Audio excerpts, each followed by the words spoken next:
ಇರುವಂತಹ ಎಲ್ಲ ಇಲಾಖಾ ಅಧಿಕಾರಿಗಳನ್ನ ಎಲ್ಲರನ್ನ ಸ್ವಾಗತ ಮಾಡಲಿದ್ದಾರೆ ಮಾನ್ಯ ಕಾರ್ಯನಿರ್ವಹಣಾಧಿಕಾರಿ ತಾಲೂಕು ಪಂಚಾಯತ್ ಬೆಳ್ತಂಗಡಿಯ ಜನಪ್ರಿಯ ಶಾಸಕರಾದ ಶ್ರೀ ಹರೀಶ್ ಪೂಂಜಾ ಅವರ ಸೂಚನೆಯಂತೆ ತಾಲೂಕಿನ ಎಲ್ಲ ಗ್ರಾಮ ಪಂಚಾಯತ್ಗಳಲ್ಲಿ ಜನಸ್ಪಂದನ ಕಾರ್ಯಕ್ರಮ ನಡೀತಾ ಇದೆ. ಈ ನಿಟ್ಟಿನಲ್ಲಿ ಇವತ್ತು ಬೆಳಿಗ್ಗೆ ಕಳಂಜದಲ್ಲಿ ಜನಸ್ಪಂದನ ಕಾರ್ಯಕ್ರಮ ನಡೆದಿದೆ. ಈಗ ಮಧ್ಯಾಹ್ನ ನಂತರ ಈಗ ಶಿರ್ಲಾಲಲ್ಲಿ ಇದು 10ನೇ ಕಾರ್ಯಕ್ರಮ ಇಲ್ಲಿ ನಡೀತಾ ಇದೆ. ಇಂದಿನ ಈ ಗ್ರಾಮ ಪಂಚಾಯತ್ ಮಟ್ಟದ ಜನಸ್ಪಂದನ ಕಾರ್ಯಕ್ರಮದ ಉದ್ಘಾಟನೆ ನಿರ್ವಹಿಸಿ ಈ ಸಮಾರಂಭವನ್ನು ನಡೆಸಿಕೊಡ್ಲಿಕ್ಕಿದ್ದಾರೆ ಮಾನ್ಯ ಶಾಸಕರಾದ ಶ್ರೀ ಹರೀಶ್ ಪೂಂಜಾ ಅವರು. ಅವರನ್ನು ಎಲ್ಲರ ಪರವಾಗಿ ಹಾರ್ದಿಕವಾಗಿ ಸ್ವಾಗತಿಸಿದ್ದಾರೆ.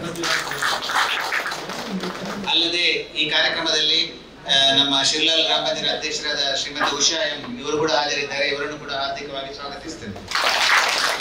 ಗ್ರಾಮ ಪಂಚಾಯತ್ ಉಪಾಧ್ಯಕ್ಷರಾದ ಶ್ರೀ ಸೋಮನಾಥ್ ಬಂಗೇರ ಇವರು ಕೂಡ ಹಾಜರಿದ್ದಾರೆ. ಇವರನ್ನು ಕೂಡ ಹಾರ್ದಿಕವಾಗಿ ಸ್ವಾಗತಿಸ್ತೇನೆ. ತಹಶೀಲ್ದಾರ್ ಈಗ ಸ್ವಲ್ಪ ಹೊತ್ತಲ್ಲಿ ಜಾಯಿನ್ ಆಗ್ತಾರೆ. ಎಲ್ಲ ಇಲಾಖಾ ಮಟ್ಟದ ಅಧಿಕಾರಿಗಳು ಕೂಡ ಈ ಸಭೆಯಲ್ಲಿ ತಾಲೂಕು ಮಟ್ಟದ ಅಧಿಕಾರಿಗಳು ಕೂಡ ಹಾಜರಿದ್ದಾರೆ. ಅವರನ್ನು ಕೂಡ ಹಾರ್ದಿಕವಾಗಿ ಸ್ವಾಗತಿಸ್ತೇನೆ. ಅಲ್ಲದೆ ಈ ಕಾರ್ಯಕ್ರಮದಲ್ಲಿ ಹಾಜರಿರುವ ಎಲ್ಲ ಗ್ರಾಮ ಮಟ್ಟದ ಹೋಬಳಿ ಮಟ್ಟದ ಅಧಿಕಾರಿಗಳು ಸಿಬ್ಬಂದಿ ವರ್ಗದವರನ್ನು ಕೂಡ ಹಾರ್ದಿಕವಾಗಿ ಸ್ವಾಗತಿಸ್ತೇನೆ. ಪ್ರಮುಖವಾಗಿ ಪಂಚಾಯತ್ ಸದಸ್ಯರು ಕೂಡ ಹಾಜರಿದ್ದಾರೆ. ಅವರನ್ನು ಕೂಡ ಹಾರ್ದಿಕವಾಗಿ ಸ್ವಾಗತಿಸ್ತೇನೆ. ಅಲ್ಲದೆ ಮಾಧ್ಯಮ ಮಿತ್ರರು ಕೂಡ ಹಾಜರಿದ್ದೀರಿ. ನಮ್ಮನ್ನು ಕೂಡ ಹಾರ್ದಿಕವಾಗಿ ಸ್ವಾಗತಿಸ್ತಾ ಇದ್ದೇನೆ. ಈಗ ಹೂಗುಚ್ಛವನ್ನು ನೀಡಿ ಸನ್ಮಾನ್ಯ ಶಾಸಕರಿಗೆ ಈ ಗ್ರಾಮ ಪಂಚಾಯತ್ ಅಧ್ಯಕ್ಷರಾಗಿರುವಂತಹ ಶ್ರೀಮತಿ ಉಷಾ ಇವರು ಹೂಗುಚ್ಛ ಕೊಟ್ಟು ಸ್ವಾಗತಿಸುವ ವಿನಂತಿಸಿಕೊಳ್ತಾ ಇದ್ದರು.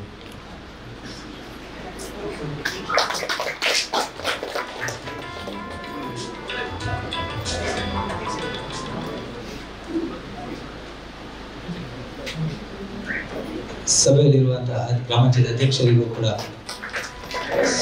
ಹೂಗುಚ್ಛ ಕೊಟ್ಟು ಸ್ವಾಗತಿಸಬೇಕಾಗಿ ವಿನಂತಿಸಿಕೊಳ್ತಾ ಇದೆ. ಹಾಗೂ ಗ್ರಾಮದ ಉಪಾಧ್ಯಕ್ಷರಾಗಿರುವ ಸೋಮನಾಥ್ ಇವರಿಗೂ ಕೂಡ ಹೂಗುಚ್ಛ ನೀಡಿ ಸ್ವಾಗತಿಸಬೇಕಾಗಿ ಕೇಳಿಕೊಳ್ತಾ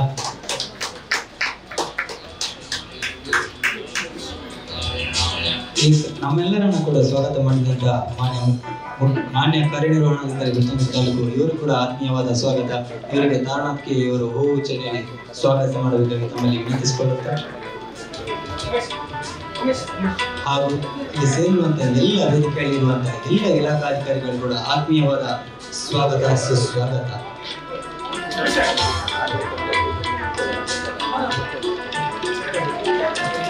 ಈ ಕಾರ್ಯಕ್ರಮಕ್ಕೆ ಆಗಮಿಸಿದಂತಹ ಸೇವೆಯ ಅಧ್ಯಕ್ಷರಾಗಿರುವಂತಹ ಸುಧೀರ್ ಆರ್ ಸುವರ್ಣ ಇವರಿಗೂ ಕೂಡ ಆತ್ಮೀಯವಾದ ಸ್ವಾಗತವನ್ನು ಬಯಸ್ತಾ ಇದ್ದೇನೆ. ಇವರಿಗೆ ಮಾಧವ ಇವರು ಹೂಗುಚ್ಛ ನೀಡಿ ಗೌರವಿಸಬೇಕಾಗಿ ತಮ್ಮಲ್ಲಿ ವಿನಂತಿಸಿಕೊಳ್ತಾ ಇದ್ದೇವೆ.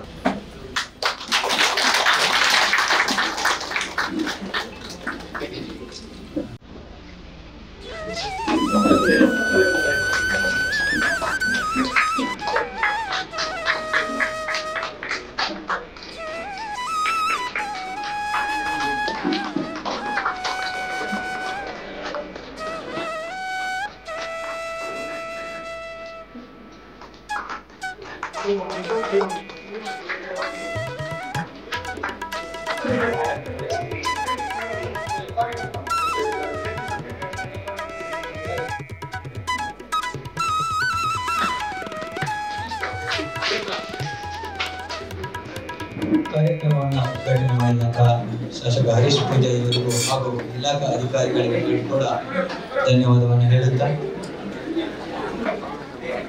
ಸನ್ಮಾನ್ಯ ಹರೀಶ್ ಪೂಂಜಾ ಇವರು ಉದ್ಘಾಟನೆ ನೆಲೆಯಲ್ಲಿ ತಮ್ಮ ಮಾತನಾಡಬೇಕಾಗಿ ತಮ್ಮಲ್ಲಿ ವಿನಂತಿಸಿಕೊಳ್ತಾ ಇದ್ದೇವೆ. ಶಿರ್ಲಾಲು ಗ್ರಾಮ ಪಂಚಾಯತ್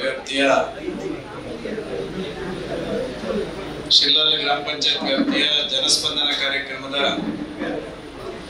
ಅಧ್ಯಕ್ಷತೆಯನ್ನು ವಹಿಸಿರ್ತಕ್ಕಂಥ ಶಿರ್ಲಾಲು ಗ್ರಾಮ ಪಂಚಾಯತ್ನ ಅಧ್ಯಕ್ಷರೇ, ಉಪಾಧ್ಯಕ್ಷರೇ, ಅದೇ ರೀತಿ ಕೃಷಿ ಪತ್ತಿನ ಸಹಕಾರಿ ಸಂಘದ ಅಧ್ಯಕ್ಷರೇ, ವೇದಿಕೆಯಲ್ಲಿರ್ತಕ್ಕಂಥ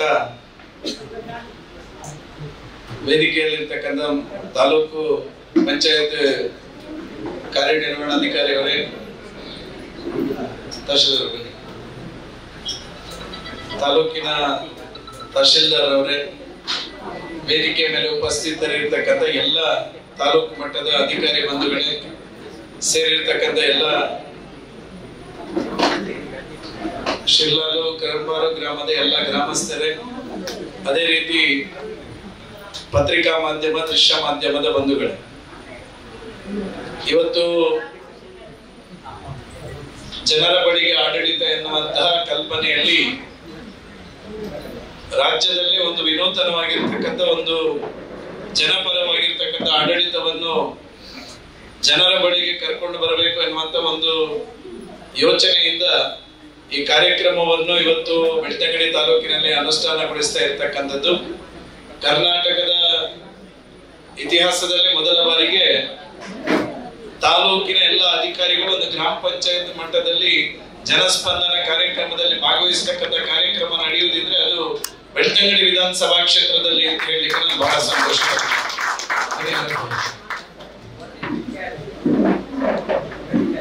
ಇವತ್ತು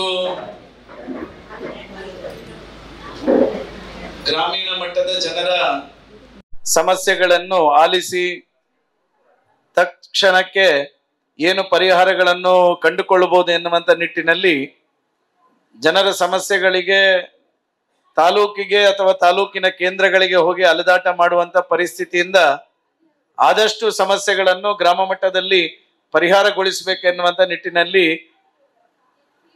ಹಾಕಿಕೊಂಡಿರ್ತಕ್ಕಂಥ ಕಾರ್ಯಕ್ರಮ ಇದು ಜನಸ್ಪಂದನ ಕಾರ್ಯಕ್ರಮ. ಪ್ರಾಯಶಃ ಇವತ್ತು ಇದು 10ನೇ ತಾಲೂಕಿನ ಗ್ರಾಮ ಪಂಚಾಯತ್ ವ್ಯಾಪ್ತಿಯ ಜನಸ್ಪಂದನ ಕಾರ್ಯಕ್ರಮ ನಡೆಯತಕ್ಕಂಥದ್ದು.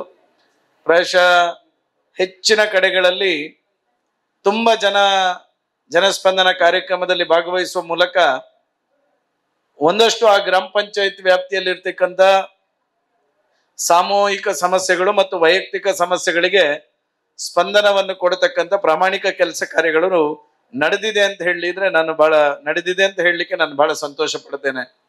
ಪ್ರಾಯಶಃ ಇವತ್ತು ಗ್ರಾಮೀಣ ಪ್ರದೇಶದ ಅನೇಕ ಸಮಸ್ಯೆಗಳು ನಮ್ಮ ಕಣ್ಣ ಮುದ್ದೆ ಇದ್ದು ಅನೇಕ ಸಂದರ್ಭಗಳಲ್ಲಿ ನಾವು ತಾಲೂಕು ಕಚೇರಿಗಳನ್ನು ಅಲೆದಾಟ ಮಾಡಿದಾಗಲೂ ನಮಗೆ ಸಮಸ್ಯೆಗೆ ಪರಿಹಾರ ಕಂಡುಕೊಳ್ಳದಂತಹ ಸಂದರ್ಭಗಳು ಇದ್ದಾಗ ಇವತ್ತು ಒಂದಷ್ಟು ಜನ ಈ ರೀತಿಯ ಕಾರ್ಯಕ್ರಮಗಳ ಮೂಲಕ ಅದನ್ನೊಂದಷ್ಟು ಸಮಸ್ಯೆಗಳ ಪರಿಹಾರವನ್ನು ಮಾಡಬಹುದು ಎನ್ನುವಂತ ಕಲ್ಪನೆಯನ್ನು ಕೊಟ್ಟ ಕಾರಣಕ್ಕೋಸ್ಕರ ಈ ಕಾರ್ಯಕ್ರಮವನ್ನು ಇವತ್ತು ಆಯೋಜನೆ ಮಾಡಿರೋದು.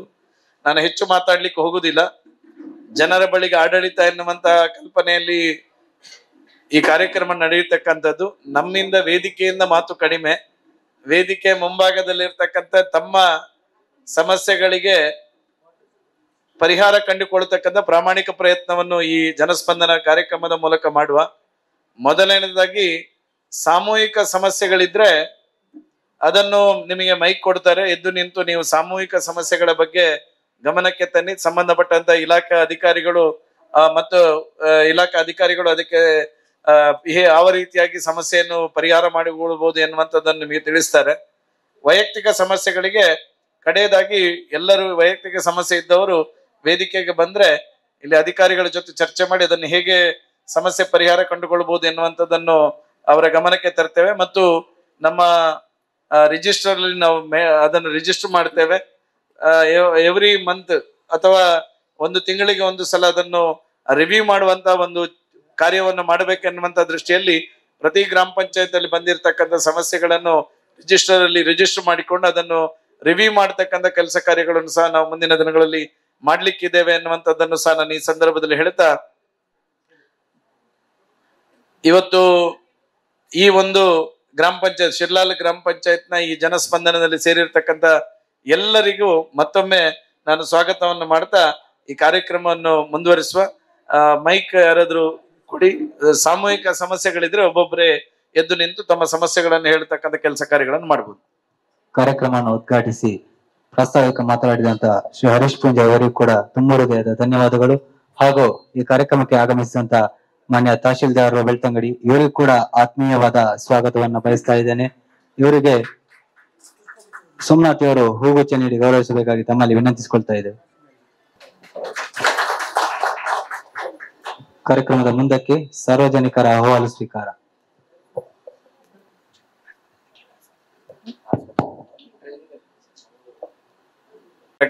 ಅಥವಾ ಯಾವ್ದಾದ್ರು ಸಮಸ್ಯೆಗಳಿದ್ರೆ ಅದನ್ನು ಗಮನಕ್ಕೆ ತರುವ ವ್ಯವಸ್ಥೆಗಳನ್ನು ಮಾಡಬಹುದು. ಸರ್, ಈಗ ನಾನು ಕಾರಣಂತಗೌಡ ಅಂತ ಹೇಳಿ ಶಿರ್ಲಾಲು ಗ್ರಾಮ ಪಂಚಾಯಿತಿಯ 3ನೇ ಅವಧಿಯಲ್ಲಿ ಈಗ ಪ್ರಸ್ತುತ ಸದಸ್ಯನಾಗಿದ್ದೇನೆ. ನಮ್ಮದೊಂದು ಸಮಸ್ಯೆ, ವೈಲ್ಡ್ ಲೈಫ್ ಮತ್ತು ಕಂದಾಯ ಇಲಾಖೆಯ ಮಧ್ಯದಲ್ಲಿರುವಂಥ ಒಂದು ಸಮಸ್ಯೆ ಇದೆ. ನಾನು ಕಂಡಂತೆ ಸಾಧಾರಣ ನಾನು ಫಸ್ಟ್ ಅವಧಿಯಲ್ಲಿ ಹೋಬಳಿ ಮಟ್ಟದಲ್ಲಿ ಜನಸ್ಪಂದನ ಸಭೆ ಆಗ್ತಾ ಇತ್ತು. ಗ್ರಾಮ ಮಟ್ಟದಲ್ಲಿ ಜನಸ್ಪಂದನ ಸಭೆ ಆಗುವುದು ಇದು ನಮ್ಮ ಶಾಸಕರ ಒಂದು ಪ್ರಯತ್ನ. ಇದಕ್ಕೆ ಫಲ ಇರಲಿ ಅಂತ ಹೇಳುತ್ತಾ, ನಮ್ಮ ಈಗ 89 ಸರ್ವೆ ನಂಬರ್ 89/1 ಸರ್ವೆ ನಂಬರ್, ಇದರಲ್ಲಿ ಅವರ ಡಿ ಲೈನಿಂದ ಕೆಳಗಿರುವಂಥ ಯಾರು 52 ಮನೆಗಳಿದೆ, ಅದಕ್ಕೆ 94C ಹಾಗೂ ಅಕ್ರಮ ಸಕ್ರಮ ಇಲ್ಲದ್ರೆ ಮನೆ ಕಟ್ಟಲಿಕ್ಕೆ ಯಾವುದೇ ಅವಕಾಶ ಅರಣ್ಯ ಇಲಾಖೆಯಿಂದ ಬರುತ್ತಿಲ್ಲ. ಆದ್ರಿಂದ ಅದನ್ನು ದುರಸ್ತಿ ಮಾಡುವ ವ್ಯವಸ್ಥೆ ಮಾಡಬೇಕು. ಜಂಟಿ ಸರ್ವೆ ಮಾಡಿ ದುರಸ್ತಿ ಮಾಡುವ ಕಂದಾಯ ಇಲಾಖೆ ಮತ್ತು ವನ್ಯಜೀವಿ ವಿಭಾಗ ಜಂಟಿ ಸರ್ವೆ ಮಾಡಿ ಆ ಜಾಗವನ್ನು ಸಾವಿರಾರು ವರ್ಷಗಳಿಂದ ಅಲ್ಲಿ ನೆಲೆದಿರುವ ಜನರಿಗೆ ಉಪಯೋಗ ಆಗುವಂತೆ ಮಾಡಬೇಕು ಅಂತೇಳಿ ಕೇಳಿಕೊಳ್ತೇನೆ. ಯಾವುದು ಸರ್ವೆ ನಂಬರ್ ಯಾವುದು? 89. ಏನಾಗಿದೆ ಸರ್? ಸರ್ವೆ ನಂಬರ್ 89/1 ನಲ್ಲಿ 1767 ಏಕರ್ಸ್ ಇದೆ ನಮಗೆ. ಸರ್ ಹೇಳತ್ತಾಗ ನಮ್ಗೆ ಯಾವುದೇ ಅಪ್ಲಿಕೇಶನ್ಸ್ ಇನ್ ತನಕ ಆಫೀಸಿಗೆ ಬಂದಿಲ್ಲ. ಅದು ಬಂದ ತಕ್ಷಣ ಜಾಯಿಂಟ್ ಸರ್ವೆ ಕಂಡಕ್ಟ್ ಮಾಡಬೇಕಾಗತ್ತೆ ಸರ್. ಅಲ್ಲದೆ ಈಗ ಇಕೋ ಸೆನ್ಸಿಟಿವ್ಸ್ ಒಂದು ಇಶ್ಯೂ ಇದ್ರಲ್ಲಿಲ್ಲ. 94Cಗೆ ಮತ್ತೆ ಅಕ್ರಮ ಸಕ್ರಮಕ್ಕೆ ಅದು ಅಪ್ಲೈ ಆಗೋದಿಲ್ಲ. ಇನ್ನೇನಂತ ಹೇಳಿದ್ರೆ ಡಿ ಲೈನ್ ಇಂದ 100 ಮೀಟರ್ಸ್ ಒಂದು ನೋಡ್ತಾರೆ ಸರ್. ಅದೊಂದು ರೂಲ್ಸ್ ಇದೆ ರಿಸರ್ವ್ ಫಾರೆಸ್ಟ್ ಇಂದ. ಸದ್ಯಕ್ಕೆ ಯಾವ ತರ ಅಪ್ಲಿಕೇಶನ್ಸ್ ನಮಗೆ ರಿಸೀವ್ ಆಗ್ಲಿಲ್ಲ. ಬಂದ ತಕ್ಷಣ ನಾವು ಜಾಯಿಂಟ್ ಸರ್ವೆ ಕಂಡಕ್ಟ್ ಮಾಡಿಕೊಂಡು ಅದು ಮಾಡ್ಬೋದು ಸರ್, ತೊಂದರೆ ಏನಿಲ್ಲ.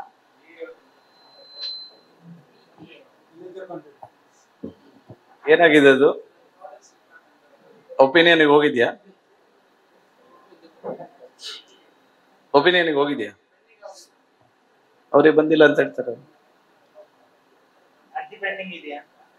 ಅರ್ಜಿ 94C ಅರ್ಜಿ ಎಷ್ಟು ಜನ ಇದ್ದಾರೆ ಅಲ್ಲಿ? ಎಷ್ಟು ಮನೆ? ನಾನು ಕೂಡ ಇದ್ದೇನೆ. ಒಂದು 52 ಮನೆ ಉಂಟು, ಹೋಗಿದೆ. ಅದು ಫಾರೆಸ್ಟ್ ಇಲಾಖೆ ಬರ್ತದಂತೇಳಿ ಪೆಂಡಿನಲ್ಲಿ ಇದೆ. ಎಲ್ಲಿಗೆ? ಫಾರೆಸ್ಟ್ ಇಲಾಖೆ ಕೂಡ ಹೋಗಿದೆ. ಅಲ್ಲಲ್ಲ, ಎಲ್ಲಿದೆ? ಯಾವಾಗ ಹೋಗಿದೆ? 89/1. ಅದಲ್ಲ, ಫುಲ್ಲಿ ಫಾರೆಸ್ಟ್ ಸರ್ಕಾರ ಇಲ್ಲ. ಅದೇ ಡಿ ಲೈನ್ ಕೆಳಗೆ ಗುಪ್ಪೆಯಿಂದ ಕೆಳಗಡೆ ಇದೆಯಾ ಅದು? ಹೌದು. ಅಲ್ಲ, ಅದನ್ನು ಜಂಟಿ ಸರ್ವೆ ಮಾಡಿ ಸರ್, ವಿಂಗಡ ಮಾಡ್ಬೇಕು ಅಂತೇಳಿ ನಾನು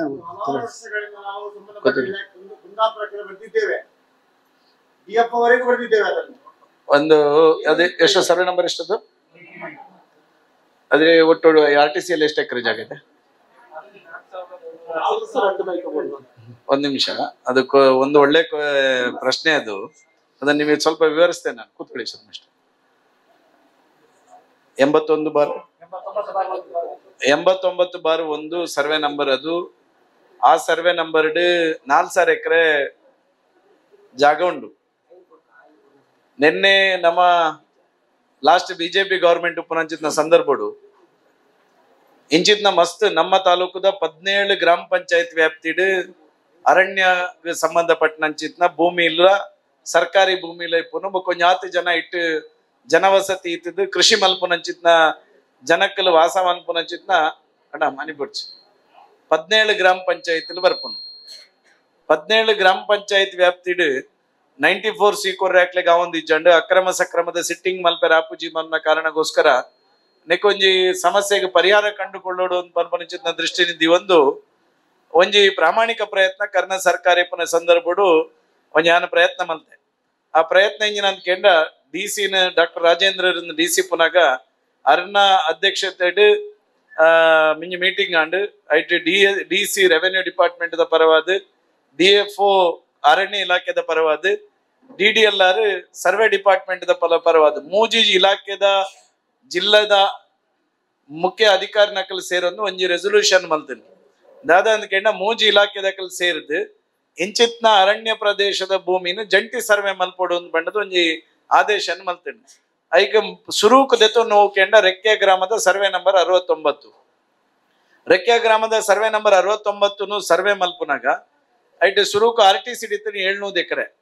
ಆ 700 ಎಕರೆನ ನಮ್ಮ ಜಂಟಿ ಸರ್ವೆ ಮಲ್ಪುನಾಗ ಐಟ್ ನಂಗೆ 1400 ಎಕರೆ ಜಾಗ ತಿಕ್ಕಂಡು RTC ಡಿಪೋನು 700 ಎಕರೆ ಸರ್ವೆ ಮಲ್ಪುನಾಗ ತಿಕ್ಕನ ಜಾಗ 1400 ಎಕರೆ 1400 ಎಕರೆ ಜಾಗ ತಿಕ್ಕಂಡು ಪಂಡದು ಎಂಕ್ಲ ಇನ್ನು ಅರಣ್ಯ ಇಲಾಖೆದ 700 ಎಕರೆನ ಸಪರೇಟ್ ನಕ್ಷೆ ಮಲ್ತಿಂಡು ಜನವಸತಿ ಸುಮಾರು 140 ಜನ ಅಲ್ಪ ಒಕ್ಕೀಲುಲ್ಲೇರು ಅಲ್ಪ ಇಲ್ಲುಂಡು ಅಕ್ಲ ಕೃಷಿ ಮಲ್ತನಂಚಿನ ಕೃಷಿ ಮಲ್ತೊಂದುಲ್ಲೇರು ಆ 140 ಇಲ್ಲದಕ್ಕಲ ಕೃಷಿ ಮಲ್ತನಕಲ್ನ ಜಾಗನ ಪಿರೋಂಜಿ ನಕ್ಷೆ ಮಲ್ತಿದ್ದು ರಡ್ಡ್ ನಕ್ಷೆ ಮಲ್ತಿದ್ದು ಫಾರೆಸ್ಟ್ ಡಿಪಾರ್ಟ್ಮೆಂಟ್ ದ ವರ್ಕಿಂಗ್ ಪ್ಲಾನ್ ಅನ್ನುಂಡು ಶಿವಮೊಗ್ಗಡ್ ಆ ಮೂಜಿ ಇಲಾಖೆದ DC DFO DDLR ಸಿಗ್ನೇಚರ್ ಪಾಡ್ದ ಐನ್ ವರ್ಕಿಂಗ್ ಪ್ಲಾನ್ ಕಡಪುಡ್ನು ವರ್ಕಿಂಗ್ ಪ್ಲಾನ್ ದಕ್ಕಲ ಬತ್ತದ ಪಿರ ಆ ಸರ್ವೆನ ಹೈಪೋಥಿಕೇಶನ್ ಮಲ್ಪನಂಚಿನ ಐನ್ ದೃಢೀಕರಣ ಮಲ್ಪನಂಚಿನ ಕೆಲಸನ ಮಲ್ತೇರು ಇಂದು ಜಂಟಿ ಸರ್ವೆ ಮಲ್ತನ ಸರಿ ಉಂಡು ನೆಟ್ 700 ಎಕರೆ RTC ಇತ್ತಂಡಲ ಸರ್ವೆ ಮಲ್ಪನಾಗ 1400 ಎಕರೆ ಬೈದನ್ನು ಒಂದು ಸರಿ ಉಂಡು ಎಂದು ಪಂಡದ ಐನ್ ದೃಢೀಕರಣ ಮಲ್ತದ ಅರಣ್ಯ ಇಲಾಖೆದ PCCF ನ ಲೆವೆಲ್ ಮುಟ್ಟ ಆ ಫೈಲ್ ಪೋದು ಅರಣ್ಯ ಇಲಾಖೆ ಐನ್ ಸಹಮತಿ ವ್ಯಕ್ತಪಡಿಸದ ಕರ್ನಾಟಕ ಸರ್ಕಾರ ಕಡಪಡ್ದು ಕೊರ್ತುಂಡು ಅರಣ್ಯ ಇಲಾಖೆದ ಸಚಿವರ್ನಾಕ್ ನಮ್ಮ ಸರ್ಕಾರ ಬಿಜೆಪಿ ಸರ್ಕಾರ ಪೋಯಿ ನೀಡಿ ಪೆಟ್ಟಿಗೆ ಅವು ಸರ್ಕಾರದ ಹಂತಕ್ಕೆ ಬೋದಿತ್ತುಂಡು ಹೊಸ ಸರ್ಕಾರ ಬತ್ತಿ ಬೊಕ್ಕ ಈಶ್ವರ ಖಂಡ್ರೆ ನಡೆ ಸುಮಾರು ಸರ್ತಿ ಬೋದಿ ಅನ್ನ ವಿಷಯನ ಪ್ರಸ್ತಾಪ ಮಲ್ತಾರೆ ಬಂಡೆ ರಿಕ್ಯದ ಸರ್ವೆ ನಂಬರ್ 69 ದೇನೆ ನೀರು ಕ್ಯಾಬಿನೆಟ್ ದೀದು ಸ್ಯಾಂಕ್ಷನ್ ಮಲ್ತು ಕೊರಿಯರ್ ನಂಡ ನಮಕ್ 700 ಎಕರೆ ಜಾಗ ಬಡವೇರ್ ನಕ್ಲಿಗೆ ಅಕ್ರಮ ಸಕ್ರಮ ಕೊರಿಯರ್ ಹಾಕೊಂಡು 94C ಕೊರಿಯರ್ ಹಾಕೊಂಡು ಆ ಕಾರಣಕ್ಕೋಸ್ಕರ ಇನ್ನೊಂದು ಕ್ಯಾಬಿನೆಟ್ ದೀದು ಆ ಒಂಜಿ 700 ಎಕರೆಗೆ ಹೆಚ್ಚುವರಿ ಆದ 700 ಎಕರೆಗೆ ಹೊಸ ಸರ್ವೆ ನಂಬರ್ ಕೊರ್ದು ಐನ್ ಸರ್ಕಾರ ಅಂದ ಮಲ್ಪೋಡು ಪನ್ಪನಚಿನ ವಿನಂತಿನ ಸುಮಾರು ಸರ್ತಿ ಪೋದು ಪಂಡಲ ಇನಿ ಮುಟ್ಟಲ ಸರ್ಕಾರದ ಸಚಿವರು ಐಕ್ ನಂಗೆ ಸ್ಪಂದನೆ ಕೊರಂದ್ ನೀಡಿದಾದ ವಂಚನೆ ಪೆಂಡಿಂಗ್ ಒರಿದಿಂಡು ಆ ಫೈಲ್ ಐಕ್ ಸರ್ಕಾರ ಸರ್ವೆ ನಂಬರ್ 69ಗೂ ಅನುಮತಿ ಕೊರಿಯರ್ ನಂಡ ನಿಖಲ್ನ ಐತೆ ಈ ಸರ್ವೆ ನಂಬರ್ ಇಂಚಿನ ಪಂಡರ್ ಈ ಸರ್ವೆನ ಜಂಟಿ ಸರ್ವೆ ಮಲ್ತಂದಂಡ ಐಟುಪ್ಪನಚಿನ ಕೃಷಿಕೇರ್ ನಕ್ಲೆಗೆ ಹಕ್ಕು ಪತ್ರನ ಕೊರಿಯರ ಸಾಧ್ಯ ಹಾಕೊಂಡು ಅಂಚದ ನಮ್ಮ ಶಿರ್ಲಾಲ್ ಗ್ರಾಮ ಪಂಚಾಯತಿದ ಜನಸ್ಪಂದನದ ಮೂಲಕಲ ತಹಶೀಲ್ದಾರ್ ಅವರು ಮತ್ತು ಫಾರೆಸ್ಟ್ ಇಲಾಖೆಯವರು ಒಂದು ಮನವಿಯನ್ನು ಸರ್ಕಾರ ಕಳಿಸಬೇಕು ಇಲ್ಲಿಯ ಗ್ರಾಮಸ್ಥರ ಬೇಡಿಕೆ ಅಂತೆ ಸರ್ವೆ ನಂಬರ್ 89/1 ಈ ಸರ್ವೆ ನಂಬರ್ ಅನ್ನು ಸಹ ಜಂಟಿ ಸರ್ವೆ ಮಾಡಿ ಹೆಚ್ಚುವರಿ ಭೂಮಿಯಲ್ಲಿದ್ದವರಿಗೆ ಮಂಜೂರಾತಿ ಮಾಡ್ಲಿಕ್ಕೆ ಅವಕಾಶ ಮಾಡಿ ಕೊಡಬೇಕು ಅನ್ನುವಂತ ಒತ್ತಾಯ ಈ ಗ್ರಾಮ ಪಂಚಾಯತ್ನ ಜನಸ್ಪಂದನದ ಮೂಲಕ ಆಗಿದೆ ಅನ್ನುವಂಥದ್ದನ್ನು ಸಹ ನೀವು ಫಾರ್ವರ್ಡ್ ಮಾಡ್ಬೇಕು ಮತ್ತೆ ನಾನು ಸಹ ಅದನ್ನು ಫಾಲೋವರ್ಡ್ ಮಾಡ್ತೇನೆ ಆ ಒಂಜಿ ಫೈಲ್ ಆಂಡ ಮಾತ್ರ ಮೂಲುಪುನಕ್ಲೆಗೆ ಅಕ್ರಮ ಸಕ್ರಮಡ್ಲ ಮಂಜೂರಾತಿ ಮಲ್ಪೆರೆ ಹಾಕೊಂಡು ಅದನ್ನು 94 ಸೀಟ್ ಮಂಜೂರಾತಿ ಮಲ್ಪೆರೆ ಹಾಕೊಂಡು ನಿಜಿಂದಾಂಡ ಆ ಸರ್ವೆ ನಂಬರ್ ಅರಣ್ಯ ಅಂದಿಪ್ಪು ನೀಡಿದಾದ ಐನ ಮಲ್ಪೆರೆ ಸಾಧ್ಯ ಅವನ್ನ ನಾವು ವಿಷಯ ದಯಪಂಡ ವಾಸ್ತವನ ನಿಕ್ಲೆಗೆ ಏನು ಪನ್ನೋಡು ದಯಪಂಡ ಇಜಿಂದಾಂಡ ಆಯ್ತು ಮಾಡಿ ಪಂಡದ ಪೋಪುನತ್ತು ಒಂದು ಮಲ್ಪೆರೆ ಅವಡುಂದಾಂಡ 69 ಸರ್ವೆ ನಂಬರ್ಗೆ ರಾಜ್ಯ ಸರ್ಕಾರ ಒಪ್ಪಿಗೆ ಕೊರ್ದು ಐನ್ ಹೆಚ್ಚುವರಿ 700 ಎಕರೆಗೆ ಸರ್ಕಾರಿಯಿಂದ ಮಲ್ತು ಕೊರಿಯರ್ದಾಂಡ ಈ ಭಾಗದ ಪುನಚಿನ ಅರಣ್ಯ ದಕ್ಲೆಗ್ಲ ದುಂಬುದ ದಿನೊಟ್ಟು ಜಂಟಿ ಸರ್ವೆ ಮಲ್ತದ ಹಕ್ಕುಪತ್ರ ಕೊರಿಯರ್ ಆಪುಣ ಪನ್ಪುನೆ ನಿಕ್ಲ ಗಮನ ಕನಾಂದಲೆ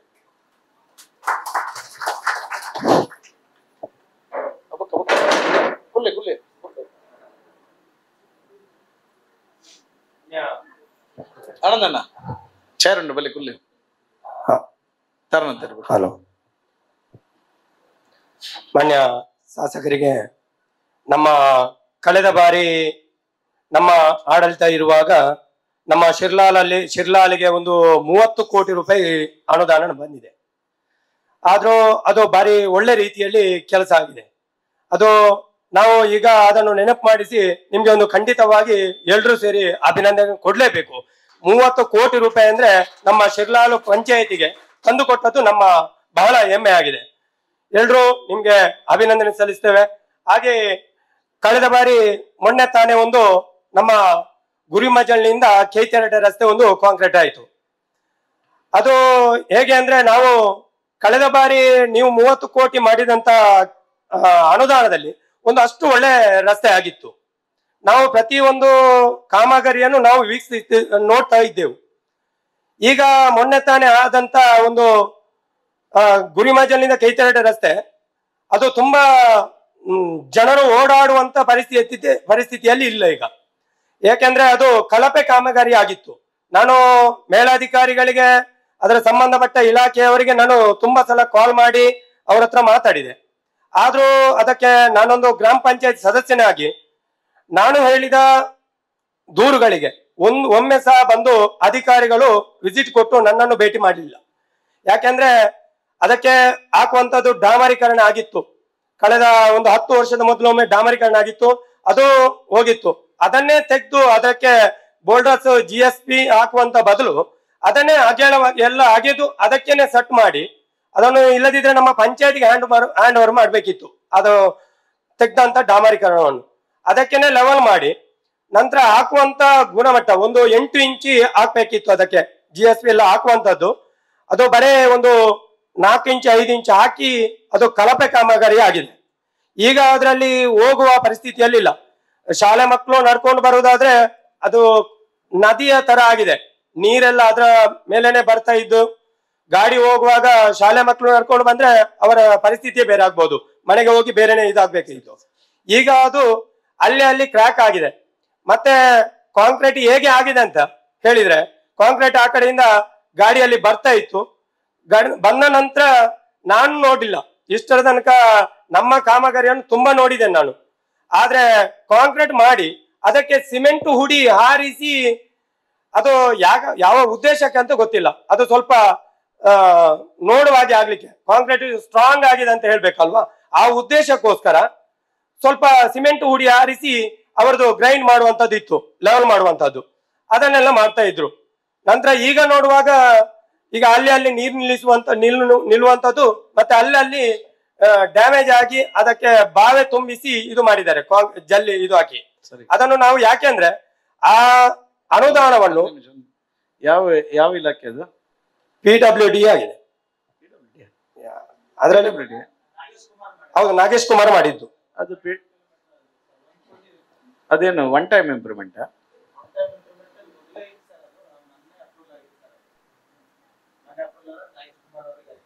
but one time improvement PWD ಹೆಂಗೆ ಬಂತು?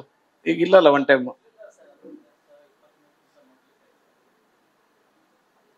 ಏನಾಗಿದೆ ಅದೀಗ?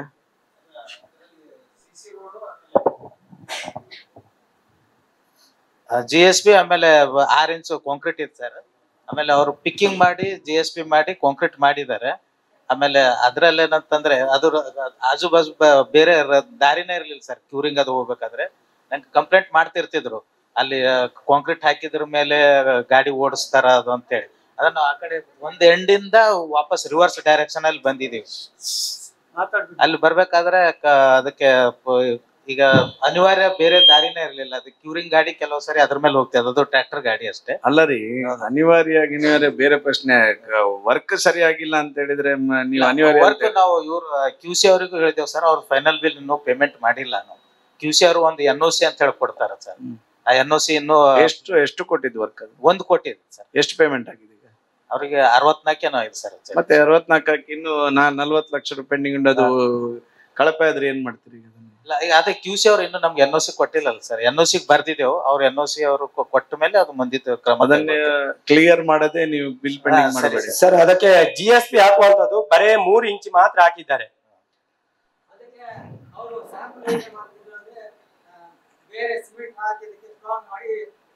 ಇಲ್ಲ, ನಮ್ ಶಿವಕುಮಾರ್ ಅವರು ಸೆಕ್ಷನ್ ಆಫೀಸರ್ ರೆಗ್ಯುಲರ್ ಬರ್ತಾ ಇದ್ರು. ನಾನು 2 ಸಾರಿ ಬಂದಿದ್ದೆ ಸರ್. ನೋಡಿ, ಅದನ್ನು ಕರೆಕ್ಟ್ ಆಗಿ ಕ್ಲಿಯರ್ ಆಗಿ ಮಾಡಿ. ಇಲ್ಲ ಅಂತಂದ್ರೆ ಮತ್ತೆ ಅದು ಥರ್ಡ್ ಪಾರ್ಟಿ ಇನ್ಸ್ಪೆಕ್ಷನ್ ಮಾಡಿಸ್ಬೇಕಾದಂತ ಅನಿವಾರ್ಯ ಬರ್ತದೆ. ಮತ್ತೆ ಥರ್ಡ್ ಪಾರ್ಟಿ ಇನ್ಸ್ಪೆಕ್ಷನ್ ಸಹ ಮಾಡಿಸ್ಬೇಕಾಗ್ತದೆ. ಸರಿ ಸರ್.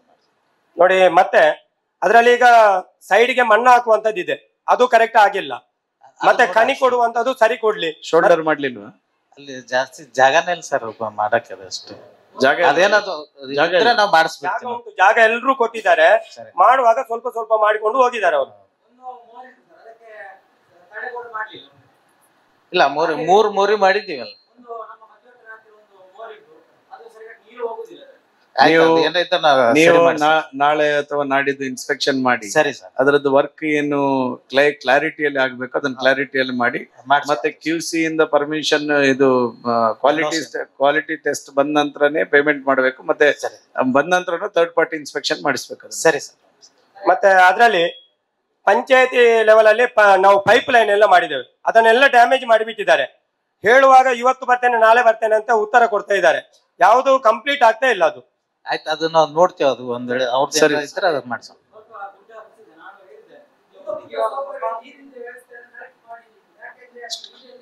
ಆಯ್ತು, ಅದು ನೋಡ್ತೇವೆ ನಾವು. ಚರಂಡಿ ಮಾಡಿಸ್ಬೇಡ. ಈಗ ನೀವು ನಾಳೆ ಅಥವಾ ನಾಡಿದ್ದು ಅದನ್ನು ಇನ್ಸ್ಪೆಕ್ಷನ್ ನಾಳೆ ಮಾಡಿ ಬಂದು ನೋಡ್ತೇವೆ ಸರ್. ನಾಳೆ ಬಂದು ನೋಡಿ, ಮತ್ತೆ ಅಲ್ಲಿ ಯಾವ್ದು ಪೈಪ್ ಲೈನ್ ಕಟ್ ಆಗಿದೆ ಅದನ್ನ ಇಮಿಡಿಯೇಟ್ ಕಾಂಟ್ರಾಕ್ಟ್ಸ್ ಹತ್ರ ಮಾಡಿಸಿ, ಇಮಿಡಿಯೇಟ್ ಕ್ಲಿಯರ್. ಸರಿ ಸರ್. ಶಾಸಕರ ಹತ್ರ ನೀವೊಮ್ಮೆ ಅದಕ್ಕೆ ಬಂದು ಒಮ್ಮೆ ವಿಸಿಟ್ ಕೊಟ್ಟು ಅಧಿಕಾರಿ ಕರ್ಕೊಂಡು ಹೋಗಿ ನೋಡುದು ಒಳ್ಳೆದಿತ್ತು. ನಾನು ಬರೋದಿಲ್ಲ, ಅಧಿಕಾರಿ ಬರ್ತಾರೆ. ಸರಿ, ನಾವು ಬರ್ತೇವೆ, ನಾವು ಬಂದು ನೋಡ್ತೀವಿ. ನಮ್ಮ ಪರವಾಗಿ ಗ್ರಾಮ ಪಂಚಾಯತ್ ಮೆಂಬರ್ಗಳು ಹೋದ್ರೆ. ಮಾನ್ಯ ಶಾಸಕರೇ, ಶಿರ್ಲಾಲ್ ಗ್ರಾಮ ಪಂಚಾಯತಿಗೆ ಜನಾಡಳಿತವನ್ನೇ ತಂದು ಬಂದಂತ ನಿಮಗೆ ಪ್ರಪ್ರಥಮವಾಗಿ ಅಭಿನಂದನೆಗಳು, ಧನ್ಯವಾದಗಳು. ಕಳೆದ ಅವಧಿಯಲ್ಲಿ 3,500 ಕೋಟಿ ಅನುದಾನವನ್ನು ತಂದು ಇಡೀ ತಾಲೂಕನ್ನು ತಾವು ಅಭಿವೃದ್ಧಿಪಡಿಸಿದ್ದೀರಿ.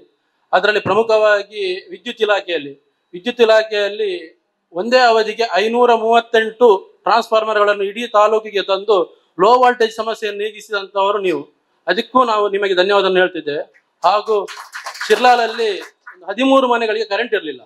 ಆಗ್ಲೂ ತಾವು 13 ಮನೆಗಳಿಗೆ ಅರಣ್ಯ ಇಲಾಖೆಯಿಂದ ಪರ್ಮಿಷನ್ ತಂದು ವಿದ್ಯುತ್ ಅನ್ನು ಕಲ್ಪಿಸಿಕೊಟ್ಟು ಅವರಿಗೆ ಬೆಳಕನ್ನು ನೀಡಿದ್ದೀರಿ. ಹಾಗೆ ಈಗ ನಮ್ಮ ಈ ವ್ಯಾಪ್ತಿಗೆ ಸಂಬಂಧಪಟ್ಟ ಮೆಸ್ಕಾಂ ಇಲಾಖೆಯವರು ಉತ್ತಮವಾಗಿ ಕಾರ್ಯನಿರ್ವಹಿಸ್ತಾ ಇದ್ದಾರೆ. ಯಾವುದೇ ರೀತಿಯ ಒಂದು ಕಂಪ್ಲೇಂಟ್ ಇಲ್ಲ. ಆದ್ರೆ ಈಗ ಹಳೇದಾದಂತ HT ಲೈನ್, LT ಲೈನ್ ಎಲ್ಲ ಜೋತು ಬೀಳ್ತಾ ಇದೆ, ಕಟ್ ಆಗ್ತಾ ಇದೆ. ತುಂಬಾ ಜನರಿಗೆ ತೊಂದರೆ ಆಗ್ತಾ ಉಂಟು.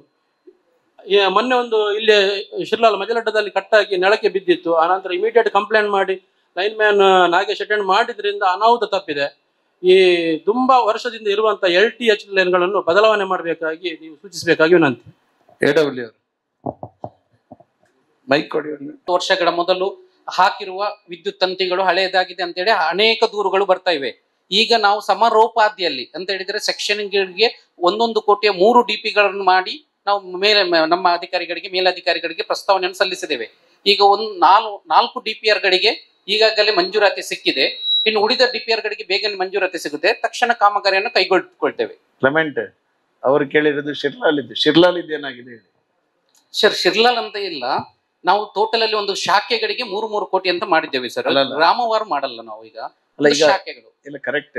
ಬಟ್ ಶಿರ್ಲಾಲ್ ಏನ್ ಮಾಡುದು? ಶಿರ್ಲಾಲ್ ಅಲ್ಲಿ ಲೋ ವೋಲ್ಟೇಜ್ ಇದ್ದದಕ್ಕೆ ಅಲ್ಲ, ಲೋ ವೋಲ್ಟೇಜ್ ಪ್ರಶ್ನೆ ಅಲ್ಲ. ಅವ್ರು ಕೇಳಿದ್ರು ವೈರ್ ಇದ್ದು ಯಾವ ಟ್ರಾನ್ಸ್ಫಾರ್ಮರ್ ಬರುತ್ತೆ ಇವ್ರದ್ದು? ಒಂದು ನಿಮಿಷ.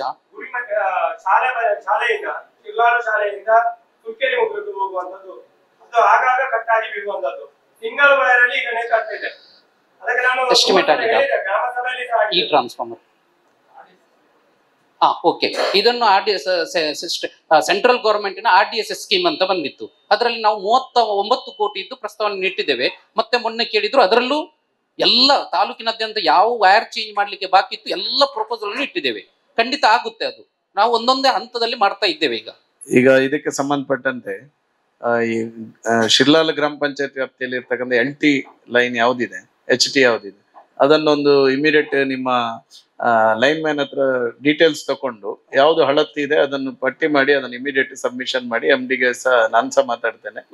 ಇಮಿಡಿಯೇಟ್ ಅದನ್ನ ಚೇಂಜ್ ಮಾಡುವಂತ ಪ್ರಕ್ರಿಯೆ ಮಾಡಬೇಕು. DPR ಆಲ್ರೆಡಿ ಮಾಡಿದ್ದೇವೆ ಸರ್, ಕಳಿಸಿದ್ದೇವೆ. 4 DPR ಗಳಿಗೆ ತಾಲೂಕಿಗೆ. ಅಲ್ಲ, ನೀವು ಇನ್ನೊಂದ್ಸಲ ಚೆಕ್ ಮಾಡ್ಕೊಳ್ಳಿ ಅದನ್ನ ಎಲ್ಲವೂ ಆಗಿದೆಯಾ ಇಲ್ವಾ ಅಂತ ಹೇಳಿ. Okay sir. ಪ್ರಶಾಂತ್ ಹೇಳಿದಾಗೇನೆ ನಮ್ಮ ಬರ್ದುಗುತ್ತು ಎಂಬಲ್ಲಿ ಒಂದು TC ಇದೆ. ಅಲ್ಲಿ ಮಳೆಗಾಲ ಬರುವಾಗ ಮತ್ತೆ ಸಿಡಿಲು ಬರುವಾಗ ಅಲ್ಲಿ ಆ ಮನೆಯವರಿಗೆ ಅಲ್ಲಿ ಏನು ಮಾಡ್ಲಿಕ್ಕೆ ಆಗೋದಿಲ್ಲ. ತುಂಬಾ ಸಲ ಸಮಸ್ಯೆ ಆಯ್ತು. ಅದು ಹೋದ ಸಭೆಯಲ್ಲಿ ಕೂಡ ಹೇಳಿದ್ದೀನಿ, ಅದು ಏನು ಆಗ್ಲಿಲ್ಲ. ಮನೆ ಪಕ್ಕನೇ ಇದೆಯಾ? ಅದು ಮನೆ ಪಕ್ಕ ಇದೆ. ಅದನ್ನು ತೆಗಿಬೇಕು. ಒಂದು ಹಿಂದೆ ಆಗ್ಬೇಕು, ಇಲ್ಲ ಮುಂದೆ ಆಗ್ಬೇಕು. AW ಅವರೇ, ಎಂತ ಹೆಸರು ಅವ್ರದ್ದು ಮನೆಯವ್ರದ್ದು? ಸಂಜೀವ ಪೂಜಾರಿ. ಸರಿ ಸರ್, ಅದನ್ನ ಇಮಿಡಿಯೇಟ್ ಅದೊಂದು ನಿಮ್ದು ಇದ್ರಲ್ಲಿ ಯಾವ್ದು ಚೆಕ್ ಮಾಡ್ತೇವೆ. ಬ್ರೇಕ್ ಡೌನ್ ಅಲ್ಲಿ ಚೇಂಜ್ ಮಾಡಿ ಇಮಿಡಿಯೇಟ್ ಚೇಂಜ್ ಮಾಡಿ. ಆಯ್ತಾ, ಚೇಂಜ್ ಮಾಡಿಸ್ಕೊಡ್ಬೇಕಾದ್ರೆ ಇಮಿಡಿಯೇಟ್. ಸರ್, ಮತ್ತೊಂದು ಶಿರ್ಲಾಲ್ ಫೀಡರ್ ಅಲ್ಲಿ ಲೋ ವೋಲ್ಟೇಜ್ ಇತ್ತು. ಅದಕ್ಕಾಗಿ ನಾವು ಒಂದು ಹೊಸ ಫೀಡರ್ ಅನ್ನು ಮಾಡ್ತಾ ಇದ್ದೇವೆ. ಈಗ ಹಳದಂಗಡಿ ಫೀಡರ್ ಇಂದ ಸಪ್ಲೈ ಇರೋದು, ಅದಕ್ಕೆ ನಾವು ಹೊಸತು ಶಿರ್ಲಾಲ್ ಫೀಡರ್ ಈಗ ಒಂದು 8 ದಿವಸದ ಕೆಲಸ ಬಾಕಿ ಇದೆ. ಇನ್ನು 1 ತಿಂಗಳಲ್ಲಿ ಮುಗಿಯುತ್ತೆ. ಆಮೇಲೆ ಇಂಟರಪ್ಷನ್ ಕಮ್ಮಿ ಆಗುತ್ತೆ, ವೋಲ್ಟೇಜ್ ಜಾಸ್ತಿ ಆಗುತ್ತೆ ಈ ಬೇಸಿಕ್ ಕಾಲಕ್ಕೆ.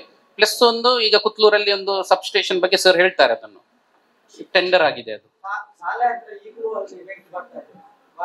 ಎಲ್ಲಿ ಮತ್ತೆ ಇಲ್ಲಿ ಮಜಲ್ಪಳ್ಳಿಯಲ್ಲಿ ಪೇಟೆಯ ಬದಿಯಲ್ಲಿ ಒಂದು ಕೂಡ ಒಂದು ಹನಿ ನೀರು ಬಿದ್ರೆ ಕೂಡ ಬೆಂಕಿ ಬರ್ತದೆ. HT ಲೈನ್ ನೀವು ತಕ್ಷಣ ಲೈನ್ ಮ್ಯಾನ್ ನ ಗಮನಕ್ಕೆ ತಗೊಂಡು ಬರ್ತಾ ಇದ್ದೀರಾ?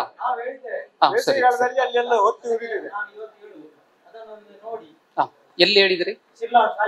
ಮತ್ತೆ ಮಜ್ಜಲ್ಪಲ್ಕೆ ಶಿರ್ಲಾಲ್ ನಿಮ್ಮ ಲೈನ್ ಮ್ಯಾನ್ ಇದ್ದಾರಲ್ಲ, ಬರ್ತಾ ಇದೆಯಲ್ಲ ಅದು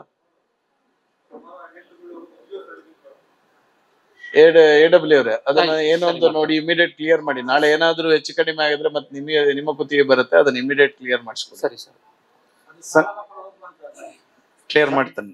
ಸನ್ಮಾನ್ಯ ಶಾಸಕರೇ, ಮರಳು ಮತ್ತು ಕಲ್ಲಿನ ಅಭಾವದಿಂದ ನಮ್ಮ ಗ್ರಾಮದಲ್ಲಿ ಒಂದು 25 ಕುಟುಂಬದ 25-30 ಅಂತ ಹೇಳ್ಬೋದು ಕೆಲಸ ಮಾಡುವವರಿಗೆ ಕೆಲಸ ಇಲ್ಲದಾಗಿದೆ. ತುಂಬಾ ಸಮಸ್ಯೆ ಆಗಿದೆ. ಅದನ್ನು ಪರಿಹರಿಸಿಕೊಡಬೇಕಾಗಿ ನಿಮ್ಮಲ್ಲಿ ವಿನಂತಿಸುತ್ತೇನೆ. ದಕ್ಷಿಣ ಕನ್ನಡ ಜಿಲ್ಲೆಯಲ್ಲಿ ಕೂತಳಿ ತೇಜಪ್ಪಣ್ಣ, ದಕ್ಷಿಣ ಕನ್ನಡ ಜಿಲ್ಲೆಯಲ್ಲಿ ಕಳೆದ ಒಂದು 3-4 ತಿಂಗಳಿಂದ ಮರಳು ಸಮಸ್ಯೆ ಮತ್ತು ಕೆಂಪು ಕಲ್ಲಿನ ಸಮಸ್ಯೆ ವಿಪರೀತವಾಗಿರುವಂಥದ್ದು. ನೀವು ಹೇಳಿದ್ದು ಸರಿ ಇದೆ. ತುಂಬಾ ಜನ ಮೇಸ್ತ್ರಿಗಳಿಗೆ ಕೆಲಸ ಇಲ್ಲದಾಗಿದೆ, ತುಂಬಾ ಜನ ಕೂಲಿ ಕಾರ್ಮಿಕರಿಗೆ ಕೆಲಸ ಇಲ್ಲದಂತ ಪರಿಸ್ಥಿತಿ. ನಾವು ಅಷ್ಟೇ ಅಂತ ತಿಳ್ಕೊಂಡಿದ್ವಿ. ಮೊನ್ನೆ ನಾನೊಂದು ಕಲ್ಲೇರಿಯಲ್ಲಿ ಒಂದು ಹೋಟೆಲಿಗೆ ಹೋಗಿದ್ದೆ. ಅವ್ರು ಹೇಳಿದ್ರು, ನಮ್ಮ ಹತ್ರ ಈಗ ಕೂಲಿ ಕಾರ್ಮಿಕರು ಬೆಳಿಗ್ಗೆ ನಮ್ಮಲ್ಲಿ ತಿಂಡಿ ಕಟ್ಟಿಕೊಂಡು ಹೋಗ್ತಾ ಇದ್ರು ಹೋಟೆಲಿಂದ. ಅದಕ್ಕೆ ನಾನೊಂದು ಹೆಚ್ಚು 2 ಕೂಲಿ ಅಡಿಗೆಗೆ ಅಂತ ತಗೊಂಡಿದ್ದೆ.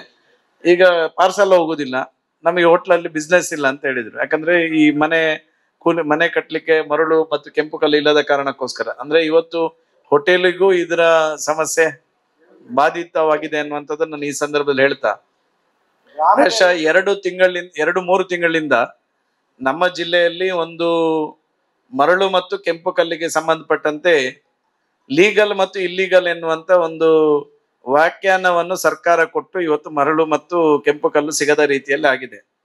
ಸರ್ಕಾರದ ಇಲಾಖೆಯ ಜಿಲ್ಲೆಯ KDP ಸಭೆಯಲ್ಲೂ ಈ ಜಿಲ್ಲೆಯ ಎಲ್ಲ MLAಗಳು ನಾವು ಜಿಲ್ಲಾ ಉಸ್ತುವಾರಿ ಸಚಿವರಿಗೆ ಮನವಿಯನ್ನು ಮಾಡಿದ್ವಿ. ನಾವು ಈ ಸಮಸ್ಯೆಯನ್ನು ಅವರ ಗಮನಕ್ಕೂ ತಂದ್ವಿ.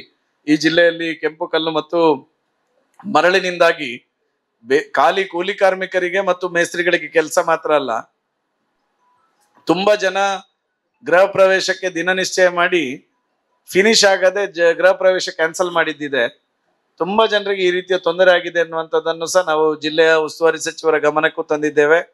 ಮೊನ್ನೆ ಹೋಮ್ ಮಿನಿಸ್ಟರ್ ಬಂದಾಗ್ಲೂ ಗಮನಕ್ಕೆ ತಂದಿದ್ದೇವೆ, ಇಲಾಖೆ ಮಟ್ಟದ ಅಧಿಕಾರಿಗಳಿಗೂ ಗಮನ ತಂದಿದ್ದೇವೆ. ಸರ್ಕಾರ ಭರವಸೆ ಕೊಟ್ಟಿದೆ. ಮೊನ್ನೆ ಜಿಲ್ಲಾ ಉಸ್ತುವಾರಿ ಸಚಿವರು 10 ದಿವಸದಲ್ಲಿ ಕ್ಲಿಯರ್ ಮಾಡ್ತೇನೆ ಅಂತ ಹೇಳಿದ್ರು. ಈಗ 25 ದಿವಸ ಆಯ್ತು, ಏನೂ ಆಗ್ಲಿಲ್ಲ. ಮತ್ತೆ ನಮ್ಮ ಜಮ್ಮುನ ಜಿಲ್ಲೆಯವರು ಸ್ಪೀಕರ್ ಅವರು 7 ದಿವಸದಲ್ಲಿ ಮಾಡಿಕೊಡ್ತೇನೆ ಅಂತ ಹೇಳಿದ್ರು, ಅದು ಆಗ್ಲಿಲ್ಲ. ಪ್ರಾಯಶಃ ನಾವು ಈಗಾಗಲೇ ಪಂಚಾಯತ್ ಮಟ್ಟದಲ್ಲೂ ಬೇರೆ ಬೇರೆ ಸಂಘಟನೆಗಳು, ಇವತ್ತು ಕಾರ್ಮಿಕ ಸಂಘಟನೆಗಳು ಸಹ ಪ್ರತಿಭಟನೆಯನ್ನು ಮಾಡ್ತಾ ಇರ್ತಕ್ಕಂಥದ್ದು. ಖಂಡಿತ ನಿಮ್ಮ ಏನು ಬೇಡಿಕೆ ಇದೆ ತೇಜಪ್ಪಣ್ಣ, ಇದು ನಿಮ್ದಲ್ಲ, ಇಡೀ ಜನರ ಏನು ಸಮಸ್ಯೆ ಇದೆ ಅದಕ್ಕೆ ನಾವು ಸಹ ಅದನ್ನು ಧ್ವನಿಗೂಡಿಸಿದ್ದೇವೆ ಸರ್ಕಾರದ ಮಟ್ಟದಲ್ಲಿ. ನಿಮ್ಮ ಪರವಾಗಿ ನಾವು ಸಹ ಹೋರಾಟ ಮಾಡ್ತೇವೆ. ಬೇರೆ ಆದ್ರೂ ಕಾನೂನು ತಂದು ಅದನ್ನು ವಿಧಾನಸೌಧದಲ್ಲಿ ಆದ್ರೂ ನಮ್ಮ ಶಾಸಕರು ನೀವು ಹೋರಾಟ ಮಾಡಬೇಕಾಗಿ ನಾನು ಮರಳು ಮತ್ತು ಕೆಂಪು ಕಲ್ಲಿನ ವಿಷಯದಲ್ಲಿ ನಿಮ್ಮ ಜೊತೆ ನಾನು ಸಹ ಹೋರಾಟಕ್ಕೆ ರೆಡಿ ಇದ್ದೇನೆ. ಹೋರಾಟವನ್ನು ಒಂದು ಗ್ರಾಮದಲ್ಲಿ 25 ಮಂದಿ 30 ಮಂದಿಗೆ ಒಂದು ಅನ್ಯಾಯ ಆದ್ರೆ ಇಡೀ ಜಿಲ್ಲೆಯಲ್ಲಿ ಎಷ್ಟು ಮಂದಿಗೆ ಅನ್ಯಾಯ ಆಗ್ತದೆ. ಈ ಎಲ್ಲಾ ಶಾಸಕರ ಕಡೆ ಗಮನ ಕೊಟ್ಟು ವಿಧಾನಸೌಧದಲ್ಲಿ ಅದ್ರ ನೀವು ಹೇಳಿದ್ದು ಸರಿ ಇದೆ. ಸುಮಾರು 10-15 ಸಾವಿರ ಜನರಿಗಿಂತಲೂ ಹೆಚ್ಚು ಜನರಿಗೆ ಇವತ್ತು ಜಿಲ್ಲೆಯಲ್ಲಿ ಕೆಲಸ ಇಲ್ಲದಂತ ಪರಿಸ್ಥಿತಿ ನಿರ್ಮಾಣ ಆಗಿದೆ. ಖಂಡಿತ ಅದು ನಿಮ್ಮ ಇಡೀ ಜಿಲ್ಲೆಯ ಜನರ ಪರವಾಗಿ ನಾವು ಹೋರಾಟ ಮಾಡ್ತೇವೆ. ಸರ್, ಇದು ನನ್ನ ಬೇಡಿಕೆ ಅಲ್ಲ, ನಮ್ಮ ಸಿರ್ಲಾಲ್ ಗ್ರಾಮ ಪಂಚಾಯತಿ ವ್ಯಾಪ್ತಿಯಲ್ಲಿ ತುಂಬಾ ರೋಡ್ ಇದೆ. ನಮಗೆ ಒಂದು 3-4 ಹಿಂದೆ ಒಂದು ಅಭಿವೃದ್ಧಿ ಅಂದ್ರೆ ಹಬ್ಬ ಇತ್ತು, ಕಾಂಕ್ರೀಟ್ ಡಾಮರ್ ಅದು ಎಲ್ಲ ಇತ್ತು. ಈಗ ರೋಡಲ್ಲಿ ಆ ಮಣ್ಣಿನ ರೋಡ್ ಇದೆ, ಅದರಲ್ಲಿ ಹೋಗ್ಲಿಕ್ಕೆ ಆಗೋದಿಲ್ಲ. ಎಲ್ಲ ಜನ ಹೇಳ್ತಾರೆ ರಿಕ್ಷಾ ಹೋಗೋದಿಲ್ಲ, ನಡ್ಕೊಂಡು ಹೋಗ್ಲಿಕ್ಕೆ, ಶಾಲಾ ಮಕ್ಕಳಿಗೆ ಹೋಗ್ಲಿಕ್ಕೆ ಆಗೋದಿಲ್ಲ. ಅದು ಚರಳ ಹಾಕಿ ಅಂತ, ಚರಳ ಹಾಕ್ಲಿಕ್ಕೆ ಬಿಡೋದಿಲ್ಲ. ಅದು ಯಾಕೆ? ಅದಕ್ಕೆ 1 ನಿಮಿಷ ಪರಿಹಾರ ಕೊಡ್ಬೇಕು ನಾವು ಗ್ರಾಮಕ್ಕೆ. ಚರಳು ಈ ವಿಚಾರ ಗ್ರಾಮ ಪಂಚಾಯತ್ಗಳ ಹೆಚ್ಚಿನ ಅಧ್ಯಕ್ಷರು ನಮಗೆ ಫೋನ್ ಮಾಡ್ತಾ ಇರ್ತಾರೆ, ಚರಳು ಬೇಕಂತ. ಅದನ್ನು ನಾವು CO ಮತ್ತು SP ಅವರ ಗಮನಕ್ಕೂ ಕೂಡ ತಂದಿದ್ದೇವೆ. ಅದು ಅವ್ರೇನ್ ಹೇಳ್ತಾರೆ, ಲೀಗಲ್ ಆಗಿ ಏನಿದೆ, ಎಲ್ಲಿ ಲೀಗಲ್ ಇದು ಮೈನಿಂಗ್ ಮಾಡ್ತಾರೆ ಅಂದ್ರೆ ಮರಳು ತೆಗಿತಾರೆ, ಅಲ್ಲಿಂದ ತಗೊಳ್ಳಿ ನೀವು, ಬಾಕಿ ಕಡೆಯಿಂದ ನಾವೇನು ಹೇಳಕ್ ಬರಲ್ಲ. ಆ ಮಟ್ಟದಲ್ಲಿ ಮುಂದಕ್ಕೆ ಮೀಟಿಂಗ್ ಎಲ್ಲ ಆದಾಗ, ಜಿಲ್ಲಾಧಿಕಾರಿ ಮಟ್ಟದಲ್ಲಿ ಆದಾಗ ಮಾಡೋಣ ಅಂತ ಹೇಳ್ತಾ ಇದ್ದಾರೆ. ಸೊ ಆದ್ರಿಂದ ನಾವು ಕೂಡ, ನಾನು ತಹಶೀಲ್ದಾರ್ ಅದ್ರ ಬಗ್ಗೆ ತುಂಬಾ ಹಿಂದೆ ಇದ್ದೇವೆ. ಅದ್ರ ಸರ್ ಇಲ್ಲಿ ಒಂದ್ ನಿಮಿಷ ನಾನು ಇಒ ಅವರಿಗೆ ಮತ್ತು ತಹಶೀಲ್ದಾರಿಗೆ ಒಂದು ಹೇಳುದಲ್ಲ, ನೀವು ಸಹ ನಿಮ್ಮ ಜಿಲ್ಲಾ ಮಟ್ಟದ ಅಧಿಕಾರಿಗಳಿಗೆ ಗಮನಕ್ಕೆ ತರಬೇಕು. ಗ್ರಾಮೀಣ ಮಟ್ಟದಲ್ಲಿರ್ತಕ್ಕಂಥ ಕಚ್ಚಾ ರಸ್ತೆಗಳು ಚರಲ್ ಹಾಕಿದ್ರೆ ಮಾತ್ರ ಅಟ್ಲೀಸ್ಟ್ ಒಂದು ರಿಕ್ಷಾ ಆದ್ರೂ ಓಡಾಟ ಮಾಡ್ಲಿಕ್ಕೆ ಆಗ್ತದೆ. ಇಲ್ಲದಿದ್ರೆ ಕಚ್ಚಾ ರಸ್ತೆಯಲ್ಲಿ ಯಾವುದೇ ವಾಹನ ಸಂಚಾರ ಮಾಡ್ಲಿಕ್ಕೆ ಕಷ್ಟ ಆಗ್ತದೆ. ಇದನ್ನು ನೀವು ನಿಮ್ಮ ಅಫಿಷಿಯಲ್ ಮೀಟಿಂಗ್ ಸಂದರ್ಭದಲ್ಲೂ ಈ ಗ್ರಾಮೀಣ ಪ್ರದೇಶದ ಜನರ ಬೇಡಿಕೆ ಬಗ್ಗೆ ನೀವು ಗಮನಕ್ಕೆ ತರಬೇಕು. ಪ್ರಾಯಶಃ ಸರ್ಕಾರ ಬಂದ ನಂತರ ಈ ಪರಿಸ್ಥಿತಿ ನಿರ್ಮಾಣ ಆಗಿದ್ದನ್ನು ಮೊನ್ನೆ KDP ಸಭೆಯಲ್ಲೂ ನಾನೇ ಇದನ್ನು ಉಲ್ಲೇಖ ಮಾಡಿದೆ. ನಾನೇ ಇದನ್ನು ಡಿಸ್ಟ್ರಿಕ್ಟ್ ಇನ್ಚಾರ್ಜ್ ಮಿನಿಸ್ಟರ್ ಎದುರುಗಡೆ ಜಿಲ್ಲಾಧಿಕಾರಿಗಳಿದ್ರು ಮತ್ತು ಜಿಲ್ಲಾ ಪಂಚಾಯತ್ನ ಸಿಒಗಳಿದ್ದಂತಹ ಸಂದರ್ಭದಲ್ಲೂ ನಾನೇ ಇದನ್ನು ಉಲ್ಲೇಖ ಮಾಡಿದ್ದೇನೆ. ಅಟ್ಲೀಸ್ಟ್ ಚರಳಾಕ್ಲಿಕ್ಕೂ ನೀವು ಅವಕಾಶ ಕೊಡಬೇಕು ಅಂತ ಕೇಳಿದಕ್ಕೆ ಅದು ಸಹ ಲೀಗಲ್ ಇಲ್ಲೀಗಲ್ ಎನ್ನುವಂತ ಮಾತನ್ನು ಹೇಳಿ ಅದನ್ನು ಸಹ ಅಲ್ಲಿಗೆ ಜಾರಿಸಿ ಬಿಟ್ಟಿದ್ದಾರೆ. ನಾನು ಅದನ್ನು ಆಗ್ರಹ ಮಾಡ್ತೇನೆ ಸರ್ಕಾರಕ್ಕೆ, ಪತ್ರಿಕಾ ಮಾಧ್ಯಮದ ಬಂಧುಗಳಿದ್ದಾರೆ, ಗ್ರಾಮೀಣ ಪ್ರದೇಶದ ರಸ್ತೆಗಳಿಗೆ ಚರಳು ಹಾಕುವಂತ ದೃಷ್ಟಿಯಲ್ಲಿ ಆದಷ್ಟು ಬೇಗ ಜಿಲ್ಲಾಡಳಿತ ಅದಕ್ಕೆ ಕಾನೂನು ರೂಪಿಸಬೇಕು ಮತ್ತೆ ಅದಕ್ಕೆ ಅವಕಾಶ ಕೊಡಬೇಕು ಅನ್ನುವಂತ ಆಗ್ರಹವನ್ನು ಮಾಡ್ತೇನೆ. ನೋಡಿ, ಇಲ್ಲಿ ಬೇರೆ ಪಂಚಾಯತಿ ಅವರಿಗೆ ಇಲ್ಲಿಂದ ಹೋಗಬೇಕ, ಬೇರೆಯಿಂದ ತರಬೇಕ ಇಲ್ಲ, ಇಲ್ಲಿ ಹತ್ತಿರದಲ್ಲಿ ಇದೆ. ನಮ್ಮ ಈ ಶಿರ್ಲಾಲ್ ಗ್ರಾಮ ಪಂಚಾಯತಿ ಅವತಿಗೆ ಎಷ್ಟು ರೋಡ್ ಇದೆ ಅಷ್ಟಕ್ಕೆ ಬೇಕಾದಷ್ಟು ನಮ್ಮ ಹತ್ತಿರವೇ ಇದೆ ಪಂಚಾಯತಿ ಹತ್ರ. ಅದು ಇಲ್ಲಿಯೇ ಒಂದು ಅದಕ್ಕೆ ಒಂದು ಏನಾದ್ರು ಮಾಡಿದ್ರೆ ಅದು ಒಳ್ಳೆ. ಈಗಾಗಲೇ ಎಲ್ಲ PDOಗಳಿಂದ ಮಾಹಿತಿಯನ್ನು ಸಂಗ್ರಹ ಮಾಡಿ ಈಗಾಗಲೇ ಇಒ ಅವರು ಜಿಲ್ಲಾಡಳಿತಕ್ಕೆ ಕಳಿಸಿಕೊಟ್ಟಿದ್ದಾರೆ. ಅನುಮತಿ ಕೊಡ್ತಾರೆ ಅನ್ನುವಂತ ಭರವಸೆ ಇದೆ, ಕಾದ್ ನೋಡು. ಒಂದು ತಿಂಗಳಾಯ್ತು ಈಗ ನಮ್ಮ ಪಂಚಾಯತಿಯಿಂದ ಆ ವಿಷಯವನ್ನು ಕೇಳ್ಕೊಂಡು ಯಾವ ರೋಡಿಗೆ ಎಷ್ಟೆಷ್ಟು ಚರಳು ಬೇಕಂತ ಹೇಳಿದ್ದಾರೆ. ಈಗ ಅದು ಒಂದು ತಿಂಗಳಾಯ್ತು. ಮಳೆ ಜೋರು ಇದ್ದ ಕಾರಣ ಒಂದು ಊರಿಂದ ಒಂದು ಊರಿಗೆ ಸಂಪರ್ಕನೇ ಇಲ್ಲದಾಗೆ ಆಗಿದೆ. ಶಾಲಾ ಮಕ್ಕಳನ್ನು ಕರ್ಕೊಂಡು ಹೋಗುದಾದ್ರೆ ಒಂದು 20 ರೂಪಾಯಿ 10 ರೂಪಾಯಲ್ಲಿ ಆಗುವಂತದ್ದು ಈಗ 80-100 ರೂಪಾಯಿ ಆಗಿದೆ. ಶಾಲಾ ಮಕ್ಕಳನ್ನು ಕರ್ಕೊಂಡು ಹೋಗುದು ರಿಕ್ಷಾದಲ್ಲಿ ಬೇರೆ ರೂಟ್ ಅಲ್ಲಿ ಕರ್ಕೊಂಡು ಹೋಗುವಾಗಿದೆ. ಅದಕ್ಕೆ ಒಂದು ತಕ್ಷಣ ಆದಷ್ಟು ಬೇಗ ನಮ್ಮ ಗ್ರಾಮೀಣ ಮಟ್ಟದಲ್ಲಿ ಆದ್ರೂ ನಮ್ಗೆ ಪಂಚಾಯತಿಗೆ ಆದ್ರೂ ಪರ್ಮಿಷನ್ ಕೊಡುವ ಹಾಗೆ ಆಗ್ಬೇಕು. ನಾವು ಇಲ್ಲದಿದ್ರೆ ಎಲ್ಲ ನಿಮ್ಮ ಅನುಮತಿ ಇದ್ದ ಪ್ಲಾಂಟ್ ಇಂದ ತೆಗೊಳ್ಳಿಕ್ಕೆ ಒಂದು 10-15 ಸಾವಿರ ರೂಪಾಯಿ ಬೇಕಾಗ್ತದೆ. ಅದು ಆಗುವಂತದ್ದಲ್ಲ. ನಮ್ಮ ಪಂಚಾಯತಿಯಲ್ಲಿ ಬರುವಂತದ್ದೇ ಸ್ವಲ್ಪ ಅನುದಾನ ಇದು ಬರುವಂತದ್ದು. ಆದ್ರೆ ಅದನ್ನು ನಾವು ಅದಕ್ಕೋಸ್ಕರ 10-15 ಸಾವಿರ ಜಾಸ್ತಿ ಖರ್ಚು ಮಾಡಿದ್ರೆ ನಮ್ಮ ಬೇರೆ ಬೇಡಿಕೆಗಳನ್ನು ಈಡೇರಿಸಲಿಕ್ಕೆ ಕಷ್ಟ ಆಗ್ತಾ ಉಂಟು. ಆದ ಕಾರಣ ನಮ್ಮ ಪಂಚಾಯತಿಯಲ್ಲಿ ನಮ್ಮ ಶಿರ್ಲಾಲು ಗ್ರಾಮ ಮತ್ತು ಕರ್ಮಾರು ಗ್ರಾಮಕ್ಕೆ ನಮ್ಮ ಶಿರ್ಲಾಲಿಂದನೇ ತೆಗಿಸುವ ಹಾಗೆ ಒಂದು ಅನುಮತಿ ಕೊಡಿಸುವ ಹಾಗೆ ಮಾಡಬೇಕು.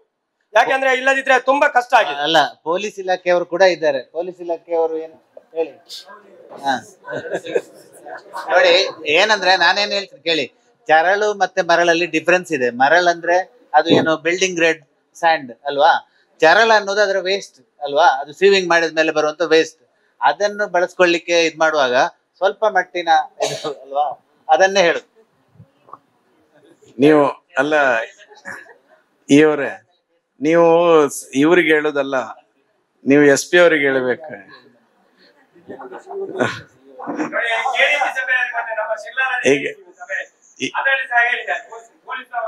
ಅಲ್ಲ ಏನಂದ್ರೆ ಇವ್ರು ಹೇಳಿದ್ದು ಪೊಲೀಸ್ ಇಲಾಖೆಯವರಿಗೆ ಕೂತ್ಕೊಳ್ಳಿ ಪೊಲೀಸ್ ಇಲಾಖೆಯವ್ರಿಗೆ ಯಾಕೆ ಹೇಳಿದ್ದು ಅಂತ ಹೇಳಿದ್ರೆ, ಇವತ್ತು ಸಮಸ್ಯೆ ಇರ್ತಕ್ಕಂಥದ್ದು ಮೈನ್ಸ್ ಅಂಡ್ ಜಿಯೋಲಜಿ ಅವ್ರದ್ದಲ್ಲ, ಪೊಲೀಸ್ ಇಲಾಖೆಯ ಸಮಸ್ಯೆಯಿಂದಾಗಿ ಮತ್ತೆ ಜಿಲ್ಲಾಡಳಿತದ ವ್ಯವಸ್ಥೆಯ ಸಮಸ್ಯೆಯಿಂದಾಗಿ ಸರ್ಕಾರದ ನಿಯಮವನ್ನು ರೂಪಿಸುವ ದೃಷ್ಟಿಯಲ್ಲಿ ಸ್ವಲ್ಪ ಹಿಂದೆ ಮುಂದೆ ಆಗಿರುವ ಕಾರಣಕ್ಕೋಸ್ಕರ ಇವತ್ತು ಈ ಎಲ್ಲ ಸಮಸ್ಯೆಗಳನ್ನು ಎದುರಿಸ್ತಿರ್ತಕ್ಕಂಥದ್ದು. ಆದಷ್ಟು ಬೇಗ ಸರ್ಕಾರಕ್ಕೆ ನಾನು ಈಗಾಗಲೇ ಮಾಧ್ಯಮದ ಮೂಲಕ ಮನವಿ ಮಾಡಿದ್ದೇನೆ. ಯಾಕಂದ್ರೆ ಆಲ್ರೆಡಿ SP ಅವರು ಮತ್ತು DC ಅವರು ತಗೊಂಡಿದಾರಲ್ಲ, ಇವರೇ ರಿಪೋರ್ಟ್ ತಗೊಂಡಿದಾರಲ್ಲ, AC ಅವರ ಮೂಲಕ ಮಾಧವರೇ AC ಅವರ ಮೂಲಕ ಕಳಿಸ್ಕೊಟ್ಟಿದ್ದಾರೆ. ಅದು ಬರೀ ಶಿರ್ಲಾಲ್ ಪಂಚಾಯತ್ ಅಲ್ಲ, ಇಡೀ ಜಿಲ್ಲೆ ಎಲ್ಲಾ ಪಂಚಾಯತ್ ನಿಂದ ವರದಿ ತಗೊಂಡಿದ್ದಾರೆ. ಅದಷ್ಟು ಬೇಗ ಮಾಡ್ಲಿಕ್ಕೆ. ಸರ್ ನಮಸ್ತೆ. ನಮಗೆ ಶಿರ್ಲಾಲ್ ಮತ್ತು ಕರಂಬಾರ್ ಗ್ರಾಮಕ್ಕೆ ಸಾಕಷ್ಟು ಅನುದಾನ ನೀಡಿದ್ದೀರಿ ಸರ್, ನಿಮಗೆ ಅಭಿನಂದನೆ ಸಲ್ಲಿಸ್ತೇನೆ. ಏನಂತ ಹೇಳಿದ್ರೆ, ಕಳೆದ ಅವಧಿಯಲ್ಲಿ ಕೇಂದ್ರ ಸರ್ಕಾರ ಮತ್ತು ರಾಜ್ಯ ಸರ್ಕಾರದ ಜಂಟಿಯಾಗಿ ನಮಗೆ ಜಲಜೀವನ್ ಇದನ್ನ ನೀಡಿದ್ರು. ಆದ್ರೆ ಯಾಕಂತ ಹೇಳಿದ್ರೆ ಇಲ್ಲಿ ಶಿರ್ಲಾಲ್ ಕೂಡ ನಮ್ದು ಜಲಜೀವನ್ ಬಂದಿದೆ, ಆದ್ರೆ ಈಗ ಅದು ಅರ್ಧದಲ್ಲಿ ನಿಂತಿದೆ. ಅದು ಯಾವ ರೀತಿಯಲ್ಲಿ ನಿಂತಿದೆ ಅಂತ ಗೊತ್ತಾಗಲಿಲ್ಲ. ಅಧಿಕಾರಿಗಳ ಇದರಿಂದಾಗಿಯೋ ಏನು ಅಂತ ಗೊತ್ತಿಲ್ಲ. ಅದಕ್ಕೆಂದು ನಿಮ್ಗೆ ಸೂಕ್ತ ಅದಕ್ಕೆ ಪರಿಹಾರ ನೀಡಬೇಕಂತ ನಾವು ನಿಮ್ಮಲ್ಲಿ ಮನವಿ ಮಾಡ್ತಾ ಇದ್ದೀವಿ.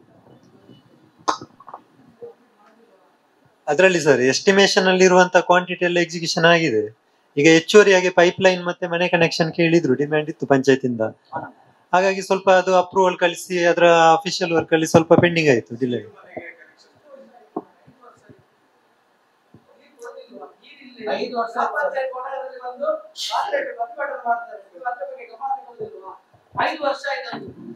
ಇದ್ರಲ್ಲಿ 84 ಮನೆಗೆ ಕೊಟ್ಟಿದೆ ಸರ್. 33 ಮನೆಗೆ ಕನೆಕ್ಷನ್ ಕೊಡುವ ಇದಿತ್ತು.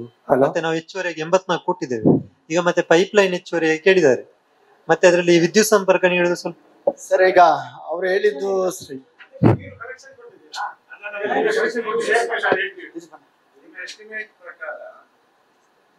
ಶಿರ್ಲಾಲ್ ಗ್ರಾಮ ಪಂಚಾಯತ್ 157 ಸರ್. 2 ಗ್ರಾಮಕ್ಕೆ ಬಂದಿದೆ ಸರ್. ಶಿರ್ಲಾಲು ಗ್ರಾಮಕ್ಕೆ 153 ಲಕ್ಷ, 53 ಲಕ್ಷ. ಮತ್ತೆ ಕರಂಬಾರಿಗೆ 107 ಲಕ್ಷ ಬಂದಿದೆ. 1 ಕೋಟಿ. ಕರಂಬಾರಲ್ಲಿ ಇದು ಶಿರ್ಲಾಲ್ ಪಂಚಾಯತ್ ಅಲ್ಲಿ ಸರ್ DPR ಪ್ರಕಾರ 33 ಮನೆಗೆ ಹೊಸ ಸಂಪರ್ಕ, ಮತ್ತೆ ಓಲ್ಡ್ 63 ಕನೆಕ್ಷನ್ ಅನ್ನು ಅಪ್ಗ್ರೇಡೇಷನ್ ಮಾಡ್ಲಿಕ್ಕೆ ಅಂತ ಹೇಳಿತ್ತು. 90 ಕನೆಕ್ಷನ್ ಇತ್ತು. ನಾವೀಗ ಅದರಲ್ಲಿ ಆಲ್ರೆಡಿ 90-100 ತನಕ ಕನೆಕ್ಷನ್ ಮಾಡಿದ್ದೇವೆ ಸರ್. ಇನ್ನು ಹೆಚ್ಚುವರಿಯಾಗಿ ಕನೆಕ್ಷನ್ ಬೇಕಂತ ಪಂಚಾಯತಿಂದ ಡಿಮ್ಯಾಂಡ್ ಬಂದಿತ್ತು. ಅದಕ್ಕೆ ನಾವು ಅಡಿಷನಲ್ ಅಪ್ರೂವಲ್ಗೆ ಕೂಡ ಕಳಿಸಿದ್ದೇವೆ. ಅದೀಗ ವೇರಿಯೇಷನ್ ಮೊನ್ನೆ ರೀಸೆಂಟ್ಲಿ ಅಪ್ರೂವಲ್ ಆಯ್ತು SC ಅವರಿಂದ. ಟೆಂಡರ್ ಅದದ್ದು ಸ್ಟ್ರಕ್ಚರ್ ಆಗಿದೆ ಸರ್. ಆದ ನಂತರ TC ವರ್ಕ್ ಸ್ವಲ್ಪ ಡಿಲೇ ಆಯ್ತು. ಮೆಸ್ಕಾಂ ಸಂಬಂಧಿತ 3 ಇದೆ ಸರ್, 4 ಇದೆ ಇದರಲ್ಲಿ ಶಿರ್ಲಾಲ್ ಅಲ್ಲಿ. 4 ಸ್ಟ್ರಕ್ಚರ್ ಎಲ್ಲ ಕಂಪ್ಲೀಟ್ ಆಗಿದೆ ಸರ್. ಇನ್ನು ಅದಕ್ಕೆ ಟ್ಯಾಂಕ್ ಲೋಡ್ ಮಾಡಿ ಇದು ಮಾಡ್ಬೇಕು. ಮತ್ತೊಂದು ಈಗ ಬೋರ್ವೆಲ್ ಅಲ್ಲಿ ಒಂದು ನೀರು ಕಡಿಮೆ ಉಂಟಂತ ಕೂಡ ಹೇಳಿದ್ದಾರೆ ಪಂಚಾಯತ್. 4 OST ಗೆ 4 ಬೋರ್ವೆಲ್ ಸರ್ ಡ್ರಿಲ್ ಆಗಿದೆ. ಒಂದರಲ್ಲಿ ನಮ್ಗೆ ಲೋ ಇಲ್ಡ್ ಸಿಕ್ಕಿತ್ತು. ಅದಕ್ಕೆ ಈಗ ಪಂಚಾಯತಿಂದ ಮತ್ತೆ ಪದೇ ಅವರು ಕೂಡ ಕಾಲ್ ಮಾಡಿ ಹೇಳಿದ್ರು ಅದರಲ್ಲಿ ನೀರು ತುಂಬಾ ಕಡಿಮೆ ಇದೆ, ಬದ್ಲಿ ಬೋರ್ವೆಲ್ ಬೇಕಂತೇಳಿ. ಅದನ್ನ ನಾವು ಅಡಿಷನಲ್ ವೇರಿಯೇಷನ್ ಅಲ್ಲಿ ಸಬ್ಮಿಟ್ ಮಾಡಿದ್ದೇವೆ. ಅದು ಈಗ ಮೊನ್ನೆ ಅಪ್ರೂವಲ್ ಆಯ್ತು. ಇನ್ನು ನಮ್ದು ಸಿವಿಲ್ ಏಜೆನ್ಸಿಯಿಂದ ಡ್ರಿಲ್ ಮಾಡ್ತೇವೆ. 40 ಕನೆಕ್ಷನ್ಗೆ ನಾವು ಬೇಡಿಕೆ ಕೊಟ್ಟಿದ್ದೇವೆ ಸರ್. ಸರ್ ಈಗ ಎಂತ ಗೊತ್ತುಂಟಾ, ನಾನು ಹಿಂದಿನ ಅವಧಿ ಅಧ್ಯಕ್ಷನಿರುವಾಗ ಕರ್ಮರ್ ಎಲ್ಲ ಇದಾಗಿದೆ. ಕರ್ಮರ್ ಜಲಜೀವನ ಇದರಲ್ಲಿ ಎಲ್ಲ ಆಗಿದೆ. ಶಿರ್ಲಾಲಲ್ಲಿ ಈಗ ಯಾವುದೇ ಇದಕ್ಕೆ ಟಾಂಕಿಗೆ ಕಲೆಕ್ಷನ್ ಇಲ್ಲ. ಮತ್ತೆ ನಲ್ಲಿ ಸಂಪರ್ಕ ಯಾರಿಗೂ ಶಿರ್ಲಾಲಲ್ಲಿ ಆಗ್ಲಿಲ್ಲ ಜಲಜೀವನ್ ಮಿಷನ್ ಯೋಜನೆ. ಸರ್ ಕನೆಕ್ಷನ್ ಅಂತಂದ್ರೆ ಸರ್ ಒಂದೇ ಒಂದು ನಿಮಿಷ. ಈ ಶಿರ್ಲಾಲ್ ಗ್ರಾಮ ಪಂಚಾಯತಿಲಿ ಮಾಡಿರುವಂತವನು ಬೆಳ್ಳಾರಿಯವನು. ಅವನು ನಮ್ಮಲ್ಲಿ ಎಲೆಕ್ಟ್ರಿಕಲ್ ಕೆಲಸ ಮೆಸ್ಕಾಂ ಕೆಲಸದ್ದು ಪೆಂಡಿಂಗ್ ಇತ್ತು, ಅಮೌಂಟ್ ಕೊಟ್ಟಿರಲಿಲ್ಲ. ಅಂದ್ರೆ ನಮಗೆ ಅಮೌಂಟ್ ಬಂದಿರಲಿಲ್ಲ. ಆದ್ರಿಂದ ಅವ್ರೇನ್ ಮಾಡಿದ್ರು, ಬೋರ್ವೆಲ್ ಮಾಡಿದ್ದಾರೆ, ಓವರ್ ಹೆಡ್ ಟ್ಯಾಂಕ್ ಮಾಡಿದ್ದಾರೆ, ಹೊರಟೋದ್ರು. ಕನೆಕ್ಷನ್ ಮಾಡಿಲ್ಲ. ಯಾಕೆಂದ್ರೆ TC ಇಲ್ಲ ಅಂದ್ರೆ ನಾವೇನ್ ಮಾಡೋಕ್ಕಾಗಲ್ಲ ಅಂತ. ಈಗ TCಗೆಲ್ಲ ಅಮೌಂಟ್ ಬಂದಿದೆ, ಅದನ್ನ ರೆಡಿಫೈ ಮಾಡಿದ್ವಿ ಬಂದೀಗ. ಈಗ ನೆಕ್ಸ್ಟ್ ಮಂಡೆಯಿಂದ ಬಂದದೆಲ್ಲ ಫಿನಿಶಿಂಗ್ ಮಾಡಿಕೊಡ್ತಾರೆ ಅವ್ರು. ನನಗೆ 1 ವಾರ ಸಾಕು ಸರ್ ಅಷ್ಟೇ. ವಿಲ್ ಡೂ ಇಟ್ ಇನ್ ಒಂದು ವಾರದಲ್ಲಿ ನಾವು ನೆಕ್ಸ್ಟ್ ವೀಕಲ್ಲಿ ನಾವು ಕಂಪ್ಲೀಟ್ ಮಾಡ್ಕೊಡ್ತೀವಿ ಆ ಕೆಲಸ. 4 ಓವರ್ ಟ್ಯಾಂಕ್ ಇಲ್ಲ, ಅದು ಸಾಧ್ಯ ಇಲ್ಲ. ಅದು 1 ವಾರದಲ್ಲಿ ಆಗ್ಲಿಕ್ಕೆ ಸಾಧ್ಯ ಇಲ್ಲ ಸರ್. ಹೇಳಿ ಸರ್. ನೋಡಿ, ಕೇಂದ್ರ ಸರ್ಕಾರದ ಒಂದು ಮಹತ್ವಾಕಾಂಕ್ಷಿ ಯೋಜನೆ. ಹೌದು ಸರ್. ಅದನ್ನು ನಾವು ಜನರಿಗೆ ಹೇಗೆ ಮುಟ್ಟಿಸ್ಬೇಕಂತ ಹೇಳಿದ್ರೆ ಪ್ರತಿಯೊಂದು ಯಾವುದೇ ಕಷ್ಟ ಇಲ್ಲದೆ ಮುಟ್ಟಿಸ್ಬೇಕಿತ್ತು. ಹಾಗೆ ಈಗ ಅದು ಮಾತ್ರ ಹೊರೆ ಆಗಿದೆ ಈಗ. ಯಾಕೆಂದ್ರೆ ನೋಡಿ, ಇಲ್ಲಿ ಪಕ್ಕದಲ್ಲಿ ನಮ್ಮ ಪಂಚಾಯತಿ ಹಿಂದ್ಗಡೆ ಮುಂದ್ಗಡೆ 1 ಲಕ್ಷದ್ದು ಟ್ಯಾಂಕ್ ಇದೆ. 1 ತುಂಡು ಪೈಪ್ ಲೈನ್ ಆಗಿಲ್ಲ. 1 ವಾರದಲ್ಲಿ ಏನ್ ಮಾಡ್ತೀರಾ ನೀವು? Pipe line ಆಗಿಲ್ವೇನಪ್ಪ? 1 ತುಂಡು ಪೈಪ್ ಲೈನ್ ಆಗಿದೆ. ಅದರಲ್ಲಿ ಪೈಪ್ ಲೈನ್ ಅಂದ್ರೆ ಅದೇ ಓಲ್ಡ್ ಪೈಪ್ ಲೈನ್. ಅದು ಬಿಡಿ, ಈಗ 3 ಬೋರ್ವೆಲ್ ಇದೆ, 1 ಮನೇಲಿ ಇದೆ, ಏಂಡಲ್ ಇದೆ, ಹುರ್ಮಿದೊಟ್ಟಿದೆ. ಹುರ್ಮಿದೊಟ್ಟಿದ್ದು TC ಕನೆಕ್ಷನ್ ಎಲ್ಲ ರೆಡಿ ಆಗಿದೆ. ಏಂಡಲಿದ್ದು ಯಾವುದೇ ವಿನಯ್ ಬಳ್ಳಾರಿ ಅವರು ತಗೊಂಡಂತು ಯಾವುದೇ ರೀತಿ ಸ್ಪಂದನೆ ಮಾಡ್ತಾ ಇಲ್ಲ. ಅವರನ್ನು ಕರೆಸುವಂತ ನಮ್ಗೆ ಇಲ್ವಾ ಅಧಿಕಾರ? ನಾವೇ ಎಷ್ಟು ಸಲ ಫೋನ್ ಮಾಡ್ಬೇಕು? ನಾನು ವಾರದಲ್ಲಿ 2-3 ಸಲ ಕಾಲ್ ಮಾಡ್ತಿದ್ದೇನೆ ಅವರಿಗೆ. ಮತ್ತೊಂದು, ಯಾವುದೇ ಪೂರ್ತಿ ಆಗಿಲ್ಲ ಕೆಲಸ. ನೋಡಿ, ಆಗಿದ್ದು ಎಲ್ಲ ಕಟ್ ಆಗಿದೆ. ಈಗ ಪೈಪು ಸ್ವಂತ ಏನಾದ್ರೂ ರಸ್ತೆ ಕೆಲಸ ಮಾಡುವಾಗ ಅದು ಕಟ್ಟಾಗಿದೆ. ನೋಡಿ, ಕೇಂದ್ರದ ಹೆಸರು ಹೇಳಿಕೊಂಡು ನಾವು ಪ್ರತಿ ಒಂದು ಮನೆಗೆ ಒಂದು ಬೋರ್ಡ್ ಹಾಕಿದ್ದೇವೆ. ಅದಕ್ಕೆ ಯಾಕೆ ನಮ್ಮ ಕೇಂದ್ರ ಸರ್ಕಾರದ್ದು ಇದು ತೆಗಿಬೇಕು? ನಾವು ಮಾಡುವಂತ ಕೆಲಸ ಸ್ಪಷ್ಟವಾಗಿರ್ಲಿ. ನಮ್ಗೆ ಯಾಕೆಂದ್ರೆ ನೋಡಿ ನಾನು ಪ್ರತಿದಿನ ಮೇಡಮ್ ಒಬ್ರು ಇದ್ದಾರೆ, ಅವ್ರಿಗೆ ಕಾಲ್ ಮಾಡ್ತಾನೆ ಇರ್ತೇನೆ ನಾನು, ಮಾಡ್ತೇನೆ. ಈಗ ನೀವು ಹೇಳ್ತೀರಾ 1 ವಾರದಲ್ಲಿ ಮಾಡ್ತೇನೆ ಅಂತ, ಅದು ನಿಮ್ಮಿಂದ ಖಂಡಿತ ಸಾಧ್ಯ ಇಲ್ಲ. ಮೊನ್ನೆ ಗುರುವಾಯನಕೆರೆಯಲ್ಲಿ ಮಾಡುವಂತದ್ರಲ್ಲಿ ಅವರು ಬೇಕಾದಷ್ಟು ಹೇಳಿದ್ದಾರೆ, ಅವತ್ತು ಸಹ ಬಂದಿಲ್ಲ ಅವರು. ಮತ್ತೆ ಕರೆಸುವುದು ಹೇಗ? ಮೊನ್ನೆ ಒಂದು 2-3 ದಿವಸದಲ್ಲಿ ನನಗೆ ಕಾಲ್ ಮಾಡಿದ್ರು ಅವರು, ಮಾಧವಣ್ಣ ಎಲ್ಲಿಯಾದ್ರೂ ರೂಮ್ ಇದ್ರೆ ಹೇಳಿ ನಾನು ಬರ್ತಾ ಇದ್ದೆ ಅಂತ. ಅದು ಈಗ ಜನಸ್ಪಂದನ ಕಾರ್ಯಕ್ರಮ ಉಂಟಂತ ಅವರಿಗೆ ತಿಳ್ಕೊಂಡಿರ್ಬೇಕು. ಆ ಉದ್ದೇಶಕ್ಕೋಸ್ಕರ ಕಾಲ್ ಮಾಡಿದ್ದಾರೆ, ನಮ್ಮದನ್ನ ಸಮಾಧಾನ ಪಡಿಸುವ ಉದ್ದೇಶಕ್ಕೋಸ್ಕರ. ಅದನ್ನು ಸ್ವಲ್ಪ ನೀವು ಸ್ಟ್ರಿಕ್ಟ್ ಆಗಿ ತಗೊಳ್ಳಿ. ಸರ್ ಒಂದ್ ನಿಮಿಷ, ನಾನು ಸ್ಟ್ರಿಕ್ಟ್ ಆಗಿ ತಗೊಂಡೇನೆ. ನಾನು 1 ತಿಂಗಳಾಗಿದೆ ಇಲ್ಲಿ ಬಂದು, ಈ ಪಂಚಾಯತ್ ನಮ್ಮ ಗ್ರಾಮೀಣ ಕುಡಿಯ ನೀರು ಇದಕ್ಕೆ ನಾನು ಬಂದು 1 ತಿಂಗಳಾಗಿದೆ. 1 ತಿಂಗಳಲ್ಲಿ ಮೊದಲನೇ ಕೆಲಸ ಇವರಿಗೇನೆ ಫೋನ್ ಮಾಡಿದ್ದು. ಯಾಕೆಂದ್ರೆ ಎಲ್ಲೆಲ್ಲಿ ಪೆಂಡಿಂಗ್ ಇದೆ ಅಂದ್ಬಿಟ್ಟು ಅವ್ರು ಕೇಳಿ, ಇಲ್ಲ ನಿಮ್ಮನ್ನ ಬ್ಲಾಕ್ ಲಿಸ್ಟ್ ಮಾಡಿಸ್ತೀನಿ ಅಂತ ಅಂದ್ಮೇಲೆ ನಾವು ಬಂದಿರೋದು. ನಾನು 3 ದಿವಸದಿಂದಾನೆ ಫೋನ್ ಮಾಡಿ, ಆಕ್ಚುಲಿ ಸೋಮವಾರನೇ ಬರಬೇಕಾಗಿತ್ತು, ಬಂದಿಲ್ಲ. ಅದಕ್ಕೆ ನಾನು ಲೆಟರ್ ಹಾಕ್ದೆ, ನಿನ್ನ ಟರ್ಮಿನೇಟ್ ಮಾಡ್ತಾ ಇದೀನಪ್ಪ ಅಂದ್ಮೇಲೆ ಸೋಮವಾರ ಬರ್ತಾರೆ, ಸೋಮವಾರದಿಂದ ನಾವು ಬರ್ತೀವಿ, ನಿಂತ್ಕೊಂಡು ನಿಮ್ಗೆಲ್ಲಾ ಕೆಲಸನ ನಾವು ಮುಗಿಸ್ಕೊಡ್ತೀವಿ. ಬರ್ತಾರೆ ಸರ್, ಸೋಮವಾರ ಬರ್ಲೇಬೇಕು. ಇಲ್ಲಿ ನೀರಿನ ಅಭಾವ ತುಂಬಾ ಉಂಟು. 5 ವರ್ಷದ ನೀರಿಲ್ಲ. ಗ್ರಾಮ ಪಂಚಾಯತ್ ಬಂದು ಪ್ರತಿಭಟನೆ ಮಾಡ್ತಾರೆ. ನೀವು ಒಂದ್ಸಲ ಬಂದು ನೋಡಿ ಬೇಸಿಗೆಗಾಲದಲ್ಲಿ ನೀರುಂಟಾ ಅಂತ. ನೀವು ಸುಮ್ಮನೆ ಅಧಿಕಾರಿ ವರ್ಗದವರು ಮಾಡ್ತೇನೆ ಅಂತ ಭರವಸೆ ಕೊಟ್ಟು 100 ವರ್ಷ ತನಕ ಆಗುದಿಲ್ಲ. ನಮಗೆ ಗೊತ್ತುಂಟು, ಮಾಡುವುದು ಕಳಪೆ ಕಾಮಗಾರಿ, ಅದನ್ನು ಕೂಡ ಕಂಪ್ಲೀಟ್ ಮಾಡುದಿಲ್ಲ. ಪ್ರಕಾಶ್ರೇ, ಈಗ JJM ಗೆ ಹೊಸ AW ಅವರು ಬಂದಿದ್ದಾರೆ ನಮ್ಮ ತಾಲೂಕಿಗೆ. ಅವ್ರು ಮೊನ್ನೆ ಬಂದು 1 ತಿಂಗಳಾಯ್ತು ಚಾರ್ಜ್ ತಕೊಂಡು. ಈಗ ಮೊನ್ನೆ 3-4 ಕಾಂಟ್ರಾಕ್ಟರ್ಗಳು, ಒಂದು ಬಳ್ಳಾರಿ ಅವರು, ಇನ್ನೊಂದು YYRK ಅಂತ ಹೇಳಿ, ಇನ್ನೊಂದು KVR ನವರು, ಅವರು ಟೆಂಡರ್ ತಕೊಂಡು ಸಬ್ ಕಾಂಟ್ರಾಕ್ಟರ್ ಕೊಟ್ಟು ಈ ತರದೊಂದು ಅಷ್ಟು ಕೆಲಸ ಮಾಡದೆ ನಿಧಾನಗತಿಯಲ್ಲಿದ್ದದಕ್ಕೆ ಮೊನ್ನೆ AW ಅವರು ಬಂದ ನಂತರ ಅವರನ್ನು ಬ್ಲಾಕ್ ಲಿಸ್ಟ್ಗೆ ಸೇರಿಸ್ತೇವೆ ಅಂತ ಹೇಳಿ 3-4 ನೋಟಿಸ್ ಅನ್ನು ಇಶ್ಯೂ ಮಾಡಿದ್ದಾರೆ ಅವರು. ಇದನ್ನು ನೀವು ಹೇಳಿದಾಗೆ AW ಅವರೇ ವಿದಿನ್ 1 ವಾರದಲ್ಲಿ ಆಗ್ಲಿಕ್ಕೆ ಆಗುದಿಲ್ಲ. 15 ದಿವಸದಲ್ಲಿ ಅಲ್ಲಿ ಎಲ್ಲ ಕಂಪ್ಲೀಟ್ ಮಾಡಿ ಅದನ್ನು ಪಂಚಾಯತ್ನವರಿಗೆ ಹ್ಯಾಂಡ್ ಓವರ್ ಮಾಡುವಂತ ಪ್ರಕ್ರಿಯೆಯನ್ನು ಸಹ ಮಾಡಿಕೊಡ್ಬೇಕು.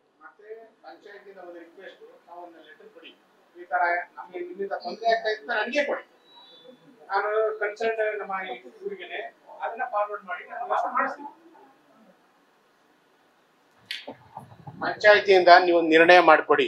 ಅಲ್ಲ ರೀ AW ಅವರೇ, ನೀವು ಈಗ ಬೇಡ, ಈಗ ನಿರ್ಣಯ ಮಾಡೋದಕ್ಕಿಂತ ಮುಂಚೆ 15 ದಿವಸದಲ್ಲಿ ವರ್ಕ್ ಮಾಡಿ ಫಿನಿಶ್ ಮಾಡಿ ಬಿಡಿ, ಅಲ್ಲಿ ಮುಗಿಸು.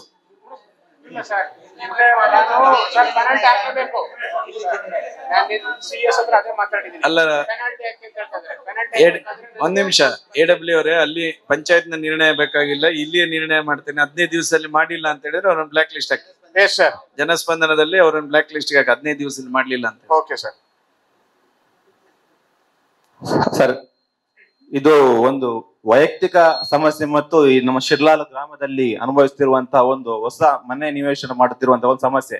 ಯಾಕೆಂತ ಹೇಳಿದ್ರೆ ಇಲ್ಲಿ ಭೂ ಪರಿವರ್ತನೆ ಅಂತ ನಾವೊಂದು ಅಪ್ಲಿಕೇಶನ್ ಮಾಡಿದಾಗ, ಭೂ ಪರಿವರ್ತನೆ ವಾಸ್ತವ್ಯಕ್ಕಂತ ಅಪ್ಲಿಕೇಶನ್ ಮಾಡಿದಾಗ, ಅದು ನಿಮ್ಮ ಎಲ್ಲ ಇಲ್ಲಿದ್ದು RI ಮತ್ತೆ VA ಎಲ್ಲ ಸಿಗ್ನೇಚರ್ ಆದ್ಮೇಲೆ ಅದು ವೈಟ್ ಲಾಪ್ ಹೋಗುತ್ತೆ. ವೈಟ್ ಲಾಪ್ ಹೋದ್ಮೇಲೆ ನಮ್ಗೆ ಗೊತ್ತಿರುವುದಿಲ್ಲ. ನನ್ನದೊಂದು ವೈಯಕ್ತಿಕ ಏನಂತ ಹೇಳಿದ್ರೆ, ಎಲ್ಲ ಫೈಲ್ ಎಲ್ಲ ಮೂವ್ ಆದ್ಮೇಲೆ ಒಂದಿನ ದಿವಸ ನಿಮ್ಮ ಇಲ್ಲಿ ಪ್ರಹ್ಲಾದಾಚಾರ್ಯ ಒಬ್ಬರು ಕೇಸ್ ವರ್ಕರ್ ಅದನ್ನು ಕೊಂಡೋಗಿ ಇದು ನಮ್ಮ DT ಅವರ ಸಿಗ್ನೇಚರ್ ಹಾಕ್ಬೇಕು ಅಂತ ಹೇಳಿದ್ರು. DT ಅವರ ಸಿಗ್ನೇಚರ್ ಮಾಡ್ಬೇಕಾದ್ರೆ ಅಲ್ಲಿ ಕೆಳಗೆ ಒಂದು ಶರ ಹಾಕಿದ್ರು, ಕುದುರೆಮುಖ ರಾಷ್ಟ್ರೀಯ ಉದ್ಯಾನವನದಿಂದ ಅನುಮತಿ ಸಿಕ್ಕಿದ ಮೇಲೆ ಇವರಿಗೆ ಭೂ ಪರಿವರ್ತನೆ ಮಾಡಿಕೊಡಬಹುದು ಅಂತ. ನಾನು ಆಗ್ಲೇ ಕೇಳಿದೆ, ಸರ್ ಇದು ಈ ರೀತಿ ಮಾಡಿದ್ರೆ ಭೂ ಪರಿವರ್ತನೆ ಆಗುತ್ತಾ ಅಂತ. ಇಲ್ಲ, ಅವ್ರು NOC ಕೊಡ್ತಾರೆ, 1 ವಾರದಲ್ಲಿ NOC ಕೊಡ್ತಾರೆ, ನೀವು ತಗೊಂಡು ಬಂದು ಕೊಟ್ಟರೆ ನಡೆಯುತ್ತೆ ಅಂತ. ಸರಿ ಅಂತೇಳಿ ನಾನೇ ಕಳೆದ ವರ್ಷದ ಅಕ್ಟೋಬರ್ ತಿಂಗಳಲ್ಲಿ ನಾನು ಕೊಂಡೋಗಿ ಕೊಟ್ಟೆ, ಆಫೀಸಿಗೆ ಕೊಟ್ಟೆ. ಆಮೇಲೆ ತುಂಬಾ ಸಲ ಹೋಗಿ ಮಾತಾಡಿದ ಮೇಲೆ ನಿಮ್ಮ ಮುಖಾಂತರ ಫೋನ್ ಮಾಡಿಸಿದ್ಮೇಲೆ ಅದೆಲ್ಲ AC ಹತ್ರ ಎಲ್ಲ ಹೋಯ್ತು. ಆಮೇಲೆ ನಾನು ಕೇಸ್ ವರ್ಕರ್ ಅಲ್ಲಿ ಕೇಳಿದಾಗ ಮುಂದಿನ ಪ್ರೊಸೀಜರ್ ಹೇಗುಂಟು ಸರ್ ಕೇಳಿದಾಗ, ಇಲ್ಲ NOC ಬಂದ ಮೇಲೆ ನೀವು ಬನ್ನಿ ಅಂತ ಹೇಳಿದ್ರು. ನಾನು ಕೈಯಾರೆ ಟಪಾಲ್ ಮುಖಾಂತರ ಕೈಯಾರೆ ತಾಲೂಕು ಆಫೀಸಿಂದ ಟಪಾಲ್ನವ್ರು ಕೊಟ್ಟರು. ಒಂದು 12 ಫೈಲ್ ಇತ್ತು ಶಿರ್ಲಾಳ ಗ್ರಾಮದ್ದು, 911+ ಕನ್ವರ್ಷನ್ ಇದು. ಇದನ್ನು ನೀವು ಕೊಟ್ಟು ಬನ್ನಿ, ಬೇಗ ಆಗ್ತದೆ ಅಂತ ಹೇಳಿದ್ರು. ಆಮೇಲೆ ನಾನು ಹೋಗಿ ಕೇಳಿದಾಗ, ಇಲ್ಲ NOC ಬಂದ್ಮೇಲೆ ನೀವು ಬನ್ನಿ, ಮುಂದಿನ ಪ್ರೊಸೀಜರ್ ನಾವು ಹೇಳ್ತೇನೆ ಅಂತ ಹೇಳಿದ್ರು. ನನಗೆ NOC ನಾನು DCF ಆಫೀಸ್ ಹತ್ರ ಹೋಗ್ತಾನೆ ಇದೆ, ACF ಮತ್ತು DCF ಹತ್ರ ಹೋಗ್ತಾನೆ ಇದೆ. ಮೇಡಮ್ ಗೊತ್ತಿದೆ, ಮೇಡಮ್ ಒಂದ್ ದಿವಸ ನಾನು ACF ಹತ್ರ ಹೋದಾಗ ಇದ್ರು, ಅವ್ರು ಹೇಳಿದ್ರು ಭೂ ಪರಿವರ್ತನೆ ವಾಸ್ತವಕ್ಕೆ ಕೊಡ್ಬೋದು ಸರ್ ಅಂತ ಅವ್ರು ಹೇಳಿದ್ರು. ಆಮೇಲೆ ನಾನು ತುಂಬಾ ಸಲ ಹೋಗಿ ಆಗ್ಲಿಲ್ಲ. ಮತ್ತೆ ನಾನು ಕಾರ್ಕಳದಲ್ಲಿ ಮಾಜಿ ಸಚಿವರು ಸುನಿಲ್ ಕುಮಾರ್ ಆಫೀಸಿಂದ ಫೋನ್ ಮಾಡಿಸುವಾಗ ಹೇಳಿದ್ರು, ಅಲ್ಲಿ ಸುನಿಲ್ ಕುಮಾರ್ ಅವರಿಗೆ ಹೇಳಿದ್ರು, ಇಲ್ಲ ಅದು ಇಲ್ಲಿ ಮೈಸೂರು ವಿಭಾಗಕ್ಕೆ ಹೋಗ್ಬೇಕು, ಅದಕ್ಕೆ ಬೆಳ್ತಂಗಡಿ ಶಾಸಕರು ಮತ್ತು ನಾನು ಅಲ್ಲಿ ಮೆಂಬರ್ಸ್ ಇದ್ದೇವೆ, ನಾವು ಅದನ್ನು ನೋಡಿ ನಿಮ್ ಮಾಡಿ ಕೊಡ್ತೇವೆ ಅಂತ ಹೇಳಿದ್ರು. ಆಯ್ತು ಸರ್, ಸುಮ್ಮನೆ ಅದೇ. ಮೊನ್ನೆ ಮೇ 20 ತಾರೀಕಿಗೆ ನಿಮ್ಮ ಅವಧಿ ಇದರಲ್ಲಿ ಮೀಟಿಂಗ್ ಆಗಿ NOC ಸರ್ಕಾರದಿಂದ ಬಂದಿದೆ. ನಾನು ಮೊನ್ನೆ NOC ತಗೊಂಡು ಇಲ್ಲಿ ಕೇಸವರ್ಕರ್ ಹತ್ರ ಹೋಗುವಾಗ ನಿಮ್ಮ ಅರ್ಜಿ ಕ್ಯಾನ್ಸಲ್ ಆಗಿದೆ ಅಂತ ಹೇಳಿದ್ರು. ನನಗೆ ಕೇಳಿದೆ ಯಾಕೆ ಕ್ಯಾನ್ಸಲ್ ಆಗಿದೆ ಅಂತ ಹೇಳಿದ್ರೆ, ಅದು ನಮ್ಗೆ 30 ದಿವಸ ಮಾತ್ರ ಇಟ್ಕೊಳ್ಳಿಕ್ಕೆ ಇರುವಂತದ್ದು, ಅದಕ್ಕೋಸ್ಕರ ನಾವು ಕ್ಯಾನ್ಸಲ್ ಮಾಡಿದ್ದಾರೆ DC ಆಫೀಸಲ್ಲಿ ಅಂತ ಹೇಳಿದ್ರು.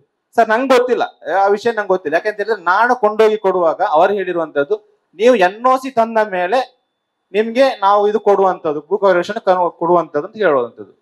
ಈಗ ಅದನ್ನು ಅರ್ಜಿ ಕ್ಯಾನ್ಸಲ್ ಮಾಡಿದ್ದಾರೆ. ಇದಕ್ಕೆ ಏನು ಉತ್ತರ ಅಂತ ಹೇಳ್ಬೇಕು ಸರ್.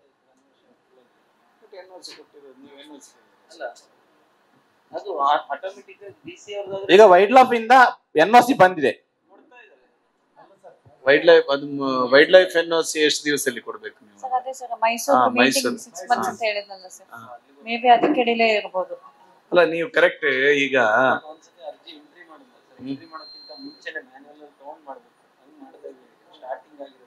ಇದಕ್ಕೆ ಸೊಲ್ಯೂಷನ್ ಡಿಸಿ ಆಫೀಸ್ ಅಲ್ಲಿ ಇದೆ ಅಂತ ಹೇಳ್ತಿದ್ದಾರೆ. ಅದೇ ಈಗ ಆನ್ಲೈನ್ ಅಲ್ಲಿ ಎಂಟ್ರಿ ಮಾಡಿದ್ರೆ ಕನ್ವರ್ಷನ್ ಅದಕ್ಕೆ ಟೈಮ್ ಲಿಮಿಟ್ ಇರುತ್ತೆ. ಆನ್ಲೈನ್ ಅಲ್ಲಿ ಎಂಟ್ರಿ ಮಾಡಿದ್ಮೇಲೆ ಟೈಮ್ ಲಿಮಿಟ್ ಇರುತ್ತೆ ಇಷ್ಟು ದಿನ ಅಂತ, ಆಮೇಲೆ ರದ್ದು ಆಗೇ ಆಗುತ್ತೆ ಸರ್. ಈಗ ಈಗ ನೀವು ಮಾಡಿಸ್ಕೊಂಡ್ ಬಂದಿದ್ದೀರಾ, ನಾನು ಹೇಳ್ತಾ ಇದೀನಿ, ಈಗ ಮಾಡಿಸ್ಕೊಂಡ್ ಬಂದಿದ್ದೀವಿ, ಹೊಸ ಅರ್ಜಿ ಹಾಕಿ ಅದೇ ಸೇಮ್ ಲ್ಯಾಂಡ್ ಗಲ್ವಾ ಸರ್. ಈಗ ನನ್ನ ಅರ್ಜಿ ಎಲ್ಲ DC ಆಫೀಸಲ್ಲಿ ಹೋಗಿದೆ. ಈಗ 2 ತರ ಇದೆ ಕನ್ವರ್ಷನ್ ದಕ್ಷಿಣ ಕನ್ನಡ ಉಡುಪಿಯಲ್ಲಿ. ಒಂದು ಜಿಲ್ಲಾಧಿಕಾರಿಗಳಲ್ಲಿ ಆಗೋದು, ಒಂದು ತಾಲೂಕ್ ಲೆವೆಲ್ ಅಲ್ಲಿ ಆಗೋದು. ಜಿಲ್ಲಾಧಿಕಾರಿಗಳ ಆಗೋದ್ರಲ್ಲಿ ಆಟೋಮೆಟಿಕ್ ಆನ್ಲೈನ್ ಅಲ್ಲೇ ಫಾರೆಸ್ಟ್ ಡಿಪಾರ್ಟ್ಮೆಂಟ್ ಹೋಗುತ್ತೆ ಒಪಿನಿಯನ್ಗೆ. ನಮ್ಗೆ ಆ ಸಾಫ್ಟ್ವೇರ್ ಇಲ್ಲ ತಾಲೂಕ್ ಲೆವೆಲ್ ಅಲ್ಲಿ. ಸೊ ನಾವೇನ್ ಮಾಡ್ತೀವಿ, ಫಸ್ಟ್ ಎಲ್ಲಾ ಡಾಕ್ಯುಮೆಂಟ್ಸ್ ಕೇಳ್ತೀವಿ ಸರ್. ಈಗ ಸರಿ ನೀವು ಹೇಳುದು ಕರೆಕ್ಟ್, ನಾನು ಒಪ್ಕೊಳ್ತೇನೆ. ಈಗ ನೋಡಿ, ನಾನು ಮತ್ತೆ ಪುನಃ ಅರ್ಜಿ ಮಾಡ್ಬೇಕಾದ್ರೆ ನಾನು ನಕ್ಷೆಯಿಂದ ಹಿಡಿದು RI VA ಎಲ್ಲ ಕಡೆಯಿಂದ ನಾನು ಸಿಗ್ನೇಚರ್ ಮಾಡಿಕೊಂಡು ಫೈಲ್ ಮೂಲ ದಾಖಲಾತಿ ರೆಡಿ ಮಾಡಿಕೊಂಡು ಇರುತ್ತಲ್ವಾ, ಫೈಲ್ ರೆಡಿ ಇರುತ್ತೆ, ಹೊಸ ಅರ್ಜಿ ಮಾತ್ರ ಹಾಕೋದಲ್ವಾ? ಅಲ್ಲ, ಫೈಲ್ ಇಲ್ಲಲ್ಲ ಸರ್, ಫೈಲ್ DC ಆಫೀಸ್ ಅಲ್ಲಿ ಇದಲ್ಲ. ಆಯ್ತು, ಅದನ್ನ ನಾನು ಮಾತಾಡಿ ತರ್ಸಕ್ ಟ್ರೈ ಮಾಡ್ತೀನಿ. ನನಗೆ ಮೊನ್ನೆ ನಿಮ್ಮ ಕೇಸವರ್ಕರ್ ಹೇಳಿದ್ರು, ನೀವೊಂದು ನಕ್ಷೆ ಸಿಗುತ್ತೆ ಅಲ್ಲಿಂದ, ನಮಗೆ ನಕ್ಷೆ ಸಿಗುತ್ತೆ ಅದನ್ನ ಕೊಡಿ. ಸರ್ ನಾನು ನಿಮ್ಮಲ್ಲಿ ಒಂದು ರಿಕ್ವೆಸ್ಟ್, ನಿಮ್ಗೆ ಲೆಟರ್ ಬೇಕಾದ್ರೆ ಕೊಡಿ, ನಾನು DC ಆಫೀಸ್ ಹೋಗ್ತೇನೆ, ನಂಗೆ ಅದ್ರ ನನ್ನ ಒರಿಜಿನಲ್ ಏನು ಫೈಲ್ ಕೊಡ್ತೀನಿ, ಫೈಲ್ ಎಲ್ಲ ಕೊಡ್ಲಿ ನನಗೆ, ನಾನು ಮತ್ತೆ ಅಪ್ಲಿಕೇಶನ್ ಮಾಡ್ತೇನೆ. ಮತ್ತೆ ಶುರುವಿನ ಮಾಡ್ಬೇಕಾದ್ರೆ ಅದೊಂದು ನೀವು ಮಾಡಿ ಕೊಡ್ಬೇಕು ಸರ್. ಎಸ್. ಈಗ ಆ NOCಗೆ ಸಂಬಂಧಪಟ್ಟಂತೆ ಮೊನ್ನೆ ನಾವು ಅದನ್ನ ಚರ್ಚೆ ಮಾಡಿದ್ವಿ. DRF ಅವ್ರ ಹತ್ರನು ನಾನು ಚರ್ಚೆ ಮಾಡಿದ್ದೆ. ಅದು 3 ತಿಂಗಳಿಗೊಮ್ಮೆ ಆ ಮೀಟಿಂಗ್ ಆಗ್ತದೆ ಅನ್ನುವಂಥದ್ದನ್ನು ನನ್ನ ಗಮನಕ್ಕೂ ತಂದ್ರು ಅವರು. ಅದನ್ನೀಗ ನಾನು ಸುನಿಲ್ ಕುಮಾರ್ ಹೇಳಿದಾಗೆ ನಾವು ಈ ಜಿಲ್ಲೆ ಎಲ್ಲ MLAಗಳು ಸಹ ಅದನ್ನು ಸರ್ಕಾರಕ್ಕೆ ಮನವಿ ಮಾಡ್ತೇವೆ. ಎವ್ರಿ ಮಂತ್ ಆ ಮೀಟಿಂಗ್ ಮಾಡಬೇಕು ಅನ್ನುವಂಥದ್ದನ್ನು ಮನವಿ ಮಾಡ್ತೇವೆ. ಇದನ್ನ ಏನಂತಾಗಿದ್ರೆ ಅಂತ ಹೇಳಿದ್ರೆ, ಇದನ್ನೆಲ್ಲ ಇಕೋ ಸೆನ್ಸಿಟಿವ್ ಝೋನ್ ಅಂತ ಹೇಳಿ ಪರಿಗಣನೆಗೆ ಮಾಡಿದ್ದಾರೆ. ಇಕೋ ಸೆನ್ಸಿಟಿವ್ ಝೋನು ಇಲ್ಲಿ ವ್ಯಾಪ್ತಿಗೆ ಬರತಕ್ಕಂಥ ಎಲ್ಲಾ ಗ್ರಾಮ ಪಂಚಾಯತ್ಗಳಲ್ಲಿ ಯಾವುದೇ ಕನ್ವರ್ಷನ್ಗೆ ಅದಕ್ಕೆ ಇದರದ್ದು ಅರಣ್ಯ ಇಲಾಖೆಯಿಂದ NOC ತಗೊಳ್ಬೇಕೆನ್ನುವಂತ ಒಂದು ನಿಬಂಧನೆಯನ್ನು ಸರ್ಕಾರ ಹಾಕಿದೆ. ಈ ಸರ್ಕಾರ ಹಾಕಿರುವಂತ ಈ ನಿಬಂಧನೆ ಮತ್ತು 3 ತಿಂಗಳು ಒಮ್ಮೆ ವಿಭಾಗೀಯ ಮಟ್ಟದಲ್ಲಿ ಆಗುವಂತ ಮೀಟಿಂಗ್, ಅದನ್ನು ನಿಬಂಧನೆಯನ್ನು ತೆಗಿತಾರ ಅಥವಾ 3 ತಿಂಗಳಾಗುವಂತ ಮೀಟಿಂಗ್ ಅನ್ನು 1 ತಿಂಗಳಿಗೆ ಮಾಡಿ ತಿಂಗಳು ಮೀಟಿಂಗ್ ಮಾಡುವಂತ ಪ್ರೊಸೀಜರ್ ಮಾಡ್ತಾರೋ ಗೊತ್ತಿಲ್ಲ. ಅದಕ್ಕೆ ಅಟ್ಲೀಸ್ಟ್ ನಾವು ಬೇಡಿಕೆಯನ್ನು ಕೊಡ್ತೇನೆ ಅಂತ ಮೊನ್ನೆನೂ ನಾನು RF ಅವ್ರ ಹತ್ರ ನಾನು ಮಾತಾಡಿದ್ದೆ, ವೈಲ್ಡ್ ಲೈಫ್ RF ಅವ್ರ ಹತ್ರ. ನಾವೆಲ್ಲ ಜಿಲ್ಲೆಯವರು ಸಹ ಸೇರಿ ಮುಂದಿನ ದಿನದಲ್ಲಿ ಅರಣ್ಯ ಇಲಾಖೆ ಸಚಿವರು ಮತ್ತು ಇಲಾಖೆ ಅಧಿಕಾರಿಗಳಿಗೆ ನಾನು ಮನವಿ ಮಾಡ್ತೇನೆ, ವಿಭಾಗೀಯ ಮಟ್ಟದ ಮೀಟಿಂಗ್ ಅನ್ನು ಎವ್ರಿ ಮಂತ್ ಮಾಡ್ಬೇಕನ್ನೋಂತ ಇದು ಮಾಡ್ತೇನೆ. ಯಾಕಂದ್ರೆ ಇಲ್ಲದಿದ್ರೆ ರೆವೆನ್ಯೂ ಡಿಪಾರ್ಟ್ಮೆಂಟಿಗೂ ಅವರು 30 ದಿವಸದ ಹೆಚ್ಚು ಇಟ್ಕೊಳ್ಳುವಾಗಿಲ್ಲ.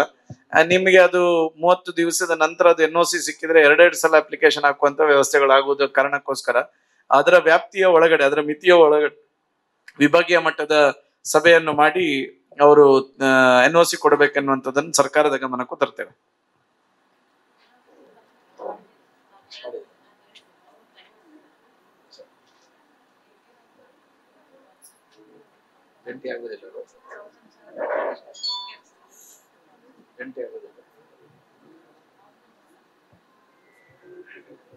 ಹಲೋ ಮಾನ್ಯ ಶಾಸಕರೇ, ಈಗ ಕಾನೂನು ಎಲ್ಲ ದಕ್ಷಿಣ ಕನ್ನಡ ಮತ್ತು ಉಡುಪಿ ಜಿಲ್ಲೆಗೆ ಮಾತ್ರ. ಮರಳು ಸಮಸ್ಯೆ, 9/11 ಸಮಸ್ಯೆ, ಈ ಶಿರ್ಲಾಲ್ ಗ್ರಾಮ ಪಂಚಾಯತ್ ವ್ಯಾಪ್ತಿಯಲ್ಲಿ ಎಷ್ಟೊಂದು 9/11ಗೆ ಎಷ್ಟೋ ಸಮಯದಿಂದ ಕಾಯ್ತಿದ್ದಾರೆ, ಇನ್ನೂ ಬಗೆಹರಿಸಲಾಗದ ಸಮಸ್ಯೆ. ಇದಕ್ಕೆ ಏನೊಂದು ಪರಿಹಾರ ಇಲ್ವಾ? ಮೊದಲಿನ ಸರ್ಕಾರ ಇರುವಾಗ ಇಂತಹ ಸಮಸ್ಯೆ ಇರಲಿಲ್ಲ. ಈಗ ಬಂದು 2 ವರ್ಷದಲ್ಲಿ ಎಷ್ಟೊಂದು ಸಮಸ್ಯೆಗಳ ಆಗರವಾಗಿದೆ. ಇದಕ್ಕೆ ಏನಂತ ಹೇಳುದು? ಈಗ ಹೇಳಿದವರು 30 ದಿವಸದಲ್ಲಿ ಕಾನೂನಾತ್ಮಕವಾಗಿ ತಹಶೀಲ್ದಾರ್ ಹೇಳಿದ್ದು ಸರಿ, ಆದ್ರೆ ಅವ್ರು ಇನ್ನು 2 ಸಲ ಓಡಾಡ್ಬೇಡ್ವಾ? ಇದು ಮೊದಲಿರುವಾಗ ಯಾಕೆ ಆಗ್ತಿರ್ಲಿಲ್ಲ? ಈಗ 9/11 ಏನಾದ್ರೂ ಒಂದು ಸಮಸ್ಯೆ ಪರಿಹಾರ ಕಂಡುಕೊಳ್ಳೇಬೇಕಲ್ಲ, ಅದನ್ನು ಉದ್ದನೇ ಕೊಂಡೋಗ್ತಾ ಇದ್ದಾರೆ ಬಿಟ್ರೆ ಸರ್ಕಾರ, ಅದಕ್ಕೆ ಒಂದು ಪರಿಹಾರ ಇಲ್ಲ. ಇದಕ್ಕೆ ಏನಂತ ಹೇಳ್ತೀರಿ? ಈಗ 9/11ಗೆ ಸಂಬಂಧಪಟ್ಟಂತೆ ನಿಮ್ಮ ಗಮನಕ್ಕೆ ತರಲಿಕ್ಕೆ ನಾನು ಇಷ್ಟಪಡ್ತೇನೆ. ಒಂದು 2023 ಹಿಂದೆ ಇದ್ದ ಸರ್ಕಾರ 9/11 ಪಂಚಾಯತಿನ PDOನೇ ಕೊಡುವಂತ ವ್ಯವಸ್ಥೆ ಇತ್ತು. ಪಂಚಾಯತ್ ಬರ್ತದ್ದು 9/11ಗೆ ಅರ್ಜಿ ಪಂಡದನ್ನ 9/11 ಪಂಚಾಯತ್ PDO ಕೊರ್ಪನಂಚಿತ್ನ ಒಂಜಿ ವ್ಯವಸ್ಥೆ 2023 ಜೊತೆ ದುಂಬು ಇಪ್ಪುನಂಚಿನ ಸರ್ಕಾರದ ನಿಯಮಾವಳಿ ಪ್ರಕಾರ ಇತ್ತೇನೆ. ಹೊಸ ಸರ್ಕಾರ ಬತ್ತಿ ಬುಕ್ಕ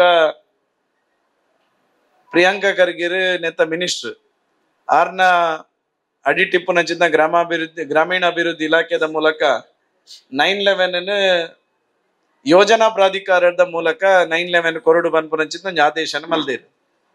ಯೋಜನಾ ಪ್ರಾಧಿಕಾರದ ಮೂಲಕ 9/11 ಕೊರಡು ಬನ್ಪುನಂಚಿನ ಆದೇಶ ಆಯ್ನ ಹಿಡ್ದಾದ ಇನಿ 9/11 ಅರ್ಜಿನ ಪಂಚಾಯತಿದ PDO ನಕ್ಲೆಗೆ ಕೊರಿಯರ್ ಆವೊಂದಿಚ್ಚಿ 9/11 ಒಂಜಿ ನಿಯಮಾವಳಿ ಬಂದಾಗ ದಕ್ಷಿಣ ಕನ್ನಡ ಜಿಲ್ಲೆದ, ಉಡುಪಿ ಜಿಲ್ಲೆದ, ಉತ್ತರ ಕನ್ನಡ, ಶಿವಮೊಗ್ಗ, ಚಿಕ್ಕಮಗಳೂರು, ಕೊಡಗುದ MLA ನಕ್ಲೆ ಎಂಕ್ಲು ಮಾತ ಒಟ್ಟು ಸೇರಿದು ಕೃಷ್ಣ ಬೈರೇಗೌಡರು, ಪ್ರಿಯಾಂಕಾ ಖರ್ಗೆ ಬೊಕ್ಕ ಡಿಸ್ಟ್ರಿಕ್ಟ್ ಇನ್ಚಾರ್ಜ್ ಮಿನಿಸ್ಟರ್ ಬೊಕ್ಕ ಖಾದರ್ ಸ್ಪೀಕರ್ ಪೂರ ಸೇರ್ಪಾದ ಒಂಜಿ ಮೀಟಿಂಗ್ ಮಾತ ಜಿಲ್ಲೆದ MLA ನಕ್ಲು ಸೇರಿದ ಮಲ್ತ ಬಯಲು ಸೀಮೆ ಡಿಪ್ಪುನಂಚಿತ್ನ ವಾಸ ಇಪ್ಪುನಂಚಿತ್ನ ಹಳ್ಳಿಲಿ ಎಂಚ ಅಂದ್ಕೆಂಡ ಒಂಜೇ ಕೋಟಿ ಇಲ್ಲಿ ಇಪ್ಪುಂಡು, 1 ಕೋಟಿ ಅಕಲ್ನ ಕೃಷಿ ಮಲ್ಪುನಂಚಿತ್ನ ಕೃಷಿ ಭೂಮಿ ಇಪ್ಪುಂಡು. ಅಣ್ಣ ನಮ್ಮ ಈ ದಕ್ಷಿಣ ಕನ್ನಡ ಈ ಭಾಗಡ್ ಇಂಚ ಅಂದ್ಕೆಂಡ ನಮ್ಮ ಜಾಗಡೆ ನಮ್ಮ ಇಲ್ಲಿ ಇಪ್ಪುನು ಅಂಚಾದಿ ಎಂಕ್ಲೆಗೆ 9/11 ದೆತ್ತೋಡ್ರೆ ಬಾರಿ ಭಂಗ ಹಾಪುಂಡು. ದಯನ್ ಬಂಡ ಪೋಪುನ ರಸ್ತೆ ವರ್ಗ ಅಂಡಲ ನಮ್ಮನೆ ವರ್ಗ ಅಂಡಲ ನಮ್ಮನೆ ಪಟ್ಟ ಅಂಡಲ 12 ಫೀಟ್ ರಸ್ತೆಯನ್ನೇ ಪಂಚಾಯತ್ಗೆ ಹ್ಯಾಂಡ್ ಓವರ್ ಮಲ್ಪೋಡು, 12 ಮೀಟರ್ ಜಾಗನ ಪಂಚಾಯತ್ಗೆ ಹ್ಯಾಂಡ್ ಓವರ್ ಮಲ್ಪೋಡು. ಬೊಕ್ಕ ಪೋಪುನಂಚಿತ್ನ ರಸ್ತೆಯಲ್ಲಿ ಕೆಲವು ಸಂದರ್ಭಡು ಅವು ಗ್ರಾಮೀಣ ರಸ್ತೆಯಿಂದ ಇಪ್ಪುಂಡು ಅಂಡ್ ಅವು ಪಂಚಾಯತ್ ಅಧಿಕೃತವಾದ ಪಂಚಾಯತ್ ರೋಡ್ ಒಂದು ಇಪ್ಪುಜಿ ಐನು ಪಿರ ಪೂರೆಲ್ಲ ಪಂಚಾಯತ್ ರೋಡ್ ಒಂದು ಮಲ್ತದಾಂಡ ಮಾತ್ರ ಆಗ 9/11 ಕೊರ್ಪುನಂಚಿನ ವ್ಯವಸ್ಥೆ ಈ ಯೋಜನಾ ಪ್ರಾಧಿಕಾರದ ಮೂಲಕ ಆಪುಂಡು ಅಂಚದ್ ನಂಗೆ ಭಂಗ ಆಪುಂಡು. ದಯದೀದ ನೆನ್ನೆ ದೆಪ್ಪೋಡು ದುಂಬುದ ರೀತಿಡೆ ಮಲ್ಪೋಡು ಅಂತ ಬಂಡದು ಕೃಷ್ಣ ಬೈರೇಗೌಡರಲ್ಲ, ಪ್ರಿಯಾಂಕಾ ಖರ್ಗೆಡಲ ಈ ಸರ್ಕಾರದ ಮನುಷ್ಯನ ಕಡೆ ಎಂಕಲ್ ಕಳಕಳಿದು ವಿನಂತಿನ ಮಲ್ತಿದ್ದ ಆಂಡಾಕಲೆ ನಮಕ್ ಒವೇ ರೀತಿದ ಸ್ಪಂದನೆ ಮಲ್ಪದ್ನ ಕಾರಣಗೋಸ್ಕರ ಪ್ರಾಯಶಃ ಈತ್ನೆಟ್ಟಲ್ಲ ನಮಕ್ ಆ ಸಮಸ್ಯೆ 9/11 ಸಮಸ್ಯೆನ ಇತ್ಯರ್ಥ ಮಲ್ಪೆರ ಹೊಂದಿಜ್ಜಿ ಆ ದಯನೇನು ಪನ್ನೊಂದುಲೆ ಬಂಡ ನಿಖಿಲ್ ನನ್ನ ಬತ್ತದ ಪಂಚಾಯತ್ ಮೆಂಬರ್ ನಕ್ಲಿಗೆ PDO ಉಪದ್ರ ಮಲ್ಪೊಡ್ಚಿ ಅಂತ ಬಂಡದ್ ಬನ್ನೆ ದಯಬಂಡ ಅಕಲ್ನ ಕೈಟ್ ಇಜ್ಜಿನಿ ಐನು ದೆತ್ತದ ಯೋಜನಾ ಪ್ರಾಧಿಕಾರ ಕೊರಿಯರಿ. ಯೋಜನಾ ಪ್ರಾಧಿಕಾರ ಕೊರ್ದು ನಮ್ಮ ಕುಡ್ಲಾ ಕೊರ್ದಿತ್ತೇರು ಯಾನಪ್ಪಗ ಮಸ್ತ್ ವಿನಂತಿ ಮಲ್ತದ ಎಂಕ್ಲೇನ ದಯದೀದ್ ಅಲ್ಪ ಮಲ್ತಾರ್ನಾಂಡ ಎಂಕ್ಲೆ ಬಾರಿ ಭಂಗ ಹಾಪುಡು ಬನ್ನೆಕ್ ಮೂಡುಬಿದ್ರೆ ಯೋಜನಾ ಪ್ರಾಧಿಕಾರಕ್ಕೆ ಬೆಳ್ತಂಗಡಿದ 9/11 ಕೊರ್ತೇರು. ಇನಿ ಮೂಡುಬಿದ್ರೆದಲ್ಲ ಬೆಳ್ತಂಗಡಿದಲ್ಲ ರಡ್ಡೆ ಎಲ್ಲ ಮೂಡುಬಿದ್ರೆ ಯೋಜನಾ ಪ್ರಾಧಿಕಾರ ಅಧಿಕಾರಿ ನಕಲು ಬರ್ತದೆ 9/11 ಇನ್ಸ್ಪೆಕ್ಷನ್ ಮಲ್ತದೆ 9/11 ಕೊರ್ಪೊರೇಷನ್ ವ್ಯವಸ್ಥೆ ಆವೊಂದುಂಡು ಆಂಡ ಬುಕ್ಕೊಂಜಿ ಸಮಸ್ಯೆ ಬಾರಿ ಮಲ್ಲ ಸಮಸ್ಯೆ ಇಂಜಿನ ಮಂಡ 9/11 ಮೂಡುಬಿದ್ರೆದಲ್ಲ ಬೆಳ್ತಂಗಡಿದಲ್ಲ ತೂವನ್ನಚಿನ ಯೋಜನಾ ಪ್ರಾಧಿಕಾರದ ಅಧಿಕಾರಿ ಪುನೋರಿ ಮೂಲು ಬೆಳ್ತಂಗಡಿ ತಾಲೂಕು ಸುಮಾರು 2,000 9/11 ಅರ್ಜಿಲಿತ್ತಂಡ ಮೂಡುಬಿದ್ರೆಡ್ಲ ಸುಮಾರು ಕೈತಲ್ 2,000 ಮುಟ್ಟ 9/11 ಅರ್ಜಿನುಂಡು. ಸುಮಾರು 4,000 ಮಿಟ್ಟಿಪ್ಪನ ಅರ್ಜಿನ ಅಧಿಕಾರಿ ಬತ್ತು ಇನ್ಸ್ಪೆಕ್ಷನ್ ಮಂತ್ ತೂಪನಂಚಿನ ವ್ಯವಸ್ಥೆ ಇರ್ಕೊಂಡ ಒರಿ ಅಂಜದ ಐನ್ಲ ಸರ್ಕಾರದ ಸಚಿವರ ನಕಲ್ಲೆಗೆ ಗಮನಕನ ಇದನ್ನ ನಿಕ್ಲು ಒರಿಯೊರಿಯನ್ನು ದೀದು 9/11 ಮಲ್ತಾರ ಎಷ್ಟೋ ಜನ ಇಲ್ಲಿ ಕಟ್ಟೆರೋಸ್ಕರ ಇನಿ ಲೈಸೆನ್ಸ್ ಒಂದೆ 9/11 ಒಂದೆ ಎಷ್ಟೋ ಜನಕ್ಕೆ ಲೋನ್ಗೂ ಅಪ್ಲೈ ಮಲ್ಪೆರ ಪೋದು 9/11 ಇಜ್ಜಂದ ಇಂಚಿನ ಮಸ್ತ್ ಸಮಸ್ಯೆನ ಎದುರಿಸೊಂದುಲ್ಲೇರಿಂದ ಬಂಡದು ಕೃಷ್ಣ ಬೈರೇಗೌಡರೆಲ್ಲ ಪಾತಿರ್ದಂಡು ಡಿಸ್ಟ್ರಿಕ್ಟ್ ಐದು RDPR ಮಿನಿಸ್ಟರ್ ಆಯ್ನ ಪ್ರಿಯಾಂಕಾ ಖರ್ಗೆ ಎಲ್ಲ ಪಾತಿರ್ದಂಡು ನಂಗೆ ಸ್ಪಂದನ ದಿಕ್ಕೀಜಿ KDP ದ ಮೀಟಿಂಗ್ ಯಾನ್ಲವ ಬೊಕ್ಕ ಇಡೀ ಜಿಲ್ಲೆದ MLA ನಕಲು ಪ್ರತಿ ಸರ್ತಿಲ 9/11 ಸಮಸ್ಯೆದ ಬಗ್ಗೆ ಡಿಸ್ಟ್ರಿಕ್ಟ್ ಇನ್ಚಾರ್ಜ್ ಮಿನಿಸ್ಟರ್ನೆಲ್ಲ ಗಮನ ಕನ ಒಂದುಂಡು ಈ ಸರ್ಕಾರ ಬತ್ತಿ ಬೊಕ್ಕ ಇಂದು ಸರ್ಕಾರ ಕನತನಂಚಿನ ಈ ಒಂಜಿ ನಿಯಮಾವಳಿದ ರೀತಿ ಇನಿ ನಮಕ್ ಮಾತಾರೆಗಳ 9/11 ಸಮಸ್ಯೆ ಆತನೆ ನಿಕಲ ಗಮನ ಡಿಪಾರ್ಟ್ ಪನ್ಪುನೇನಿ ನಿಕಲ ಗಮನ ಕನ ಒಂದುಂಡು ಕನಪನು ನೆನ್ನೆ ಖಂಡಿತವಾದ್ಲ ನಮ್ಮ ಎಲ್ಲಂಜಿದ ಅಧಿವೇಶನದ ಸಂದರ್ಭಡ್ಲ ಖಂಡಿತ ನಿನ್ನೆ ವಿನಾಯಿತಿ ಕೊರಡು ಪನ್ಪುನಂಚಿನ ರೀತಿ ಬೇಡಿಕೆಯನ್ನು ಕೊರ್ಪನಂಚಿನ ಇನ್ನು ಪಾತ್ರ ಕೆಲಸ ಖಂಡಿತವಾದ್ಲ ಏನ್ ಮಲ್ಪ ಸರ್. ನಮ್ಮ ಶಿರ್ಲಾಲು ಶಾಲೆಯಲ್ಲಿ ಈಗ ಕೊಠಡಿಯ ಸಮಸ್ಯೆ ಇದೆ. ನಮ್ಮ ವಿವೇಕ ಕೊಠಡಿ ಮುಖಾಂತರ ನಮ್ಗೆ ಒಂದು ಶಿರ್ಲಾಲು ಶಾಲೆಗೆ ಒಂದು ಕೊಠಡಿ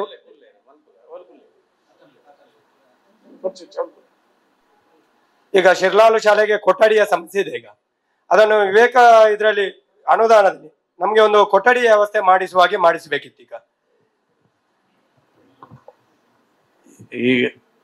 ಈಗ ಯಾವುದಿಲ್ಲ, ಎಲ್ಲ ಗ್ಯಾರಂಟಿ. ಈಗ ಏನಾಗಿದೆ, ಸಮಸ್ಯೆ ಏನಾಗಿದೆ ಅಂದ್ರೆ, ಕಳೆದ ಬಿಜೆಪಿ ಸರ್ಕಾರ ಇದ್ದಾಗ ಅದು ಯೋಜನೆ ಅನುಷ್ಠಾನ ಮಾಡಿದ್ದು, ಯಾವುದು ವಿವೇಕ ಶಾಲಾ ಕೊಠಡಿ ಅಂತೇಳಿ.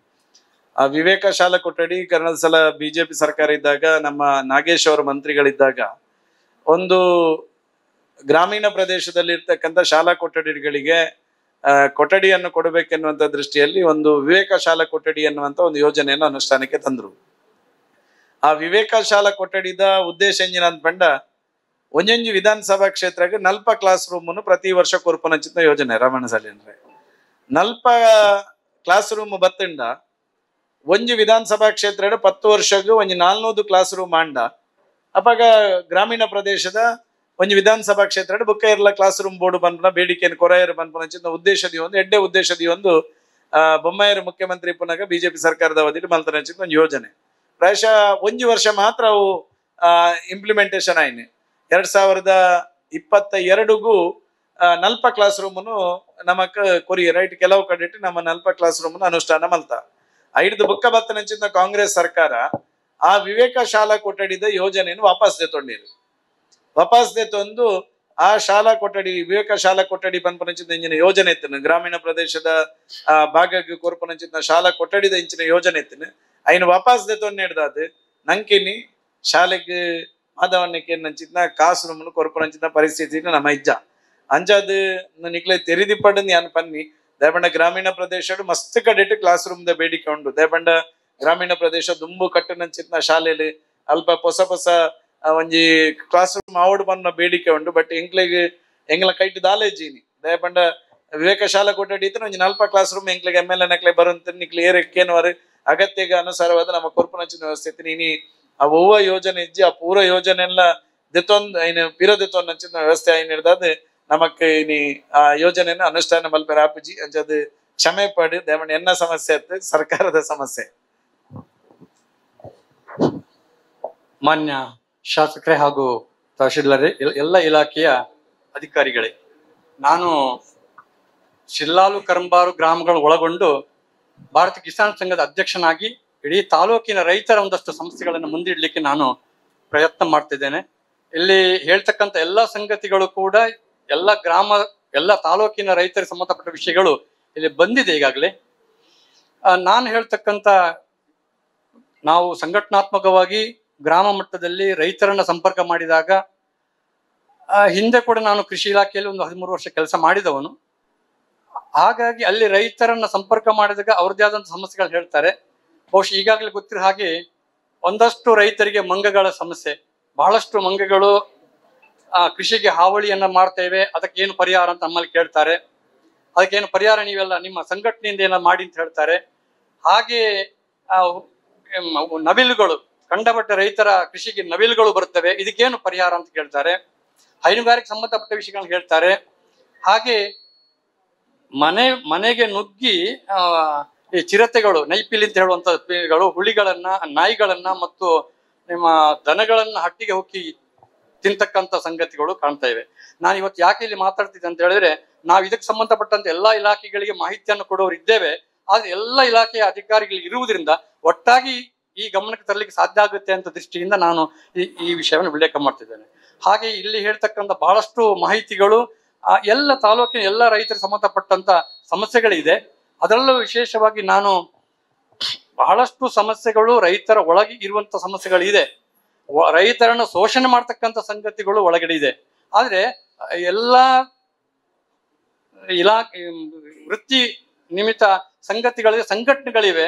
ಆದ್ರೆ ರೈತರ ಒಳಗೆ ಯಾವುದೇ ಸಂಘಟನೆಗಳು ಇಲ್ಲ. ಇಲ್ಲಿ ಮೇಲೆಘಟ್ಟದ ಮೇಲೆ ರೈತರ ಸಂಘಟನೆಗಳಿದೆ.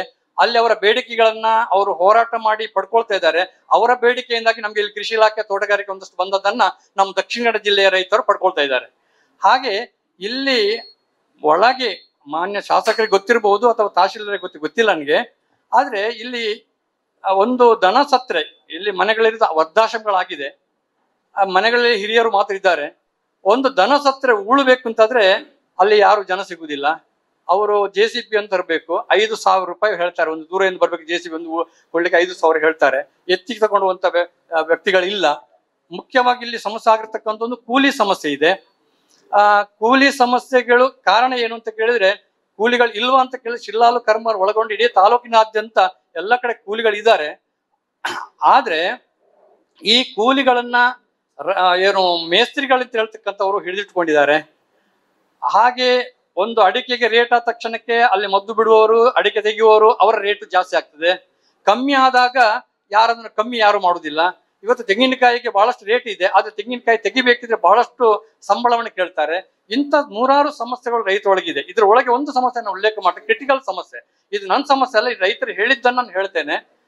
ಉದಾಹರಣೆಗೆ ಒಬ್ಬ ಮೇಸ್ತ್ರಿ ಅಂತ ಹೇಳಿ ಉಲ್ಲೇಖ ಮಾಡಿ, ನಾನು ಮೇಸ್ತ್ರಿ ಒಳಗೆ 10-50 ಜನ, 10ರಿಂದ ಹಿಡಿದು 50 ಜನರ ಒಳಗೆ ಕೂಲಿಯನ್ನು ಇಟ್ಕೊಂಡಂತ ಮೇಸ್ತ್ರಿಗಳಿದ್ದಾರೆ. ಅವರು ಕನಿಷ್ಠ 30 ಜನ ಇದ್ರೆ ಅವನ 10 ಜನರನ್ನ ಬೇರೆ ಬೇರೆ ಮನೆಗಳಿಗೆ ಹಾಕ್ತಾ ಬರ್ತಾನೆ. ಅಲ್ಲಿ ಅವನದೇ ಬಾಡಿಗೆ, ಅವನದೇ ಗಾಡಿ, ಅವನದೇ ಬಾಡಿಗೆಗಳು. ಅವನು ಈ 3 ಮನೆಗೆ ಹಾಕಿದ್ರು 3 ಬಾಡಿಗೆಗಳನ್ನ ಅವನು ಒಂದು ಸಾರಿ ತಗೊಳ್ತಾನೆ. ಒಂದು. ಎರಡನೇದಾಗಿ ಅಲ್ಲಿ ಹಾಕಿದಂತ ರೈತರ ಕೂಲಿಗಳಿಂದ ಕಮಿಷನ್ ಅನ್ನ ಪಡ್ಕೊಳ್ತಾನೆ. ಕಮಿಷನ್ ಎಷ್ಟು ಅಂತ ಅವನ ಕೈಯಿಂದ ಹೋಗ್ತಿರುವಂತಲ್ಲ, ನಮ್ಮ ಕೈಯಿಂದ ರೈತರ ಕಡೆಯಿಂದ ಹೋಗ್ತಕ್ಕಂತ ಕೇಳ್ಕೊಂಡು ಅವ್ರು ಕಮಿಷನ್ ಕೊಡ್ತಾನೆ. ಜೊತೆಗೆ ಆ ಮೇಸ್ತ್ರಿ ಅಲ್ಲಿ ಎಲ್ಲ ಹೊರಗಡೆ ಇರ್ತಾನೆ, ಆದ್ರೆ ಅವನಿಗೆ ಎಕ್ಸ್ಟ್ರಾ ಕೂಲಿಯನ್ನ ನಾವು ರೈತ ಕೊಡ್ಬೇಕು. ಅವ್ರು ಮೂರು ಕಡೆಗೆ ಜನರನ್ನು ಇಳಿಸಿದ್ರೆ ಆ 3 ಕಡೆಯ ಮನೆಯವರು ಕೂಡ ಅವನಿಗೆ ಎಕ್ಸ್ಟ್ರಾ ಕೂಲಿ, ಅವನ ಪಾಡಿಗೆ ಅವನ ಗಾಡಿಯಲ್ಲಿ ಕೆಲಸ ಮಾಡ್ತಿರ್ತಾನೆ, ಒಟ್ಟಿಗೆ ಇರ್ತಾನೆ. ಆ ಕೂಲಿಯನ್ನ ಕೊಡಬೇಕು. ಇದು ನಮ್ ಕಂಡಿರುವಂತದ್ದು ಎಲ್ಲ ರೈತರಿಂದ ಬಂದಿರತಕ್ಕಂಥ ಮಾತುಗಳು. ಇದು ಒಂದು ರೀತಿಯ ಶೋಷಣೆ ಅಲ್ವಾ ಅಂತ ರೈತರ ಅಭಿಪ್ರಾಯಗಳಿದೆ. ಇದಕ್ಕೆ ಏನು ಪರಿಹಾರ ಮಾಡಬಹುದು ಅಂತ ಹೇಳುವಂಥದ್ದು ನಾವು ಮಾನ್ಯ ತಹಶೀಲ್ದಾರರಲ್ಲಿ, ಮಾನ್ಯ ಶಾಸಕರಿಗೆ ಕೇಳುವಂಥದ್ದು. ಕ್ರಿಟಿಕಲ್ ಸಮಸ್ಯೆ ಇದು. ಯಾಕಂತ ಹೇಳಿದ್ರೆ ಒಂದಷ್ಟು ಕೂಲಿಗಳನ್ನ ಇಟ್ಟುಕೊಂಡು ಈ ರೀತಿ ರೈತರಿಂದ ಅವನು ಕೆಲಸ ಮಾಡಿದ್ರೆ ಕಮಿಷನ್ ಕೊಡೋದು, ಸಂಬಳ ಜಾಸ್ತಿ ಮಾಡೋದು ಓಕೆ, ನಾವು ಒಪ್ಕೊಳ್ತೇವೆ. ಆದ್ರೆ ಅದರಿಂದ ಸಂಬಳ ಸಂಬಳ ಕೊಡಬೇಕು ಎಕ್ಸ್ಟ್ರಾ ಯಾಕೆ ಅಂತ ಹೇಳೋದು ಫಸ್ಟ್. ರಾಮಣ್ಣರು ಒಂದು ನಿಮಿಷ ರೀ. ಈಗಾಗಲೇ ಮತ್ತೊಂದು ವಿಷಯ ಹೇಳಲಿಕ್ಕೆ ಮರ್ತೇನೆ ನಾನು. ಆನೆಗಳ ದಾಳಿಗಳು ಕೂಡ ಪ್ರಾರಂಭ ಆಗಿದೆ. ನಮ್ಮ ಬೆಳ್ತಂಗಡಿ ತಾಲೂಕಲ್ಲಿ ಆದಾಗ ಶಾಸಕರು ಹೋಗಿದ್ದಾರೆ, ಅಲ್ಲೊಂದು ಆನೆಯಿಂದ ಮರಣ ಆಯ್ತು. ಹಾಗೆ ಪುತ್ತೂರು ಮತ್ತು ಸುಳ್ಯದಲ್ಲಿ ಕೂಡ ಆನೆಗಳ ಕಂಡುಬಟ್ಟ ದಾಳಿಗಳಿವೆ. ಇಲ್ಲಿ ಈ ಕಡೆ ನೆರಿಯ ಮತ್ತು ಕಕ್ಕಿಂಜಿ ಅವರೆಗೆ ಈಗ ಆನೆಗಳು ಬರ್ತಾ ಇವೆ. ಮುಂದಿನ ದಿನಗಳಲ್ಲಿ ನಮ್ಮ ಶಿರ್ಲಾಲು ಕರಂಬಾರಿಗೂ ಬರುವಂತದ್ದು ಇದೆ. ಇದಕ್ಕೆ ಏನು ಇಲಾಖೆವಾರುಗಳು ಏನು ನಾನು ಹೇಳಿದಂತ ಮಂಗಗಳಿರ್ಬೋದು, ಹುಲಿ ಇರ್ಬೋದು, ಅಥವಾ ಚಿರತೆಗಳಿರ್ಬೋದು, ಇದಕ್ಕೆ ಇಲಾಖೆಗಳು ಏನು ಸ್ಪಂದಿಸ್ತಾರೆ? ನಾವೊಂದ್ಸರಿ ಪುತ್ತೂರು ಸುಳ್ಯದ ಕತೆ ತಕೊಂಡು ಹೋದಾಗ RF ನವರಿಂದ ಯಾರಿಂದ ಉತ್ತರ ಬರಲಿಲ್ಲ. ಅಲ್ಲಿ ಮಾನ್ಯ MP ಅವರನ್ನು ಕರ್ಕೊಂಡು ಹೋಗಿ, ಆಮೇಲೆ MLC ಅವರನ್ನು ಕರ್ಕೊಂಡು ಹೋಗಿ ಅಲ್ಲಿ RF ಅನ್ನು ಮಾತಾಡಿದಾಗ ಅವ್ರು ಹೇಳ್ತಾರೆ, ನಮಗೆ ಒಬ್ರು RF ಅವರು ಹೇಳ್ತಾರೆ, ನಮ್ಗೆ 6 ಕೋಟಿ ರೂಪಾಯಿ ಹಣ ನಮ್ ಕಲ್ಲಿ ಇದೆ, ಆದ್ರೆ ಯಾರೇ ಒಬ್ಬ ರೈತ ಸಮಸ್ಯೆ ಆದ ಬಂದು ನಮಗೆ ಹೇಳಲಿಲ್ಲ, ಹಾಗೆ ಆ ಹಣ ಹಾಗೆ ಇರ್ತದೆ ಮತ್ತೆ ವಾಪಸ್ ಹೋಗ್ತದೆ ಅಂತ ಹೇಳೋದನ್ನು ಹೇಳಿದ್ದಾರೆ. ಈ ರೀತಿಯ ನಾವು ಮುಂದಿನ ದಿನಗಳ ಇಂಥ ಉತ್ತರ ಸಿಗದೇ ಇದ್ರೆ ನಾವು ಸಂಘಟನಾತ್ಮಕ ರೈತರು ಹೋರಾಟಕ್ಕೆ ಇಳುವಂತ ಬರ್ತದೆ. ಅದಕ್ಕೆ ದಯವಿಟ್ಟು ಎಲ್ಲ ಇಲಾಖೆಗಳು ಸ್ಪಂದಿಸಬೇಕು ಅಂತ ಹೇಳೋದು ನನ್ನ ಗಮನಕ್ಕೆ ತರ್ತಾ ಇದ್ದೇನೆ.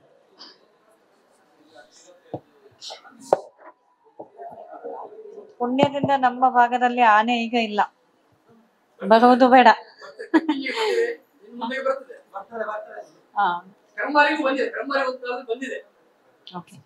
ಸರ್, ಇದೀಗ ವೈಲ್ಡ್ ಲೈಫ್ ಬರೋದ್ರಿಂದ ಜೂರಿಸ್ಡಿಕ್ಷನ್ ಬ್ಯಾನ್ ಆಗ್ತದೆ. ಹೊರಗಡೆ ಬರುವಾಗ ನಾವು ಇದು ಮಾಡ್ಬೋದು, ಫೋನ್ ಇಡ್ಬೋದು. ಅದೇ ಚಿರತೆ ಮತ್ತು ಹೊರಗಡೆ ಬರುವಾಗ ನಾವು ಫೋನ್ ಇಡ್ಬೋದು. ಬಟ್ ಇದೀಗ ಏನಾಗುತ್ತೆ, ಜೂರಿಸ್ಡಿಕ್ಷನ್ ಬ್ಯಾನ್ ಆಗುತ್ತೆ. ಟೈಗರ್ಸ್, ಹುಲಿ ಹೋಲ್ ನ್ಯಾಷನಲ್ ಪಾರ್ಕ್ ಅಲ್ಲಿ 23 ಇದೆ. ಬಟ್ ಅದು ನನ್ನ ಬೆಳ್ತಂಗಡಿಯಲ್ಲಿ ಇಲ್ಲಿಲ್ಲ, ನಿತ್ತಬಾಗ್ಲಿ ಸೈಡ್ ಅಲ್ಲಿ ಇದೆ. ಅದು ಬಂದು ಹೋಗ್ತಾ ಇರುತ್ತೆ. ಮತ್ತೆ ನಮಗೆ ಭದ್ರ ಹೌದು ಆನೆ ಬಗ್ಗೆ ಕೇಳ್ತಿದ್ದಾರೆ. ಆನೆ ಸದ್ಯಕ್ಕೆ ನಮ್ಗೆ ಆ ಇಶ್ಯೂ ಇಲ್ಲ. ಈಗ ಇನ್ನೊಂದು ಏನಂತ ಹೇಳಿದ್ರು ಸರ್, ವೈಲ್ಡ್ ಲೈಫ್ ಏರಿಯಾ ಇರೋದ್ರಿಂದ ಈಗ ಇವಾಗ ಹೇಳಿದ ತರ ಚಿರತೆ ಹೊರಗಡೆ ಬಂದ್ರೆ ನಾವು ಅಲಾಂಗ್ ವಿತ್ ರೆಗ್ಯುಲರ್ ಅರೇಂಜ್ ಮಾಡ್ಕೊಂಡು ಬೋನ್ ಇಟ್ಕೊಂಡು ಕ್ಯಾಪ್ಚರ್ ಮಾಡಿ ಅದನ್ನ ರಿಲೀಸ್ ಮಾಡ್ಬೋದು. ಅದೊಂದು ಆಪ್ಷನ್ ಇದೆ. ಮಂಗಗಳನ್ನ ಹಿಡಿಯುವುದು ಅದೇ ನಾನು ಅದೇ ಹೇಳೋದು, ನಂದು ವೈಲ್ಡ್ ಲೈಫ್ ರೇಂಜ್. ಮಂಗಗಳನ್ನ ಪ್ರೈವೇಟ್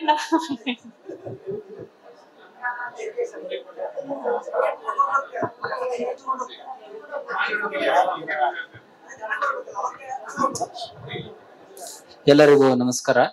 ನಾವು ವೇಣೂರು ವಲಯದಿಂದ ವಲಯ ಅಧಿಕಾರಿಯಾಗಿ ರೀಸೆಂಟ್ ಆಗಿ ಬಂದಿದ್ದೇವೆ, ಭರತ್ ಅಂತೇಳಿ.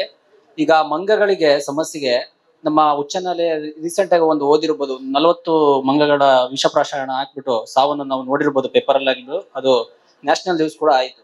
ಆ ಸಮಯದಲ್ಲಿ ಏನು ನಮ್ಮ ಬೆಂಗಳೂರಿನ ಹೈಕೋರ್ಟ್ ಏನ ಆದೇಶ ಕೊಟ್ಟಿದೆ ಅಂದ್ರೆ, ಆ ರೆಸ್ಪೆಕ್ಟಿವ್ ಗ್ರಾಮ ಪಂಚಾಯತಿ ವತಿಯಿಂದಾನೇ ಆ ಮಂಗಗಳನ್ನ ಕ್ಯಾಪ್ಚರ್ ಮಾಡಬೇಕು, ಅದಕ್ಕೆ ಅರಣ್ಯ ಇಲಾಖೆಯಿಂದ ಏನ್ ಸಹಾಯ ಮಾಡಬೇಕು ಅದನ್ನ ನಾವು ಒದಗಿಸ್ಕೊಡ್ತೀವಿ ಅಂತೇಳಿ ಸುತ್ತಾಲೆ ಮತ್ತೆ ಹೈಕೋರ್ಟ್ ನ ಆದೇಶ ಆಗಿದೆ. ಅದರಿಂದ ಅರಣ್ಯ ಇಲಾಖೆಯಿಂದ ಏನು ಅಂದ್ರೆ ಕೇಜಸ್ ನ ಕೊಡುವ ವ್ಯವಸ್ಥೆ ಮಾಡ್ಕೊಡ್ತೀವಿ. ಅದನ್ನ ಕ್ಯಾಪ್ಚರ್ ನ ಏನು ಗ್ರಾಮ ಪಂಚಾಯತಿ ವತಿಯಿಂದ ಆಗ್ಬೇಕು, ಅದ ನಂತರ ನಮ್ಮ ಇಲಾಖೆಯಿಂದಾನೇ ಬೇರೆ ಜಾಗಕ್ಕೆ ಬಿಡುಗಡೆ ಮಾಡುವಂತಹ ಮಾಡ್ಕೊಡ್ತೀವಿ. ಇಲ್ಲ ಇಲ್ಲ, ಕೇಜಸ್ ಮತ್ತೆ ಶಿಫ್ಟಿಂಗ್ ನ ನಮ್ಮ ಇಲಾಖೆಯಿಂದ ಮಾಡ್ಕೊಡ್ತೀವಿ. ಮಂಗಗಳನ್ನ ಹಿಡಿಯೋದು ಏನ್ ಮಾಡ್ಬೇಕು, ಗ್ರಾಮ ಪಂಚಾಯತಿ ವತಿಯಿಂದಾನೇ ಆಗ್ಬೇಕು ಅಂತ ಹೇಳಿ ಸುತ್ತೋಲೆ ಇದೆ.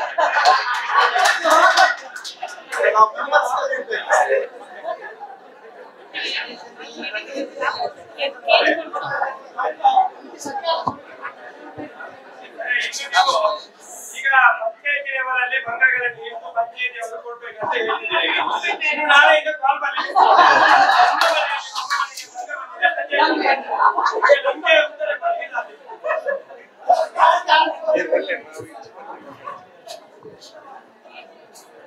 ನೋಡಿ.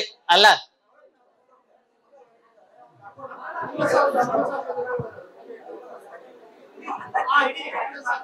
ಅಲ್ಲ ಆರಿಫ್ ಅವ್ರೆ, ಈಗ ಸ್ಪೆಷಲಿಸ್ಟ್ ಇಲಾಖೆ ಅರಣ್ಯ ಇಲಾಖೆ ಅಲ್ವಾ, ಈ ನಮ್ಮಿಂದ ಸ್ಥಳೀಯ ಆಡಳಿತ ಏನು ತಾಲೂಕು ಆಡಳಿತ ಸ್ಥಳೀಯ ಆಡಳಿತ ಅದಕ್ಕೆ ಬೇಕಾದ ಸಹಕಾರ ಕೊಡ್ತದೆ. ಮತ್ತೆ ಪಂಚಾಯತ್ನವರು ಇದು ಅದೇನು ಅದ್ರಲ್ಲಿ ಅವನ ಎಕ್ಸ್ಪರ್ಟೈಸ್ ಏನು ಇರುವುದಿಲ್ಲ ಅಲ್ವಾ. ನೀವು ನಿಮ್ಮ ಸೈಡ್ ಇಂದ ಏನು ಮಾಡ್ಬೇಕು ಅದನ್ನ ಮಾಡಿ ಅಲ್ವಾ. ನೀವೀಗ ಬೋನ್ ಇಟ್ರೆ ಅದಕ್ಕೆ ಬಂದು ಬೀಳ್ತದಲ್ಲ, ಅದಕ್ಕೆ ಮತ್ತೇನ್ ಮಾಡ್ಲಿಕ್ಕಿದೆ, ಮತ್ತೆ ತಗೊಂಡು ಹೋಗೋದು ಕೂಡ ನೀವೇ ಅಲ್ವಾ. ಯಾವಾಗಲೂ ಸ್ಥಳೀಯರ ಸಹಕಾರ ಇಲ್ಲದೆ ನಾವ್ಯಾವ್ದು ಅಧಿಕಾರಿಗಳು ಕೆಲಸ ಮಾಡಕ್ ಆಗಲ್ಲ. ಸ್ಥಳೀಯ ಆಡಳಿತ ಸಹಕಾರ ಕೊಟ್ಟೆ ಕೊಡ್ತದೆ ಅಲ್ವಾ. ಅದನ್ನ ನಾವು ಪಂಚಾಯತ್ ಮೇಲೆ ಇಂಪೋಸ್ ಮಾಡಕ್ ಆಗಲ್ಲ.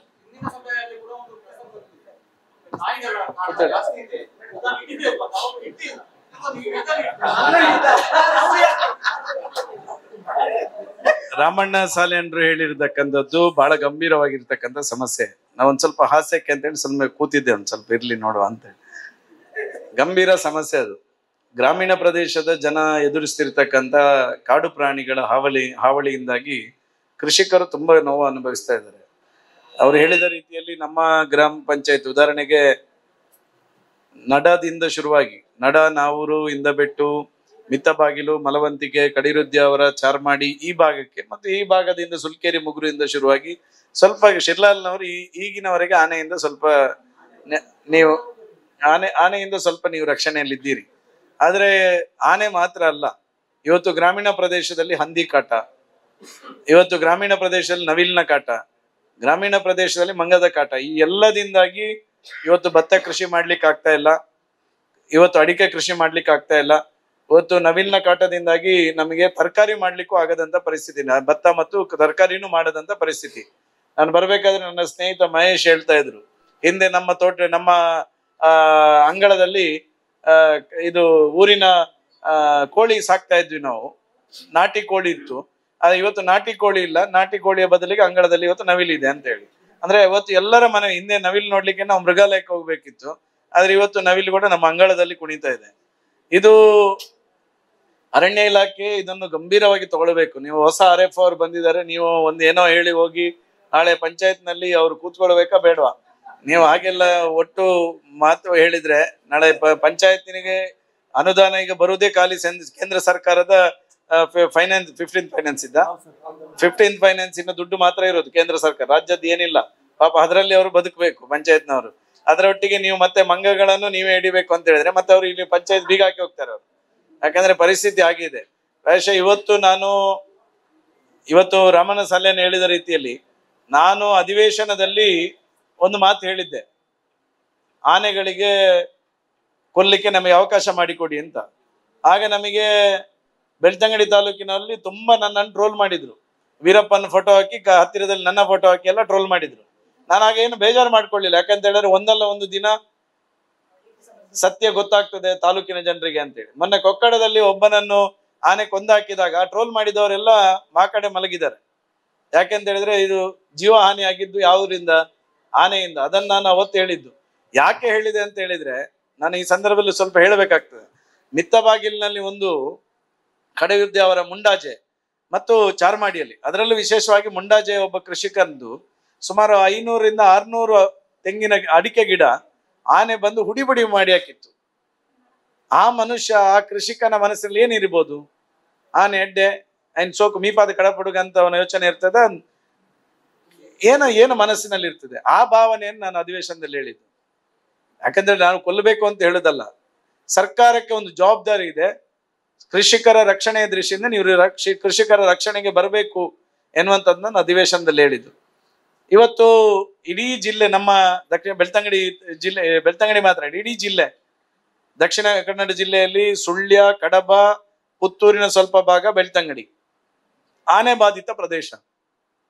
ಈಗಾಗಲೇ ನಾನೊಂದು ಯೋಚನೆ ಮಾಡಿದ್ದೇನೆ, ಇದನ್ನು ಸೈಂಟಿಫಿಕ್ ಆಗಿ ನಾವು ಅದಕ್ಕೆ ಸರ್ಕಾರಕ್ಕೆ ಸಲಹೆ ಕೊಡಬೇಕು. ಬರೀ ಪುಕ್ಸಟ್ಟೆ ಸಲಹೆ ಕೊಡೋದಲ್ಲ, ಸೈಂಟಿಫಿಕ್ ಸಲಹೆ ಕೊಡಬೇಕು.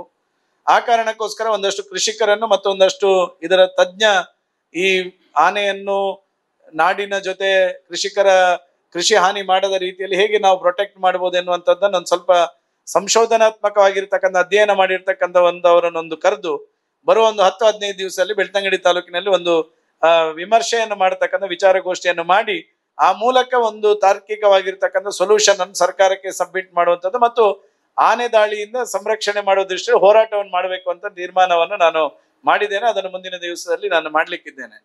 ಮತ್ತೆ ಹಂದಿಗೆ ಸಂಬಂಧಪಟ್ಟಂತೆ ನಾನು ಈಗಾಗಲೇ ನಮ್ಮ ಅರಣ್ಯ ಸಚಿವರಿಗೆ ನಾನು ಮನವಿ ಕೊಟ್ಟಿದ್ದೇನೆ, ಹಂದಿ ಹೊಡಿಲಿಕ್ಕೆ ಅವಕಾಶ ಮಾಡಿಕೊಡಿ ಅಂತ. ಯಾಕೆ ಅಂತ ಹೇಳಿದ್ರೆ, ಹಂದಿ ಎಷ್ಟು ಬೇಕಾದ್ರೂ ಹಂದಿ, ಅದು ಅಳಿವಿನಂಚಿನಲ್ಲಿ ಇರುವಂತ ಪ್ರಾಣಿ ಅಲ್ಲ.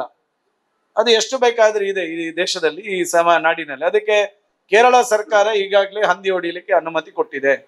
ಆ ಕಾಪಿಯನ್ನು ತಗೊಂಡೋಗಿ ನಾನು ಈಶ್ವರ್ ಖಂಡ್ರೆ ಅವರಿಗೆ ಕೊಟ್ಟಿದ್ದೇನೆ. ನಮ್ಮ ಕರ್ನಾಟಕದಲ್ಲೂ ಇದಕ್ಕೊಂದು ಅವಕಾಶ ಮಾಡಿಕೊಡ್ಬೇಕು ಅಂತ ಹೇಳಿ. ಅಟ್ಲೀಸ್ಟ್ ಹಂದಿ ಹೊಡಿಲಿಕ್ಕೆ ಒಂದು ಅವಕಾಶ ಮಾಡಿಕೊಟ್ರೆ ಗ್ರಾಮೀಣ ಪ್ರದೇಶದ ಕೆಲವು ಭಾಗದ ಕೃಷಿಕರಿಗೆ ಅನುಕೂಲ ಆಗುವಂತ ವ್ಯವಸ್ಥೆಗಳಾಗ್ತದೆ. ಇದನ್ನು ಸಹ ನಾನು ಸರ್ಕಾರಕ್ಕೆ ನಾನು ಈಗಾಗಲೇ ಮನವಿ ಮಾಡಿದ್ದೇನೆ. ಈಶ್ವರ್ ಖಂಡ್ರೆ ಅವರು ಸ್ವಲ್ಪ ಪಾಸಿಟಿವ್ ಈ ದೃಷ್ಟಿಯಲ್ಲಿ ತೋರಿಸಿದ್ದಾರೆ. ಖಂಡಿತ ಇದನ್ನು ನಾನು ಸ್ಟಡಿ ಮಾಡಿ ಇಲಾಖೆ ಅಧಿಕಾರಿಗಳ ಜೊತೆ ಚರ್ಚೆ ಮಾಡಿ ಅನುಮತಿ ಕೊಡುವಂತ ವ್ಯವಸ್ಥೆ ಮಾಡ್ತೇನೆ ಅನ್ನುವಂತ ಭರವಸೆ ಕೊಟ್ಟಿದ್ದಾರೆ. ಇವತ್ತು ನವಿಲಿನ ಸಮಸ್ಯೆ, ನವಿಲು ಯಾಕೆ ಇವತ್ತು ಮನೆಯ ಬಾಗಿಲಿಗೆ ಬರ್ತಾ ಇದೆ ಅನ್ನುವಂಥದ್ದನ್ನು ಸ್ಟಡಿ ಮಾಡಬೇಕಾದ್ದು ನಾವಲ್ಲ, ಅರಣ್ಯ ಇಲಾಖೆ ಸ್ಟಡಿ ಮಾಡಬೇಕಾದ್ದು. ಯಾಕೆ ಹಿಂದೆ ನವಿಲುಗಳು ನಾಡಿಗೆ ಬರ್ತಾ ಇರ್ಲಿಲ್ಲ, ಈಗ ಯಾಕೆ ಮನೆ ಅಂಗಳದಲ್ಲಿ ಇದೆ ಅಂತ ಹೇಳಿದ್ರೆ ಅಲ್ಲಿ ಅದಕ್ಕೆ ಬೇಕಾಗಿರ್ತಕ್ಕಂಥ ಆಹಾರ ಪದಾರ್ಥಗಳು ಸಿಗ್ತಾ ಇಲ್ಲ. ಆ ಕಾರಣಕ್ಕೋಸ್ಕರ ಅದು ಇವತ್ತು ಇಲ್ಲಿ ಬರ್ತಾ ಇದೆ. ಅರಣ್ಯ ಇಲಾಖೆಗೂ ನಾನು 2-3 ಮೀಟಿಂಗ್ ಅಲ್ಲಿ ಹೇಳಿದ್ದೇನೆ. ಅರಣ್ಯ ಇಲಾಖೆಯವರು ನನ್ನನ್ನು ಕಂಡಾಗ ಸ್ವಲ್ಪ ಗುರ್ರು ಅಂತ ಹೇಳ್ತಾರೆ, ಯಾಕಂದ್ರೆ ನಾನು ಸ್ವಲ್ಪ ಅರಣ್ಯ ಇಲಾಖೆಯ ವ್ಯವಸ್ಥೆ ದೃಷ್ಟಿಯಲ್ಲಿ ನಾನು ಜಾಸ್ತಿ ಸ್ವಲ್ಪ ಸ್ಟಡಿ ಮಾಡಿದ್ದೇನೆ. ಆ ಕಾರಣಕ್ಕೋಸ್ಕರ ನನ್ನನ್ನು ನೋಡಿದ್ರೆ ಸ್ವಲ್ಪ ಗರ್ಜನೆ ಮಾಡುವ ರೀತಿಯಲ್ಲಿ ನಾನು ಬರ್ತೇನೆ ಅಂತ ಅವ್ರು ಎನಿಸ್ತಾರೆ. ಆದ್ರೆ ನಾನು ಯಾಕೆ ಹೇಳ್ತೇನೆ ಅಂತ ಹೇಳಿದ್ರೆ ನಿಮ್ಮ ಪರವಾಗಿ ಹೇಳುದು, ನಂದೇನಿಲ್ಲ. ನನ್ನ ತೋಟವೂ ಇಲ್ಲ, ನನ್ನ ತೋಟಕ್ಕೆ ಹಂದಿಯೂ ಬರುದಿಲ್ಲ, ನನ್ನ ತೋಟಕ್ಕೆ ಯಾವುದು ಬರುದಿಲ್ಲ, ನನಗಲ್ಲ.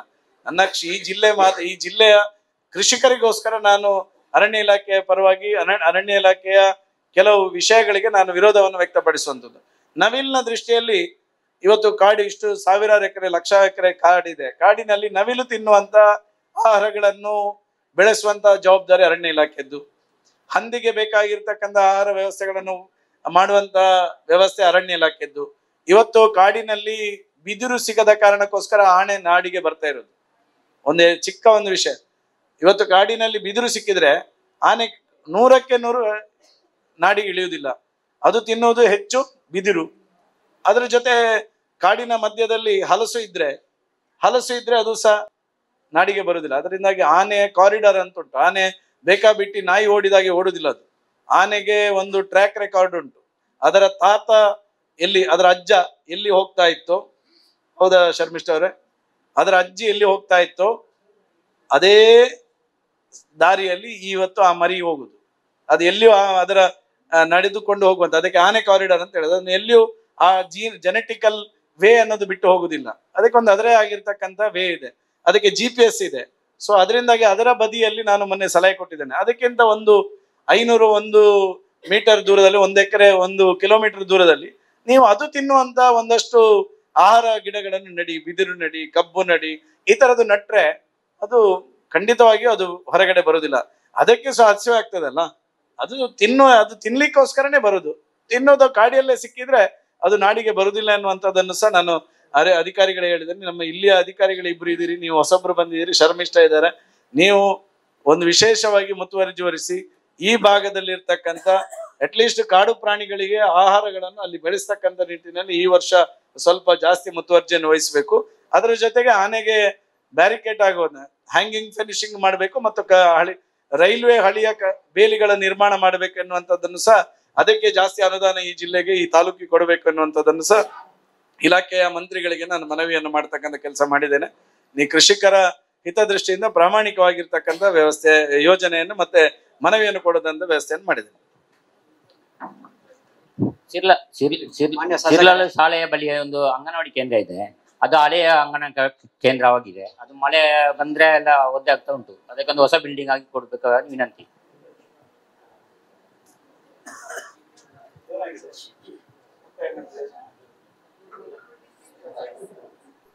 ಅದು ಹಳೆಯ ಬಿಲ್ಡಿಂಗ್ ಆಗಿದೆ.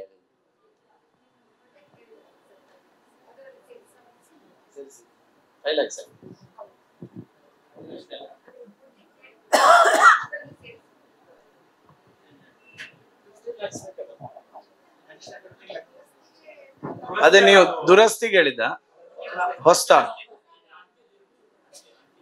ಬಿಲ್ಡಿಂಗ್, ಅದು ಓಲ್ಡ್ ಬಿಲ್ಡಿಂಗ್, ಅದು ಓಲ್ಡ್ ಸೋರ್ತಾ ಇತ್ತು. ಮಕ್ಕಳು ಯಾರು ಈಗ ಅಲ್ಲ ಮಾಧವ್ರೆ, ಈಗ ಅದಕ್ಕೆ ದುರಸ್ತಿ ಮಾಡೋದಿದ್ರೆ, ಅದನ್ನ ಅಲ್ಲಿ ರಿಪೇರಿ ಮಾಡೋದಿದ್ರೆ ಏನಾದ್ರು ಅನುದಾನಗಳು ಮೇಂಟೆನೆನ್ಸ್ ಗ್ರಾಂಟ್ ಅಲ್ಲಿ ಮಾಡಿ ಕೊಡುವ. ಹೊಸತಕ್ಕೆ ನೀವು ಇಲಾಖಾವಾರು ಪ್ರಿಯವ್ರೆ, ಇಲಾಖಾವಾರು ಹೊಸ ಅಂಗನವಾಡಿದು ಲಿಸ್ಟ್ ಕೇಳಿದಾಗ ಅದರಲ್ಲಿ ಕಳಿಸಿಕೊಡಿ, ನಾನ್ ಸಹ ಮನವಿ ಮಾಡ್ತೇನೆ. ಆಮೇಲೆ ಎಷ್ಟು ಮಕ್ಕಳಿದ್ದಾರಣ್ಣ? ಸರಿ, ಅದನ್ನು ದುರಸ್ತಿ ಮಾಡುವಂತ ವ್ಯವಸ್ಥೆಗೆ ನಾನು ಮೇಂಟೆನೆನ್ಸ್ ಗ್ರಾಂಟ್ ಅಲ್ಲಿ ಈ ಸಲ ಇಡಿಸಿ ಬಿಡಿ. ಸರ್ ನಮಸ್ತೆ. ಸರ್ ನಮಸ್ತೆ.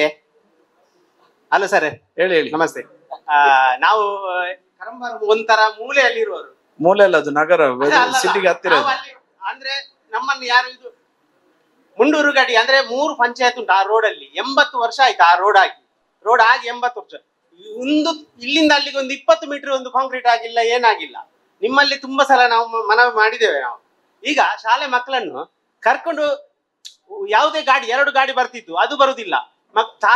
ತಾಯಂದಿರು ಅವರನ್ನು ಕೊಂಡೋಗಿ ಬಿಡ್ಬೇಕು ಕೋಟಿಕಟ್ಟೆಗೆ ತನಕ. ಮತ್ತೆ ಏನಾದ್ರೂ ಆಕಸ್ಮಿಕ ಆದ್ರೆ ಇದು ಪಿಕಪ್ಪೇ ಬೇಕು ಕೊಂಡೋಗ್ಲಿಕ್ಕೆ, ಏನಾದ್ರು ಅಷ್ಟು ಸಮಸ್ಯೆ ಆಗಿದೆ. ನಾವು ಕಳೆದ ವರ್ಷ 27,000 ಹಾಕಿ ಮತ್ತೆ ಸ್ವಲ್ಪ ಇಲ್ಲಿನ ಪಂಚಾಯತ್ನವರು ಕೊಟ್ಟಿದ್ದಾರೆ, ಅದನ್ನು ಮಾಡಿ ಇಷ್ಟುವರೆಗೆ ಈ ಚರಂಡಿ ತೆಗಿಲಿಕ್ಕೆ ಗೊತ್ತಿಲ್ಲ. ಅಷ್ಟು ರಿಪೇರಿ ಮಾಡಿದ್ದೇವೆ, ಆದ್ರೂ ಈಗ ಹೋಗ್ಲಿಕ್ಕೆ ಆಗುದಿಲ್ಲ. ನೀವು ಹೇಳಿದ್ದು ಸರಿ ಇದೆ, ನಾನು ಒಪ್ಪಿಕೊಳ್ತೇನೆ.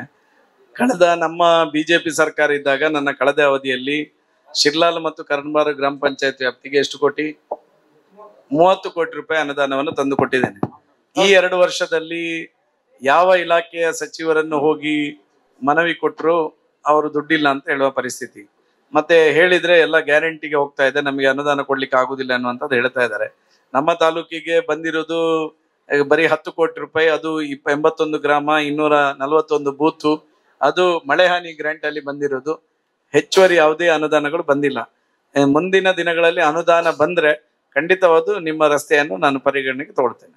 ಮತ್ತೊಂದು ಸರ್, ಇದು ನಮ್ಮ ಇಲ್ಲಿ ಕೋಟಿಕಟ್ಟೆಯಿಂದ ಇದು ಇಲ್ಲಿ ನಮ್ಮ ಮನೆ ತನಕ ಇದು ವೈರ್ ಎಲ್ಲ ಉಂಟಲ್ಲ, ಕರೆಂಟ್ ಇದು ವೈರ್, ಅದು ಹಳೆ ವೈರ್, ಒಂದು 50 ವರ್ಷ ಆಗುದು. ಅದು ಆಗ ಹೇಳಿದೆ ನಾನು, ಯಾವ್ದು ಅದು ಇಲ್ಲಿದ್ದಲ್ಲ ಸರ್, ಅದು ನಮ್ಗೆ ಅಲ್ಲಿ ಬರ್ತದೆ.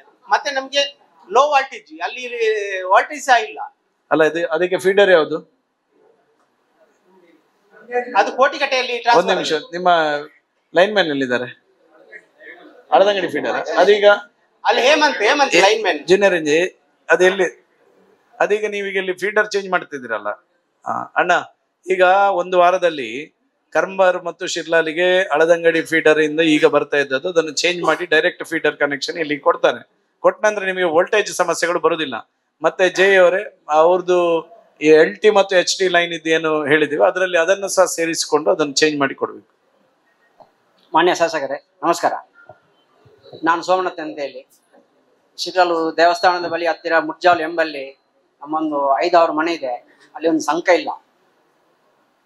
ಮಕ್ಕಳಿಗೆ ಶಾಲೆಗೆ ಹೋಗ್ಲಿಕ್ಕೆ ತುಂಬಾ ತೊಂದರೆ ಆಗಿದೆ. ಎಷ್ಟು ದೊಡ್ಡ ನದಿ?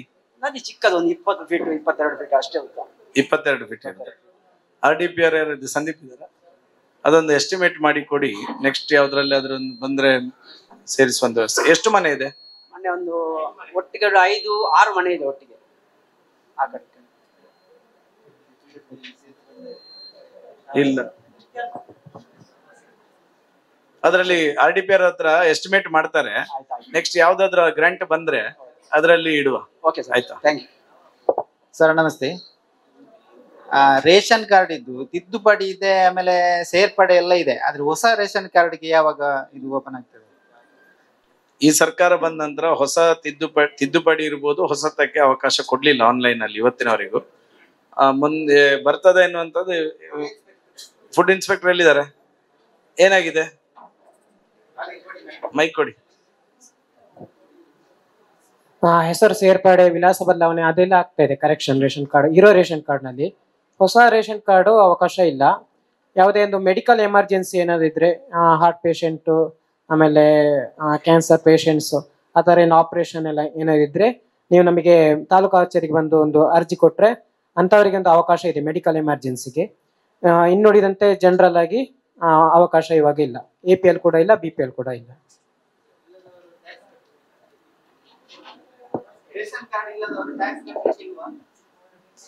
ರೇಷನ್ ಕಾರ್ಡ್ ಟ್ಯಾಕ್ಸ್ ಕಟ್ಟಲಿಕ್ಕೆ ರೇಷನ್ ಕಾರ್ಡ್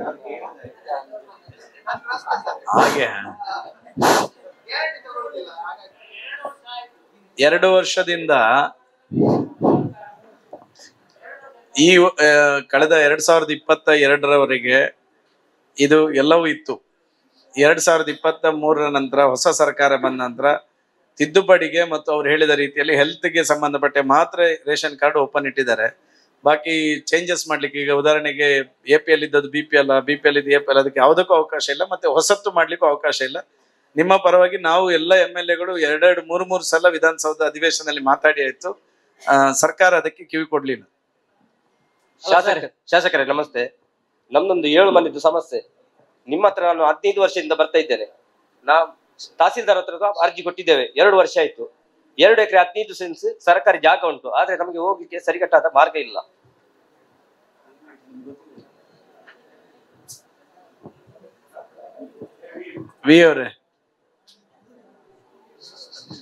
ನಮ್ದು ಪುತ್ತರಬೈಲು ಕಂಬಲ್ದಡ್ಡ, ಶಿರ್ಲಾಲಿಂದ ಕಂಬಲ್ದಡ್ಡ 2 ಎಕರೆ 15 ಸೆನ್ಸ್ ಜಾಗ ಉಂಟು ಸರ್ಕಾರಿ.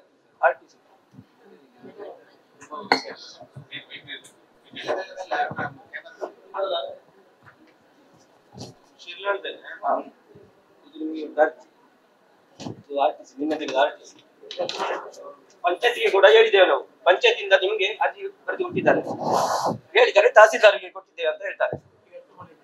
7 ಮನೆ ಉಂಟು.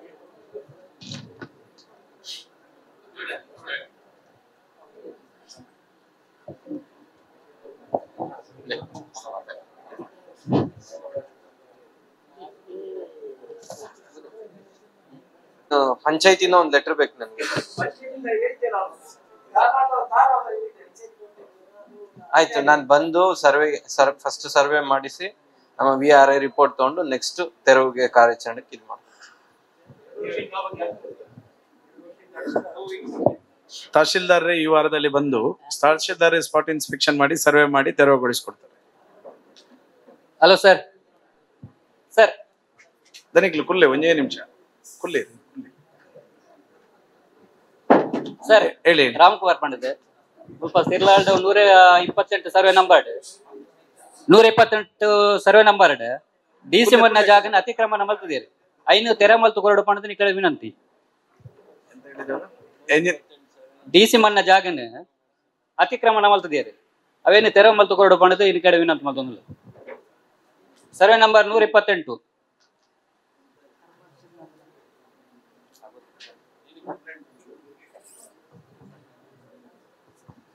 ಏನು ಅತಿಕ್ರಮಣ? ಎಲ್ಲ ಬಿಲ್ಡಿಂಗ್ ಎಲ್ಲ ಆಗಿದೆ, ಅಂಗಡಿ ಎಲ್ಲ ಕಟ್ಟಿ ಇದು ಮಾಡಿದ್ದಾರೆ. ಎಷ್ಟು ವರ್ಷದಿಂದ ಇದೆ? ಕೆಲವು 9 ಲೆವೆಲ್ ಎಲ್ಲ ಕೊಟ್ಟಿದ್ದಾರೆ ಅವರಿಗೆ ಈಗ ಮೊನ್ನೆ. ಡಿಸಿ ಮನೆ ಜಾಗದಲ್ಲಿ ಅವ್ರ ಹೆಸರಿಗೆ ಇದೆಯಾ? ಹೌದೌದು, ಜಾಗ ಅವ್ರ ಹೆಸರಿಗೆ ಇದೆಯಾ? ಗೊತ್ತಿಲ್ಲ, ಅದು ಗೊತ್ತಿಲ್ಲ. ಎಲ್ಲ ಅತಿಕ್ರಮಣ 9/11 ಹೆಂಗ್ ಕೊಟ್ಟಿದ್ದಾರೆ? 9/11 ಕೊಟ್ಟಿದ್ದಾರೆ ಮೊನ್ನೆ ನೋಡಿ. ಹೆಸರು ಅವ್ರ ಹೆಸರು ಇದ್ರೆ ಮಾತ್ರ ಕೊಡೋದಕ್ ಬರೋದು. ಡಿಸಿ ಮನ್ನ ಜಾಗ ಅವ್ರು ಬೇರೆಯವ್ರ ಹೆಸರಿಗಾಗಿದ್ರೆ ನಾವಿವಾಗ ಹೇಗ್ ಮಾಡಕ್ಕಾಗುತ್ತೆ? ತೆರವು ಮಾಡ್ಲಿಕ್ಕೆ ಆಗುದಿಲ್ಲ. ಅದಕ್ಕೇನಾದ್ರೂ ಒಂದ್ ಸರ್ಕ್ಯುಲರ್ ಬರ್ಬೇಕಲ್ವಾ? ಇಲ್ಲಿಗಲ್ ಗ್ರಾಂಟ್ ಆಗಿದ್ರೆ ಕ್ಯಾನ್ಸಲೇಷನ್ ಮಾಡ್ತೀವಿ. ಡಿಸಿ ಮನ್ನ ಜಾಗ ಬಗ್ಗೆ ಕ್ಲಾರಿಫಿಕೇಶನ್ ಬೇಕು ನಮ್ಗೂ. ಅದ್ ಬರೋವರೆಗೂ ಹಾಗೆ ಡಿಸಿ ಮನ್ನ ಜಾಗ ಅಂತ ಗೊತ್ತಿದ್ದು ಯಾಕೆ ಕೊಡ್ತಾರೆ ಅಂತ ಅಲ್ಲಿ. ಅಲ್ಲ, ಈಗ ಹಳೇದು ಕೊಟ್ಟಿದಾರಲ್ಲ ಅದನ್ನ ಕ್ಯಾನ್ಸಲೇಷನ್ ಮಾಡಕ್ಕೆ ಒಂದ್ ಡಿಸಿ ಮನ್ನಾ ಜಾಗ ಅಂದ್ರೆ ಬ್ರಿಟಿಷ್ ಕಾಲದಲ್ಲಿ ಮಾಡಿದ ಡಿಸಿ ಮನ್ನಾ ಜಾಗ ಅಂತ. ಡಿಪ್ರೆಸ್ಡ್ ಕ್ಲಾಸಸ್ ಅಂತ. ಡಿಪ್ರೆಸ್ಡ್ ಕ್ಲಾಸಸ್ ಯಾರು ಅಂತ ಒಂದು ಡೆಫಿನೇಷನ್ ಮಾಡ್ಬೇಕಲ್ಲ. ಬರೀ ಇವ್ರಿಗೆ ಬರುತ್ತಾ ಅವ್ರಿಗೆ ಬರುತ್ತಾ? ಡಿಪ್ರೆಸ್ಡ್ ಕ್ಲಾಸಸ್ ಯಾರು ಅಂತ ಡೆಫಿನೇಷನ್ ಮಾಡ್ಬೇಕು. ಅದಕ್ಕೊಂದು ಏನಾದ್ರೂ ಒಂದು ಈಗ ಡಿಸ್ಕಷನ್ ನಡೀತಿದೆ, ಅದಕ್ಕೊಂದು ನಡವಳಿಗಳು ಬಂದ್ರೆ ಜೀವ ಏನಾದ್ರೂ ಆದ್ರೆ ನಾವೇನಾದ್ರೂ ತೀರ್ಮಾನ ಮಾಡ್ತೀವಿ.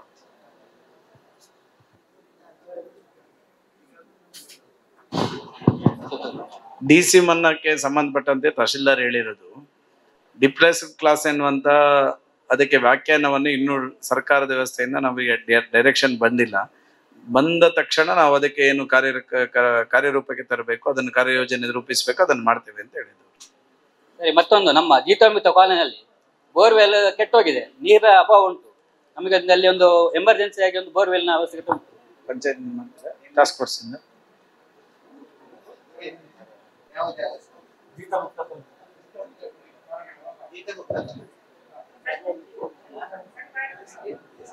ಏನು ನೀರಿನ ಈಲ್ಡ್ ಕಡಿಮೆ ಇದೆಯಾ?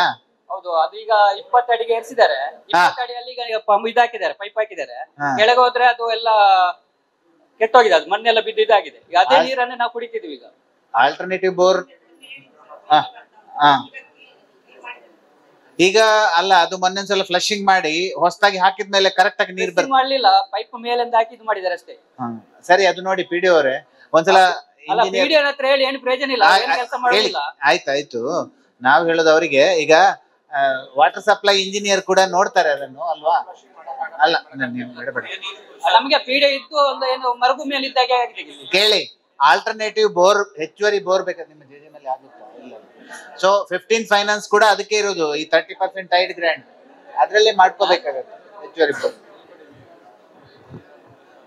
ಪಿಡಿಒ ಅವರೇ ಅದನ್ನು ಇಮಿಡಿಯೇಟ್ ಇವರು ಗಮನಿಸಿ ಅದನ್ನು ಕುಡಿಯುವ ನೀರಿಗೆ ಸಂಬಂಧಪಟ್ಟಂತದ್ದು ಇಮಿಡಿಯೇಟ್ ಅದು ಫ್ಲಶಿಂಗ್ ಮಾಡಿ ಅವರಿಗೆ ಕುಡಿಯುವ ನೀರಿನ ವ್ಯವಸ್ಥೆ ಮಾಡಿ. ಸರ್, ಪಿಡಿಒ ಅವ್ರೀಗ ಬಂದು ಇಷ್ಟು ವರ್ಷ ಆಯ್ತು, ಒಂದು ಸರಿಯಾಗಿ ಕೆಲಸ ಮಾಡುದಿಲ್ಲ ಇಲ್ಲಿ.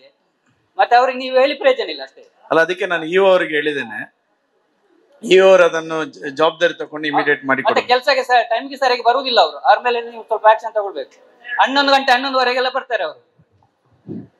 ಈಗಾಗಲೇ ಒಂದು ಶೋಕಾಸ್ ಕೊಟ್ಟು ಅದರ ರಿಪೋರ್ಟ್ ಅನ್ನು ನಾವು ಜಿಲ್ಲಾ ಪಂಚಾಯತ್ಗೆ ಕಳಿಸಿಕೊಟ್ಟಿದ್ದೇವೆ. ಇನ್ನೂ ಸುಧಾರಿಸಿಲ್ಲ ಅಂದ್ರೆ ಅದು ಈಗ ಹೊಸ ಸಿಒ ಬಂದಿದ್ದಾರೆ, ಆತರ ಅದಕ್ಕೆ ಬೇಕಾದ ಏನು ಆಕ್ಷನ್, ಪೇಪರ್ ಆಕ್ಷನ್ ಬೇಕಾಗ್ತದೆ ಅದನ್ನ ನಾವು ಮಾಡ್ತೀವಿ.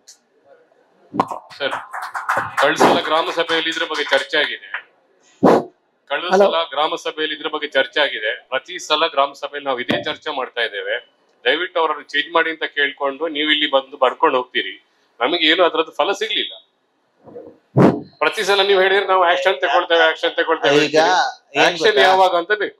ಹಾಗಲ್ಲ, ನಾವೇನಂದ್ರೆ ಅವ್ರು ಏನು ಇದು ತಪ್ಪು ಮಾಡಿದ್ದಾರೆ ಅನ್ನೋದನ್ನ ನಾವು ಜಿಲ್ಲಾ ಪಂಚಾಯತ್ ಕಳಿಸಬಹುದು. ಡಿಸಿಪ್ಲಿನರಿ ಅಥಾರಿಟಿ ಸಿಒ ಅವರು, ಅವರಿಗೆ ಶಿಸ್ತು ಪ್ರಾಧಿಕಾರ ಅವರು. ಸೊ ಆದ್ರಿಂದ ಏನಿದೆ ಇಲ್ಲೇನು ಆಗಿದೆ, ನಾನು ಬಂದು ಸೈಟ್ ಅಲ್ಲಿ ಏನು ಇದು ಮಾಡಿದ್ದೇನೆ, ರಿಪೋರ್ಟ್ ಮಾಡಿದ್ದೇನೆ. ಮತ್ತೆ ನಾನು ನಮ್ಮ ಒಂದು ಟೀಮ್ ಅನ್ನು ಕಳಿಸಿದೆ, ಅವರಿಂದಲೂ ಏನು ರಿಪೋರ್ಟ್ ಬಂದಿದೆ ಅದನ್ನು ಕಳಿಸ್ಕೊಟ್ಟಿದ್ದೇನೆ. ನಿಮ್ದು ಎಷ್ಟು ವರ್ಷ ಆಯ್ತು ಇಲ್ಲಿ? 1 year. ಓಕೆ, ಒಂದು 3 years ಆದ್ರೂ ಆಗಿದ್ರೆ ಅಲ್ಲಿ ಟ್ರಾನ್ಸ್ಫರ್ ಮಾಡಬಹುದಿತ್ತು. ಬಟ್ ಅದು ಅವರನ್ನು ಆ ಕಡೆ ಈ ಕಡೆ ಮಾಡುವಂತ ಕೆಪಾಸಿಟಿ ನಮ್ಮಲ್ಲಿ ಇಲ್ಲ. ಬಟ್ ಡಿಸಿಪ್ಲಿನರಿ ರಿಪೋರ್ಟ್ ನಾನು ಇನ್ನೂ ಕೂಡ ಏನ್ ನೆಕ್ಸ್ಟ್ ಗೆ ಏನಾದ್ರು ಇದು ಬಂದ್ರೆ ನಾವು ಅವರ ಬಯೋಮೆಟ್ರಿಕ್ ಅಟೆಂಡೆನ್ಸ್ ಇರ್ಬಹುದು, ಬೇರೆ ಏನಾದ್ರು ಇರ್ಬೋದು, ಅದರ ಅಬ್ಸರ್ವೇಷನ್ ಅಲ್ಲಿ ಇಟ್ಟು ಅದನ್ನೇ ನಾವು ಬಿಲ್ಡಪ್ ಮಾಡಿ ಕಳಿಸ್ತೇವೆ. ಪಿಡಿಒ ಅವರೇ, ನೀವು ನೋಡಿ, ಒಂದು ಗ್ರಾಮೀಣ ಪ್ರದೇಶದ ಒಂದು ಪಿಡಿಒ ಆಗಿ ಕೆಲಸ ಮಾಡ್ತಿದ್ದೀರಿ. ದೇವರು ನಿಮಗೆ ಒಂದು ಒಳ್ಳೆ ಅವಕಾಶ ಕೊಟ್ಟಿದ್ದಾರೆ. ಇಷ್ಟೆಲ್ಲ ಪಿಡಿಒ ಜನರು ಅದರ ನಿಮ್ ಬಗ್ಗೆ ಕಂಪ್ಲೇಂಟ್ ಮಾಡುವಾಗ ನೀವು ಸುಧಾರಿಸಿಕೊಳ್ಬೇಕಲ್ಲ. ಜನರ ಪರವಾಗಿ ಟೈಮಿಗೆ ಬಂದು ಜನರಿಗೆ ಏನಿದೆ ಸರಿಯಾದ ಕಾನೂನು ರೀತಿಯಲ್ಲಿ ಕೆಲಸ ಮಾಡ್ಲಿಕ್ಕೆ ಏನಿದೆ, ಸಂಬಳ ಕೊಡೋದಿಲ್ವ ಸರ್ಕಾರ? ಒಂದು ಫುಲ್ ಟೈಮ್ ಸರ್ಕಾರ ಸೆಕ್ರೆಟರಿ ಇದ್ದಾರೆ, ಸ್ಟಾಫ್ ಇದ್ದಾರೆ, ಅದು ಇಷ್ಟು ಚೆನ್ನಾಗಿರ್ತಕ್ಕಂಥ ಆಡಳಿತ ಮಂಡಳಿ ಇದೆ. ಇದು ಇನ್ನೊಂದ್ಸಲ ಮರುಕಳಿಸಿದ್ರೆ ಈ CSC ಬರೆದು ಇಮಿಡಿಯೇಟ್ ಅವರನ್ನು ಚೇಂಜ್ ಮಾಡ್ಲಿಕ್ಕೆ ಇದು ಮಾಡ್ಬೇಕು. ಗ್ರಾಮಸ್ಥರ ಬೇಡಿಕೆ ರೀತಿಯಲ್ಲಿ ಶಿಸ್ತು ಕ್ರಮ ಕೈಗೊಳಿಸ್ಬೇಕು.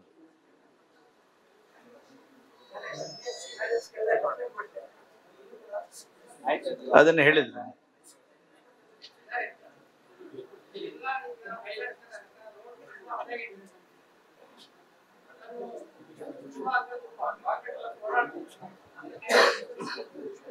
ಹಲೋ,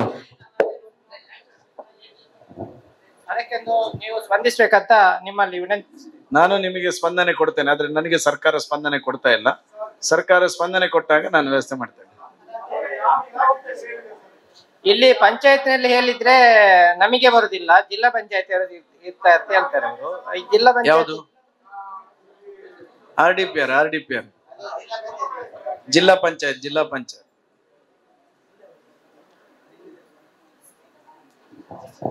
ಸರ್, ನನ್ನೊಂದು ಪ್ರಶ್ನೆ.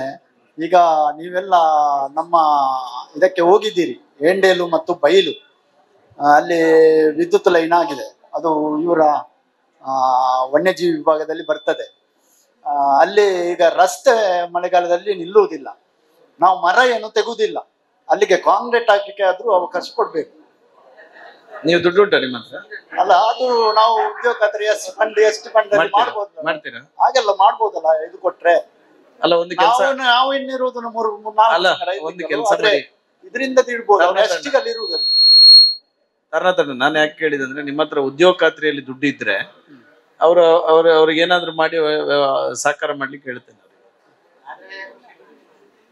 ಎಷ್ಟು ದೂರ ಇದೆ ಅದು? ಎಷ್ಟು ವೈಲ್ಡ್ ಲೈಫ್ ಅಲ್ಲಿ ಬರ್ತದೆ ಅದು? ಸ್ವಲ್ಪ ಒಂದು 200 ಮೀಟರ್, 90 ಮೀಟರ್. ಒಂದು ಕೆಲಸ ಮಾಡಿ RF ಅವರೇ, ಒಂದ್ಸಲ ಸ್ಥಳ ತನಿಖೆ ಮಾಡಿ ಅವರಿಗೆ ರಿಪೋರ್ಟ್ ಕೊಡಿ ನೀವು, ಆಯ್ತಾ? 13 ಮನೆ ಇದೆ, 13 ಮನೆ. ಅವ್ರು ಬರ್ತಾರೆ, RF ಅವರು ಬಂದು ಸ್ಥಳ ತನಿಖೆ ಮಾಡಿ ಏನಂತ ಹೇಳ್ತಾರೆ.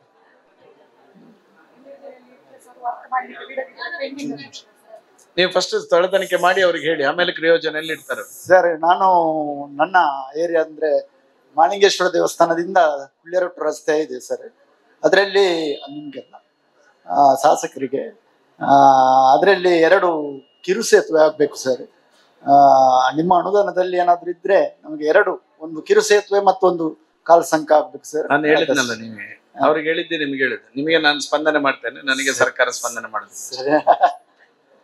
ಆಯ್ತು, ಇನ್ನು ವೈಯಕ್ತಿಕ ಸರ್, ನಮ್ದೊಂದು ಬೇಡಿಕೆ ಸರ್. ಹೆಸರು ಜಗನ್ನಾಥ. ಹೇಳಿ. ನಮ್ದು ಕೆನರಾ ಬ್ಯಾಂಕ್ ಇದ್ದು ಸ್ವಲ್ಪ ಸಮಸ್ಯೆ ಇದೆ. ಇಲ್ಲಿ ಹಿಂದಿ, ಇಂಗ್ಲಿಷ್, ತಮಿಳು, ಮಲಯಾಳಿ ಬರುವಂತ ಸಿಬ್ಬಂದಿಯನ್ನು ತಂದು ಕೆಲಸಕ್ಕೆ ಇಟ್ಟಿದ್ದಾರೆ. ಇಲ್ಲಿ ಗ್ರಾಮೀಣ ಪ್ರದೇಶದ ಜನರಿಗೆ ವ್ಯವಹಾರ ಮಾಡ್ಲಿಕ್ಕೆ ತುಂಬಾ ಕಷ್ಟ ಆಗ್ತದೆ ಸರ್. ಏನಮ್ಮ ಏನು? ಇಂದಿನ ಗ್ರಾಮ ಸಭೆಯಲ್ಲಿ ಅದನ್ನು ಪ್ರಸ್ತಾಪ ಮಾಡಿದ್ದೇವೆ, ಅದಕ್ಕೇನು ನಮ್ಗೆ ರಿಸಲ್ಟ್ ಸಿಗ್ಲಿಲ್ಲ. ಯಾರು ಈಗ ಸ್ಟಾಫ್ ಇದ್ದಾರೆ ಕನ್ನಡ?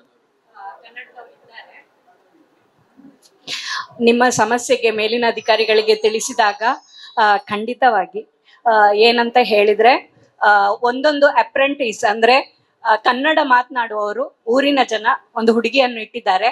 ಅಲ್ಲದೆ ಸೆಕೆಂಡ್ ಆಫೀಸರ್ ಅಲ್ಲಿ ಮ್ಯಾನೇಜರ್ ಬಿಟ್ಟು ಸೆಕೆಂಡ್ ಆಫೀಸರ್ ಅವರು ಕರ್ನಾಟಕದವರೇ, ಕನ್ನಡ ಮಾತನಾಡುವವರು 3 ಸ್ಟಾಫ್ ಶಿರ್ಲಾಲ್ ಬ್ರಾಂಚ್ ಅಲ್ಲಿ ಇದ್ದಾರೆ ಇವಾಗ. ಹೌದು.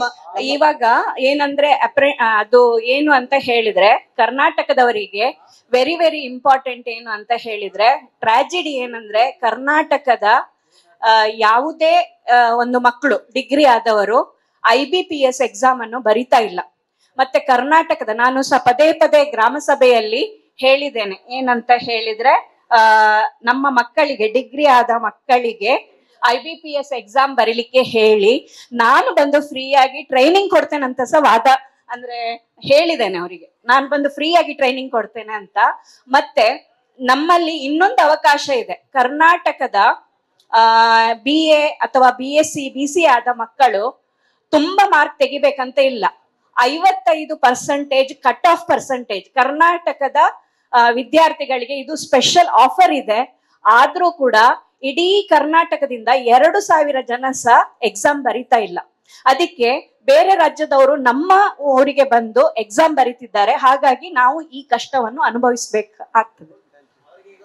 ಸರ್ ಇನ್ನೊಂದು ಈಗ ನೀವು ಹೇಳಿದಾಗೆ ಇದನ್ನ ನಾನು MP ಅವರ ಗಮನಕ್ಕೂ ತರ್ತೇನೆ.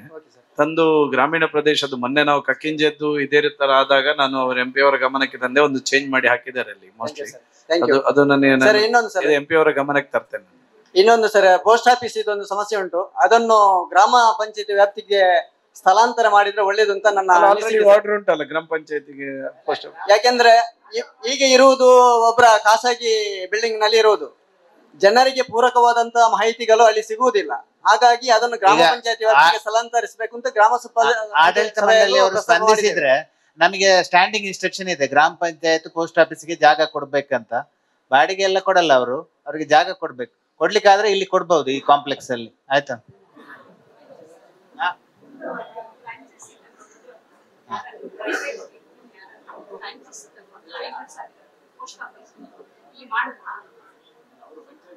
ಪಂಚಾಯತ್ಗೆ ಅಲ್ಲಲ್ಲ, ಅದು ನಮಗೆ ಇನ್ಸ್ಟ್ರಕ್ಷನ್ ಇದೆ, ಗ್ರಾಮ ಪಂಚಾಯತ್ ಪೋಸ್ಟ್ ಆಫೀಸ್ಗಳಿಗೆ ಕಟ್ಟಡ ಕೊಡ್ಬೇಕು, ರೂಮ್ ಕೊಡ್ಬೇಕಂತ. ಹಾಗೆ ಇಲ್ಲೇನಾದ್ರೂ ರೂಮ್ ಇದ್ರೆ ನೀವು ಕೊಡಿ, ಆಯ್ತಾ? ಯಾರಾದ್ರೂ ಅದು ಇಂಟ್ರೆಸ್ಟೆಡ್ ಇದ್ರೆ ಇದು ಪೋಸ್ಟ್ ಆಫೀಸ್ದು ಫ್ರಾಂಚೈಸಿ ಇಲ್ಲಿ ತಗೊಳ್ಬಹುದು. ಅವರು 50,000 ಡೆಪಾಸಿಟ್ ಮಾಡಿ ಪೋಸ್ಟ್ ಆಫೀಸಿನ ತರವೇ ಇಲ್ಲಿ ಕೆಲಸವನ್ನು ಅವರು ನಿರ್ವಹಿಸಬಹುದು. ಒಂದು ಉದ್ಯೋಗ ಆಗುತ್ತೆ ಯಾರಾದ್ರೂ ಯುವಕರಿಗೆ, ಅದನ್ನು ಕೂಡ ಮಾಡಬಹುದು ಇಲ್ಲಿ. ಅಲ್ಲ, ಬ್ಯಾಂಕಿಂಗ್ ಕರೆಸ್ಪಾಂಡೆನ್ಸ್ ಬೇರೆ, ಇದು ಪೋಸ್ಟ್ ಆಫೀಸಿನಿಂದ ಫ್ರಾಂಚೈಸಿ ಬೇರೆ. ನೀವು ಅದಕ್ಕೆ ಹೆಚ್ಚಿನ ಮಾಹಿತಿ ಬೇಕಾದ್ರೆ ಬೆಳ್ತಂಗಡಿ ಪೋಸ್ಟ್ ಮಾಸ್ಟರ್ ಅನ್ನು ಕನ್ಸಲ್ಟ್ ಆಗಿ. ಸರ್ ನಮಸ್ತೆ. ಸರ್ ನಮಸ್ತೆ. ಇಲ್ಲ ಕರಂಬಾರದ ಒಂಜಿ ಸಮಸ್ಯೆ ಸರ್ವೆ ಇಲಾಖೆಗೆ. ಹಲೋ ಸರ್ ನಮಸ್ತೆ. ಸರ್ ನಮಸ್ತೆ. ಕರಂಬಾರದ 70 ಸರ್ವೆ ನಂಬರ್ದ ಒಂಜಿ ಫ್ಲಾಟಿಂಗ್ ದ ಸಮಸ್ಯೆ ಸರ್. NCR ಮಸ್ತ್ ಫೈಲ್ ಉಂಡೈತೆ, ಅವು ಭೂ ಪರಿವರ್ತನೆ ಪೂರ ಬಾರಿ ಕಷ್ಟ ಒಂದುಂಡು. ಏನಾಗಿದೆ ಅಮ್ಮ?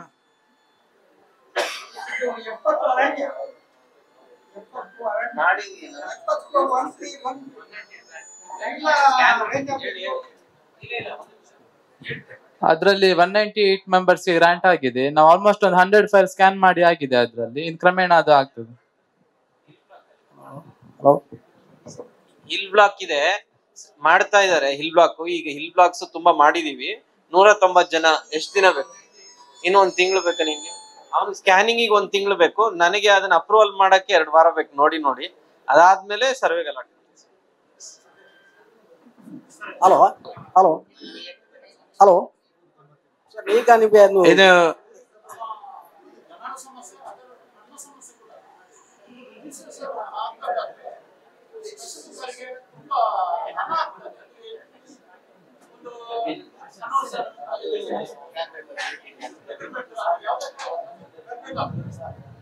ಅದಕ್ಕೆ ಒಂದು 2 ವರ್ಷದ ಹಿಂದೆ ಒಂದು 100 ರೂಪಾಯಿ ದಶಬಾರಿಗೆ ಇದು ಒಂದು 200-300 ಆಗಿದೆ, 500 ಆಗಿದೆ, 1000 ಆಗಿದೆ. ಇದು ಒಂದು ಆಸ್ತಿ ಖರೀದಿ ಮಾಡಬೇಕಾದ್ರೆ ಒಂದು ರಿಜಿಸ್ಟ್ರೇಷನ್ಗೆ 50,000 60,000 ಆಗ್ತದೆ. ಇದು ಏನು ಸಮಸ್ಯೆ?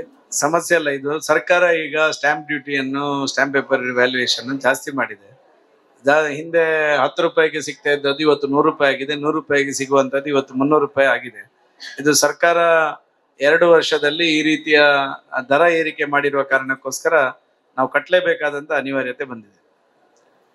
ಅದೇ ಎಲ್ಲರ ಇದೊಂದು ಸಮಸ್ಯೆ.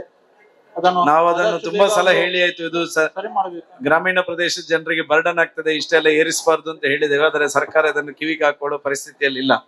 ಆನಂದನ ಲಾಸ್ಟ್ ಕ್ವಶನ್, ಮತ್ತೆ ಎಲ್ಲ ಜನರಲ್ ಮಾತಾಡೋಣ. ಸರಿ ನಮಸ್ತೆ. ಅಲ್ಲ, ಈಗ ಅವರು ಒಂದು ಪತ್ರ ಕೊಟ್ಟರೆ ಅವರಿಗೆ, ತಹಸೀಲ್ದಾರ್ ಅವರಿಗೆ, ಅವರಲ್ಲಿ ಹೇಳಿ.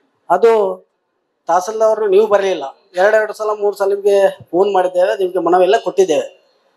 ಅಲ್ಲಿ ಒಲೆ ಒಂದು ನೇರವಾಗಿ ನೀರು ಹೋಗ್ತಾ ಇತ್ತು ನೋಡಿ. ಅವರು ಪಾಪ ಆ ಮನೆ ಇದು ಒಲೆಯ ಮೇಲ್ಗಡೆ ಮನೆ ಕಟ್ಟಿದ್ದಾರೆ. ಅದಕ್ಕೆಲ್ಲ ತಡೆಗೋಡೆ ಮಾಡಿ ಪಂಚಾಯತ್ ಅವರು ತಡೆಗೋಡೆ ಮಾಡಿತ್ತು.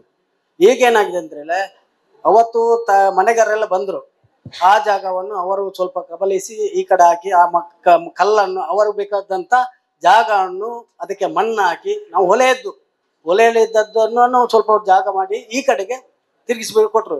ಅಲ್ಲಿ ಎಲ್ಲ ಹೋಗಿದೆ. ಅದಕ್ಕೆ ಅವ್ರದ್ದು ಮನವಿ ಕೊಟ್ಟಿದ್ದಾರೆ. ಅದಕ್ಕೆ ನೀವು ಒಂದ್ಸಲ ನೀವೇ ಬಂದು ಭೇಟಿ ಮಾಡ್ಬೇಕಂತ ನಾವು ಕೇಳ್ಕೊಳ್ಳೋದು. ಆಯ್ತು, ಬರ್ತೀನಿ. ಈಗ ಹೇಳಿದ್ರು ಶಾಸಕರನ್ನು, ಈ ಹಿಂದೆನೆ ತಿಳಿಸಿದಂತೆ ಈ ಮುಂಚೆ ಎಷ್ಟಿತ್ತು ಹೊಳೆ ಅದನ್ನ ನಾವು ಮೆಷರ್ ಮಾಡಿಸ್ತೀವಿ. ಮೆಷರ್ ಮಾಡಿಸಿ ಬರ್ತೀವಿ. ಯಾರ್ಯಾರು ಟೋಟಲ್ ಯಾರ್ಯಾರು ಮಾಡಿದ್ರೆ ಎಲ್ರ ಮೇಲೂ ನಾವು ಕ್ರಮ ತಗೊಳ್ತೀವಿ.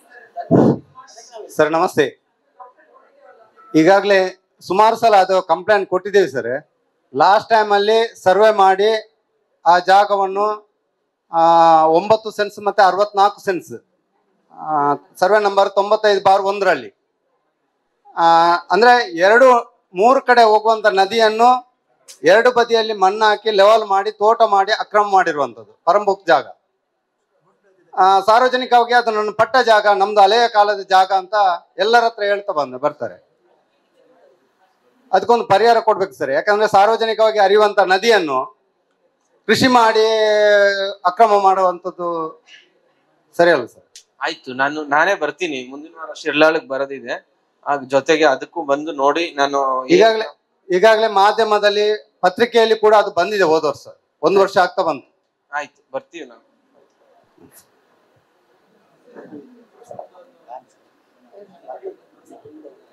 ಹಲೋ ಸರ್, ಲಾಸ್ಟ್ ನಿಮ್ದು ಗುಡ್ಡೆ ಎಂಬಲ್ಲಿ ಒಂದು ಕಿಂಡಿ ಅಣೆಕಟ್ಟು ಉಂಟು ಸರ್.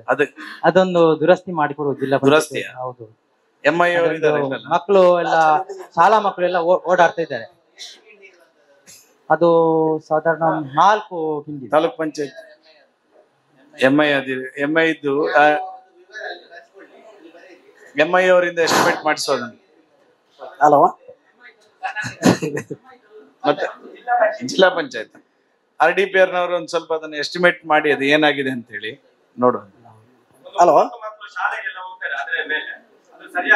ಅದನ್ನು ಒಂದು ಬಂದು ಅದನ್ನ ಎಸ್ಟಿಮೇಟ್ ಮಾಡಿ ನೆಕ್ಸ್ಟ್ ಮಳೆ ಹಾನಿ ಇದ್ರಲ್ಲಿ ಯಾವ್ದ್ರಲ್ಲಿ ಸೇರಿಸ್ಲಿಕ್ಕೆ ಆಗ್ತಾ ನೋಡಿ. ಅಲ್ವಾ? ಹಲೋ ಸರ್, ಈಗ ಒಂದು ಜನಗಳಿಗೆ ಒಂದು ಚೂರು ಕನ್ಫ್ಯೂಸ್ ಉಂಟು. ಈ ಫೋನ್ ಪೇ ಮತ್ತು ಗೂಗಲ್ದು ಅದ್ರ ಬಗ್ಗೆ ನಮ್ಗೆ ಸ್ವಲ್ಪ ಮಾಹಿತಿ ಕೊಡ್ಬೇಕು. ಯಾಕಂದ್ರೆ ಕೇಂದ್ರದ ಬಗ್ಗೆ ಕೆಲವು ಕೆಟ್ಟ ಅಭಿಪ್ರಾಯಗಳು ಉಂಟು ಜನಗಳಿಗೆ. ಟ್ಯಾಕ್ಸ್ ಸ್ವಲ್ಪ ಜಾಸ್ತಿ ಮಾಡಿದ್ದಾರೆ ಅಂತ ಹೇಳಿ ಇದು ಮಾಡ್ತಿದ್ದಾರೆ.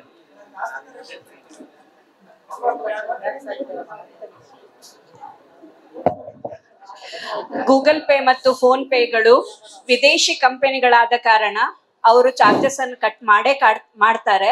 ಹಾಗಾಗಿ ನಾನ್ ನಿಮ್ಮ ಹತ್ರ ರಿಕ್ವೆಸ್ಟ್ ಮಾಡ್ತಾ ಇರೋದು, ವ್ಯವಹಾರ ಮಾಡುವಾಗ ನೀವು ಬ್ಯಾಂಕಿನ UPI ಆಪ್ಗಳು, ಅಂದ್ರೆ ಉದಾಹರಣೆಗೆ ಕೆನರಾ ಬ್ಯಾಂಕ್ ಇದು AIL ಅಂತ ಇದೆ, SBI ಇದು ಯೋನೋ ಅಂತ ಇದೆ, ಅಥವಾ ಸರ್ಕಾರದ ಭೀಮ್ ಆಪ್ ಅಂತ ಇದೆ. ಈ ಆಪ್ಗಳ ಮುಖಾಂತರ ನೀವು ಹಣವನ್ನು ಟ್ರಾನ್ಸಾಕ್ಷನ್ ಮಾಡಿದ್ರೆ ಇಷ್ಟು ಚಾರ್ಜಸ್ ಕಟ್ ಆಗಲ್ಲ. ಅರ್ಥ ಆಯ್ತಾ?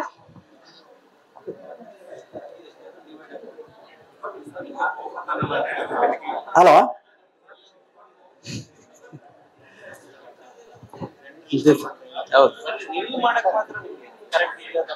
ಹಲೋ ಸತ್ಯಗಾರ ಈರೆ ದೇವಡಿಯಲ್ಲಿ ಪಂಡ 7 ಕೋಟಿ ಮುಟ್ಟ ಇಂಗ್ಲಿಗೆ ಮಜಲ್ ಬಲಿ ಕೇಳಿದ್ರೆ ದೇವಸ್ಥಾನ ಮನಿಲ ಬಯಲು ಅಡಿ ಎಟ್ಲೋಟ್ ಮುಟ್ಟ ಈರ್ನ ಒಂದೇಟು ಸರ್ಕಾರ ಇಪ್ಪನಾಗ 7 ಕೋಟಿ ರೂಪಾಯಿದ ಸಂಕ ಆತಂಡು ಡಾಮರ್ ಆತಂಡು ಕಾಂಕ್ರೀಟ್ ಆತಂಡು ಎಂಕ್ಲು ಒಂಜಿ ಮಣ್ಣಾಗ ಜನ ಉಂಟ ಆ 3 ಕೋಟಿದ ಸಂಕ ಆತಂಡು ಸಂಕ ಆಯ್ನಕ್ಕೆ ದಾಲ ಬರಿಕೆ ತಡೆಗೋಡ ದಾಲ ಇಜ್ಜಿ ಜೋಕುಲು ನಡತೊಂದು ಪೋಲಿಲ್ಲರಿ ಐಕೊಂದು ವ್ಯವಸ್ಥೆ ಸಣ್ಣ ನೀರಾವರಿ ಒಂದು ಎಸ್ಟಿಮೇಟ್ ಅದೊಂದು ಎಸ್ಟಿಮೇಟ್ ಮಾಡಿಸಿ ಅದಕ್ಕೆ ಒಂದು ಕೈ ಸಂಕದ ರೀತಿಯಲ್ಲಿ ಏನಾದ್ರು ಮಾಡ್ಲಿಕ್ಕೆ.